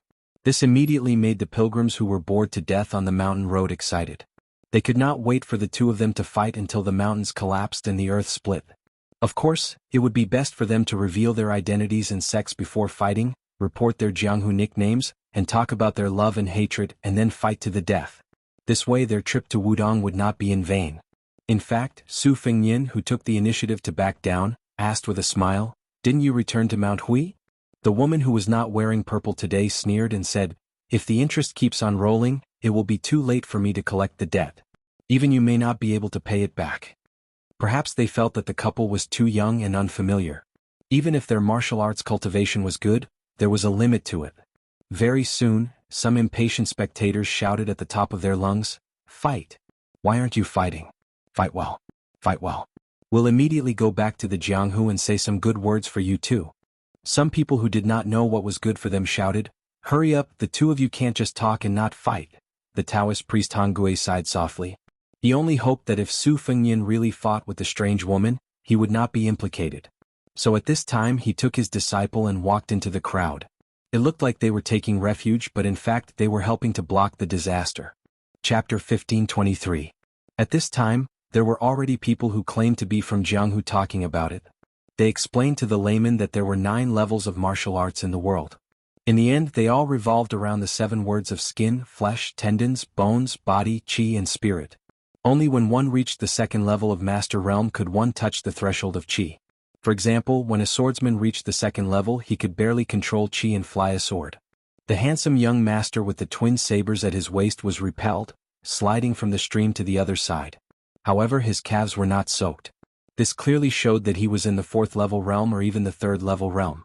It could be assumed that with his age, he was fully deserving of the title of a rising talent in the martial arts world in a province or county. Su Fengnian suddenly smiled and said, "If you want to fight, sure, but we have to make a small deal. As long as you help me find someone, you can choose the time and place. Also, you have the final say on who wins or loses." She hesitated for a moment but finally nodded. Su Fengnian asked curiously, "You want that title that much?" Su Fengnian knew very well that no matter how many fortuitous encounters the woman in front of him had, due to her innate talent, reaching the great celestial phenomenon realm was already the limit of her martial arts. The martial arts journey of the mistress of Mount Huey's Great Snow Plateau could be said to be soul-stirring. First, she used the treacherous and insidious secret art to absorb other people's qi and turned it into her own, barely reaching the 1st level. If not for Su Fengnian helping to suppress her chaotic qi with the imperial seal of several countries hidden in the tide-listening pavilion, she would have very likely gone mad and even died. After that, she quickly crossed the Shenfinger realm and entered the celestial phenomenon realm. Wang Xianji had heavily injured her body, but in the end she had spared her life. Otherwise, even if she received gifts from Zhao Huangqiao and Lu Songtao, she would not have been able to escape the mysterious celestial phenomenon tribulation. It could be said that Xianyuan Qingfeng's path of martial arts was full of ups and downs. She could be said to be the first person after Su Fengnian. Because of this, Su Fengnian had always been very nice to this stubborn woman. It was like this in Beiliang, in the capital, and even more so when they met at Mount Hui. Today, when they met at Mount Hui, he also took the initiative to avoid her. One had to know that Deng Mao and Yilu Dongbed did not have this kind of treatment. To be more precise, Su Fengnian and Xianyuan Qingfeng could not be said to be in love. Perhaps Su Fengnian was empathizing with her because they were in the same boat, while she was most likely the one who had accumulated resentment in her heart. That was why the man and woman who had reached the peak of martial arts the fastest in Liang were so entangled. Although Su Fengnian had long known that Xianyuan Qingfeng was very competitive, she was already the first female martial arts alliance chief in several hundred years. Why did she still want to fight for the illusory title of number 1 in the world? This was something that Su Fengnian could not understand no matter how much he thought about it. This farce, which was all bark and no bite, made many of the spectators feel bored. This was how the world was. It was fine if one did not give hope, but the worst thing was to give hope and then disappoint. Many of the hot-tempered people of Jianghu could not help but loudly mock and ridicule, whispering malicious words. For some reason, Xianyuan Qingfeng, who had not appeared in purple for a long time, cast a sidelong glance at this group of noisy spectators. With just a glance, everyone was silent like cicadas in winter. Su Fengnian could not help but laugh. Looking at those fellows who were secretly shrinking their necks, he thought to himself that when he was roaming Jianghu and watching those high and mighty young heroes and fairies, this was probably the same scene. Afterwards, Su Fengnian and Xianyuan Qingfeng continued to climb the mountain under the guidance of Han Gui and Qing Xan. They passed Meili Peak and Jiao Slope, and then Wudong's main mountain, Big Lotus Peak. Xianyuan Qingfeng was silent the entire way.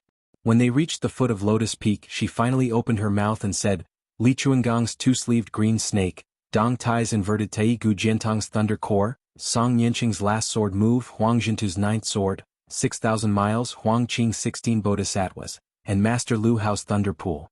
Before we reach the peak, tell me all of them." Seeing Su Fengnian frown, Xianyuan Qingfeng said coldly, "If you have a move that you don't want to say, you can substitute it with a similar move, or, a move that you created yourself is fine." Hearing that long list of names, the little Taoist child Qing Xan felt as if thunder was rolling. It was too frightening. She only felt that this elder sister's appetite was really big. Su Fengnian asked in a deep voice, "You want to gather the strengths of 100 schools of thought and merge them into one? You really don't want to give up on becoming a land immortal? Didn't Zhao Huangqiao remind you back then that your situation is somewhat similar to my younger brother, Huang Manor? You were lucky enough to escape the disaster of the mysterious finger heavenly phenomenon realm.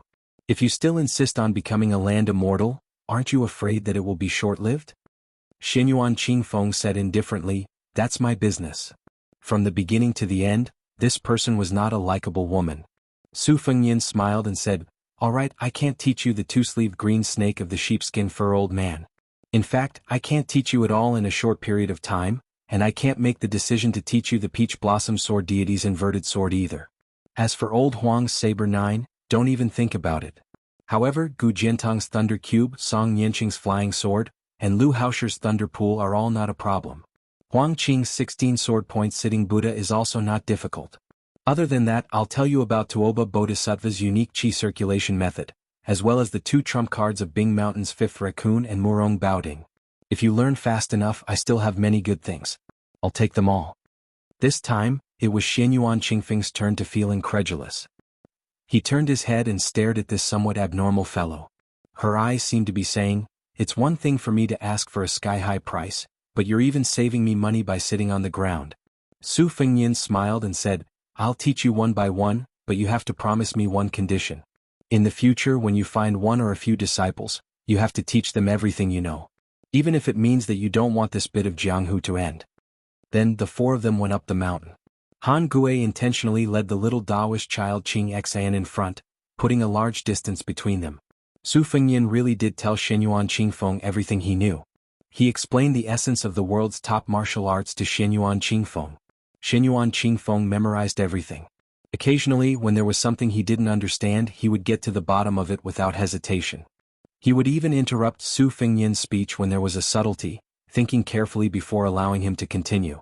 On this section of the mountain road, Su Fengyin was like a knowledgeable teacher, while Xianyuan Qingfeng was a competent disciple who diligently memorized everything.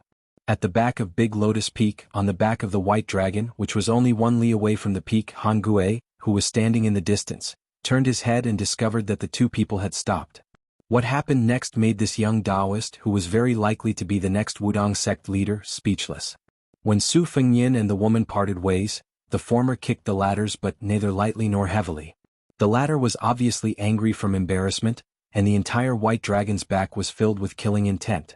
However, the young king said something, and the woman was stunned for a moment before giving up and going down the mountain. The little Taoist child Qing Xan immediately prostrated himself in admiration. He thought that if he could also wander the Jianghu in the future, he must have at least half of the elegance of the king of Bailiang. When the 3 of them went up the mountain again, even Han Gui couldn't help but ask curiously, Your Highness and that woman are old acquaintances? Su Fengyin smiled and nodded. He said softly, She's an enemy we've known for many years, and kicking her was a person's dream. The little Taoist child of the Qing generation thought about it seriously. Thinking about that fairy sister's cold and elegant appearance and arrogant manner, he didn't think that person's dream was childish at all. He laughed and said, Your Highness, that kick was very awe-inspiring, I like it. Han Gui rubbed his forehead, feeling a headache. A cold snort came from far away. It scared the little Taoist child so much that he had goosebumps all over his body. Su Fengyin rubbed the child's head and said gloatingly, You're in trouble. For the next 20 years, don't go down the mountain and go to the Jianghu. The little Taoist child asked timidly, That sister, is she very powerful? Su Fengyin smiled and said, A woman who wants to be the second Wang Xianji, don't you think she's very powerful? The little Taoist child said with a bitter face, No wonder junior granduncle always said that the woman at the foot of the mountain is a tiger. At this moment, a white-robed monk walked down from the top of the mountain, his sleeves fluttering. He looked like he was going to fight Su Fengyin to the death. Chapter 1524. Su Fengyin was a bit embarrassed by the white-clothed monk's aggressive approach. He wasn't afraid, but he couldn't help but feel a little guilty. Which father in the world wouldn't be angry at the bastard who dared to trick their own daughter? Back when Li Thing ran away from home and snuck out of the 2 Zen temples to roam the Jianghu, she carried around 200 taels of silver. It was probably her father's accumulated wealth from lecturing in the temples for many years. In the end, when she met the 3 of them, she ate and drank without restraint and quickly became penniless. Perhaps this heroine had let it slip when she returned home and bore a grudge against the white-clothed monk? Su Fengyin knew that he was in the wrong, so he could only force a smile and make up his mind not to retaliate or scold. The white-clothed monk walked quickly with large strides. There was actually a woman following behind him. She couldn't be considered very beautiful, and the makeup on her face was a bit thick. It turned out that Li Thing had hung half a kilogram of rouge on her face in Wutongin back then because she had learned it from her family. The white-clothed monk hurriedly came in front of Su Fengyin and pointed at Su Fengyin's nose, denouncing him. "Where are my daughter and my disciple Nanbei? I heard that you thought they had too many tables to eat, so you chased them to Shishu and Nanzhou. Is this how your Mount Qingliang treats its guests? If I see that my daughter has lost a few kilograms, do you believe that I won't go to your doorstep and scold you?" The woman who came to the white-clothed monk's side first smiled at Su Fengyin, then tugged at his monk robe and muttered in a small voice, "What do you mean by I, or I? You have to call yourself a poor monk. How many times did Li Thing tell you after she returned to the mountain? An expert must have the bearing and demeanor of an expert. Li Thing always said that there was a swordsman who traveled the Jianghu with her. What was his name again? Old Huang? She could tell at a glance that he was an expert? Li Xiaoxin, look at yourself. Is this proper?" The white-clothed monk was clearly still angry. He gave a cold snort and changed his tone slightly. "Do you believe that I won't go to Mount Qingliang to scold and make a scene? It's just that this poor monk didn't bring the knife that has been sharpened countless times today." The woman seemed to have more worldly wisdom than her man.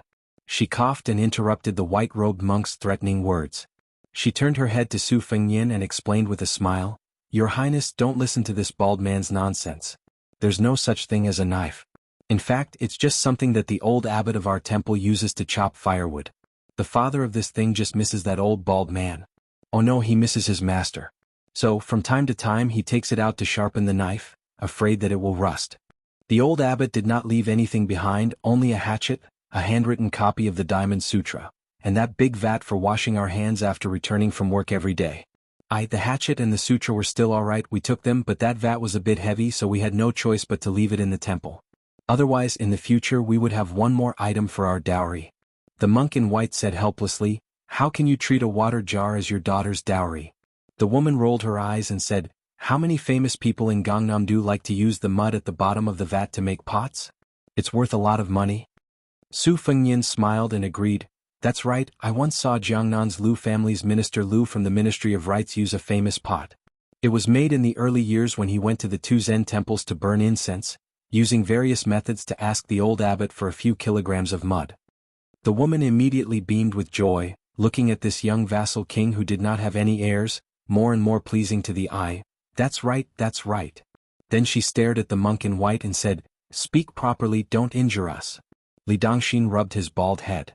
Everything had its vanquisher, and the words of his wife were more effective than an imperial edict. At this time Han Gui was finally able to get a word in. He bowed and said, "I am Han Gui from the Little Pillar Peaks Green Mountain Monastery. I have long been fascinated by Monk Wu Chan." Li Dongxin looked at this Wudong Taoist who was not famous before the battle between Buddhism and Taoism. Compared to the way he treated Su Fengyin, he smiled a little more and returned the greeting. "Greetings, Jinren Han. There are 3 debates on Lotus Peak this time, and you and I will be in the 3rd debate on the last day. When the time comes, I hope Jinren Han will be merciful." Han Gui smiled and said, "I am really not worthy of being called Jinren. 2 Zen monks can just call me Taoist Han." Li Dongxin laughed and said, "Taoist is a person of the Tao, a person who has attained the Tao, a Taoist priest, a person who has proven the Tao, a Jinren, a person who seeks the truth. It is better for me to call you Jinren Han. If Wang Zhonglo was here, I might as well call him Taoist Wang.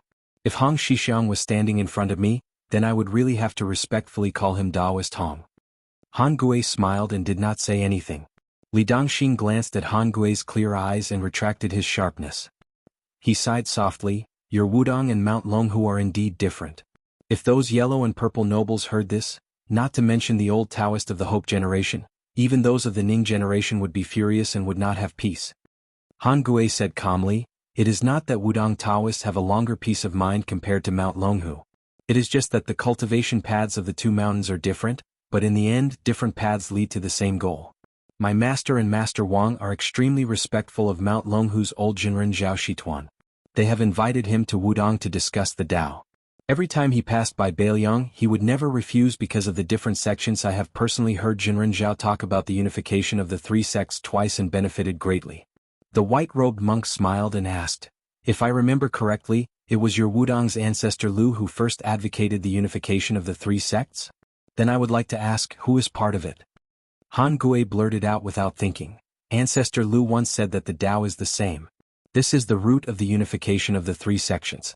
In my humble opinion, I don't know what it is, but I know what it is not. It is this one. It may not be in the hands of the Wudong monks who have reached the depths of Zen, nor may it be on Mount Wudong where Buddhism is destroyed and Taoism is flourishing. Similarly, it may not be in the mouths of those scholars who are good at talking. Li Dongxin touched his bald head again, his eyes seemed to be full of admiration. He nodded and said apologetically, "I have rudely probed you 3 times. Please don't blame me, Jinren Han." Han Gui smiled and said, it's fine. The group of people climbed the mountain together. The white-robed monk and Han Gui casually chatted about Wudong's local customs. There was neither Buddhism nor Taoism. It was as if they had met an old friend in a foreign land. Their words were as slippery as watermelon skin. The white-robed monk deliberately ignored Su Fengyin. He was probably afraid that he would not be able to hold back and look for a knife to chop people. If a man met someone who was trying to steal his wife, he would pick up a knife and chop the person without hesitation. If he met someone who was trying to steal his daughter, whether he would chop or not depended on not only the character of the daring little bastard, but also the attitude of the daughter's mother. At this time, Li Dongshir's mother, or rather the little monk Nanbei's master's wife, was extremely amiable towards Su Fengyin. Although it was not the gaze of a mother-in-law that would grow fonder the more she looked at her son-in-law, it was as if she had met a young man of the younger generation who was interested in her daughter. She was not deliberately warm, but she would definitely not lower her face to treat Su Fengyin. The woman's heart was boundless. At first she was still a little reserved. After all, the young man in front of her was the #1 figure in the Northwest. But soon, success came naturally. She began to nag about family matters and complained that in Bailiang's territory, he was really spending money. Especially when she brought a lot of rouge and face powder back from Bailiang, she had already used it all. In the end, when she went to the shop in Yuzhou to take a look, the price was really expensive. Speaking of this, the woman thanked Su Fengyin very much. She said that the daughter of Li Dongshir did not know the importance of things and had accepted so many expensive gifts in one go when she left Mount Qingliang's mansion. After that, the woman smiled and frankly said that she would never be able to pay back the money. This time she left in a hurry and did not bring any gifts back. Therefore she had long squandered all the savings at home. The smile on Su Fengyin's face never disappeared as he listened to the woman's blabbering. The little Taoist boy Qing Xin, who was eavesdropping on both sides, felt strange. It was strange enough that his master, a Taoist priest, could get along well with the famous white-robed monk who was known as the Bodhisattva of flesh. How could the king of Bailiang get along well with that woman? The white-robed monk Li Dongxin was the most important figure in the debate on Lotus Peak. As the current head of the 2 Zen temples, he himself was the leader of Buddhism under the heavens. Su Fengyin was also a top-honored guest of Wudong. As a result, this group of people headed straight for Wudong's Xiang Palace at the top of the mountain to settle down. Wudong originally did not have the habit of dividing people into different ranks. However, very quickly Wudong Mountain discovered that while they did not pay attention to it, the mountain visitors paid the most attention to it. It was from the mouths of the guests that the 9 palaces and 36 temples that originally belonged to Wudong Mountain's Taoism actually already had a ranking system in Jianghu. Being able to stay in the 9 palaces was something that could demonstrate one's official status and position in Jianghu the most. If one was able to enter one of the 8 upper temples of the 36 temples to rest, then it was also worth being complacent about. Following the increase in the number of visitors, especially the arrival of the 2 famous families of Jiangnan and Huainan, many of the lower 8 temples that were far from the main peak were also overcrowded, to the extent that they had no choice but to close their doors and decline visitors. Just as Su Fengyin and the white-robed monks group stepped foot into the Xiang Palace from the back door, a delicate and pretty little Taoist boy rushed in front of Su Fengyin and said in a low voice with a sad face, "Grand Marshal Uncle, a new group of honored guests have arrived on the mountain. The Taoist master personally accompanied them on a tour of our main peak. The guests are also not like the usual foreigners who make many requests. They did not insist on resting on the mountain. They said that they had already booked rooms at the small town at the foot of the mountain, but the Taoist master personally said that these guests could not be neglected. He wanted us to make 3 or 4 elegant and quiet rooms for them. My master and a few martial uncles were all worried to death. With great difficulty they were only able to find 2 rooms in the Xiang Palace, any more than that really could not be done. The Divine Firmament Temple and the Void Temple that are near the top of the mountain are also in a difficult position, saying that even the woodshed has been vacated for the guests to stay in. Then there's no reason for us to let half of the guests stay on the mountain and half leave the mountain, right? Chapter 1525. Su Fengyin had met most of the Taoists from both Qing and Ning generations when he was practicing his blade on the mountain. He had a photographic memory, so he asked with a smile, "Little Taoist Ning He, who are you? Why are you so important?" The little Taoist had accompanied the ox-riding Grand Marshal uncle to welcome the person in front of him at the mountain gate. Naturally, he knew Su Fengyin's identity. The little Taoist quickly bowed and said, "Your Highness, I heard from Marshal Uncle Qing Feng that he is a student of Shangyin Academy's Mr. Han." Su Fengyin was enlightened. He had received a spy report from Qingtsang City in Lu Province. It said that Mr. Han continued his journey west to Mount Lantua, but when he heard that there was going to be a battle between Buddhism and Taoism on Mount Wudong, he sent a few disciples back to Liangzhou and met up with the immortal of wine Chang Sui, who had gone to Jibei alone. The old man only brought his granddaughter, Han Guoxiu, and a few escorts to continue his journey. Su Fengyin only dared to hope that one of Han Guzi's disciples would stay in Beiliang. It would be best if it was Su Huang, a master of the art of war. If it was the carefree Sima Qin, it would also be good. Su Fengyin felt a little regretful when he heard the news. If only 1 or 2 people came to Mount Wudong, they would most likely be working for Beiliang. But even Chang Sui came, it probably meant that none of them would stay in Beiliang. Su Fengyin sighed in his heart and said with a smile, "Little Taoist Ning He, go and tell your master that this king's room will be given to these guests." This king guessed that it would not be difficult for 2 or 3 people to stay in that room. The little Taoist did not dare to say anything. Han Gui said gently, "Ning He, just do as your highness said. Also, give Qing Xin and my room to the guests." Before Han Gui could finish, the little Taoist said loudly, "Grand Marshal Uncle, how can we do that? Little Pillar Peak is more than 10 miles away from Green Mountain Monastery and Lotus Peak.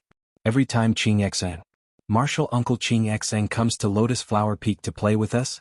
No, she comes to Lotus Flower Peak to help Marshal Granduncle borrow books. She's always exhausted." The voice of the little Taoist of the Ning generation became softer and softer as he spoke. Han Gui's disciple, Qing Xin, wished she could dig a hole and hide in it. She was done for. When she returned to the Green Mountain Monastery, she would be punished to copy the classics 10 times. The white-robed monk turned to his wife and clicked his tongue. "Look at the juniors on the mountain. They're all siding with their elders. Those little baldies who play with the stupid Nanbei all want to eat and drink in our house all day long." The woman smiled and said, "You're wrong. They're clearly targeting our daughter. Usually, the little monks I see on the way to the temple are very sloppy, but every time they come to our house, which one of them doesn't wear clean monk robes that have just been washed?" The white-robed monk flew into a rage. "Is there such a thing?" The woman rolled her eyes and said, "You just found out." The white-robed monk said angrily, "Those little baldies are asking for a beating. And the stupid Nanbei is even more stupid. If this isn't inviting a wolf into the house, then what is?" The woman said unhappily, beat them until they have an epiphany. It's better that you don't have to be the abbot who doesn't take money but only gives out money." In the end, Han Gui and the little Taoist went to stay with the Qing generation disciple of the Jinlu Jinren Qinyao. And Su Fengyin went to the thatched hut at the elephant pond halfway up the mountain where he used to practice his blade. Before going down the mountain, Su Fengyin first sent the white-robed monk to the room where he stayed. Han Gui took the lead and left. At this time, everyone on Mount Wudong was extremely busy. Other than being responsible for bringing Su Fengyin to the Xiang Palace, Han Gui actually had a lot of work to do. In fact, the Taoists of all generations on the mountain knew that Han Gui was going to take on a big responsibility in the future. After all, even the old chief Wang Zhonglo said that Han Gui's Taoist heart was the most stable. Even Hong Shixiang half-jokingly said that there were many small pillars of osmanthus trees on the mountain, which was most suitable for Han Gui, who had the word osmanthus in his name to cultivate and comprehend Taoism. And the 2 most senior Jinren Qinyao and Yu Xingrui of Mount Wudong today also valued Han Gui, a junior who stood aloof from worldly affairs. Su Fengyin sent him to the doorstep. After the white-robed monk pushed the door open, he suddenly turned around and asked, "Have you met my senior uncle?" Su Fengyin was stunned for a moment before he realized that he was talking about the chicken soup monk at the foot of the Little Rotten Tua mountain in the western region. The old monk was the senior brother of the dragon tree holy monk. He nodded and said, I can fight with Tuoba Bodhisattva and not die. Li Dongxin waved his hand, he's already dead. Who are you trying to say nice things to? Su Fengyin was silent and speechless. The white-robed monk sighed and said sadly, but then again, the reason why senior uncle was able to plant the lotus in my heart was because of your appearance. Back then, when I traveled thousands of miles to the west alone, it was because senior uncle was worried. His original intention was to go to the western region to bring me back to the two Zen temples. He didn't expect that one stop would last for more than 20 years. This penniless monk's epiphany is also thanks to Martial Uncle's insights. Alright, that's a separate matter. The matter of my daughter is not over yet. But for senior uncle to be able to plant the lotus, I have to thank you. Li Dongxin lowered his head and put his palms together. Su Fengyin put his palms together and gently returned the greeting. After Su Fengyin left, the white-robed monk closed the door. The woman sat on the chair and rubbed her calf. She smiled and said, there's only one daughter. Even though the north and the south are stupid, they're already a family. Sigh, if only I had two daughters.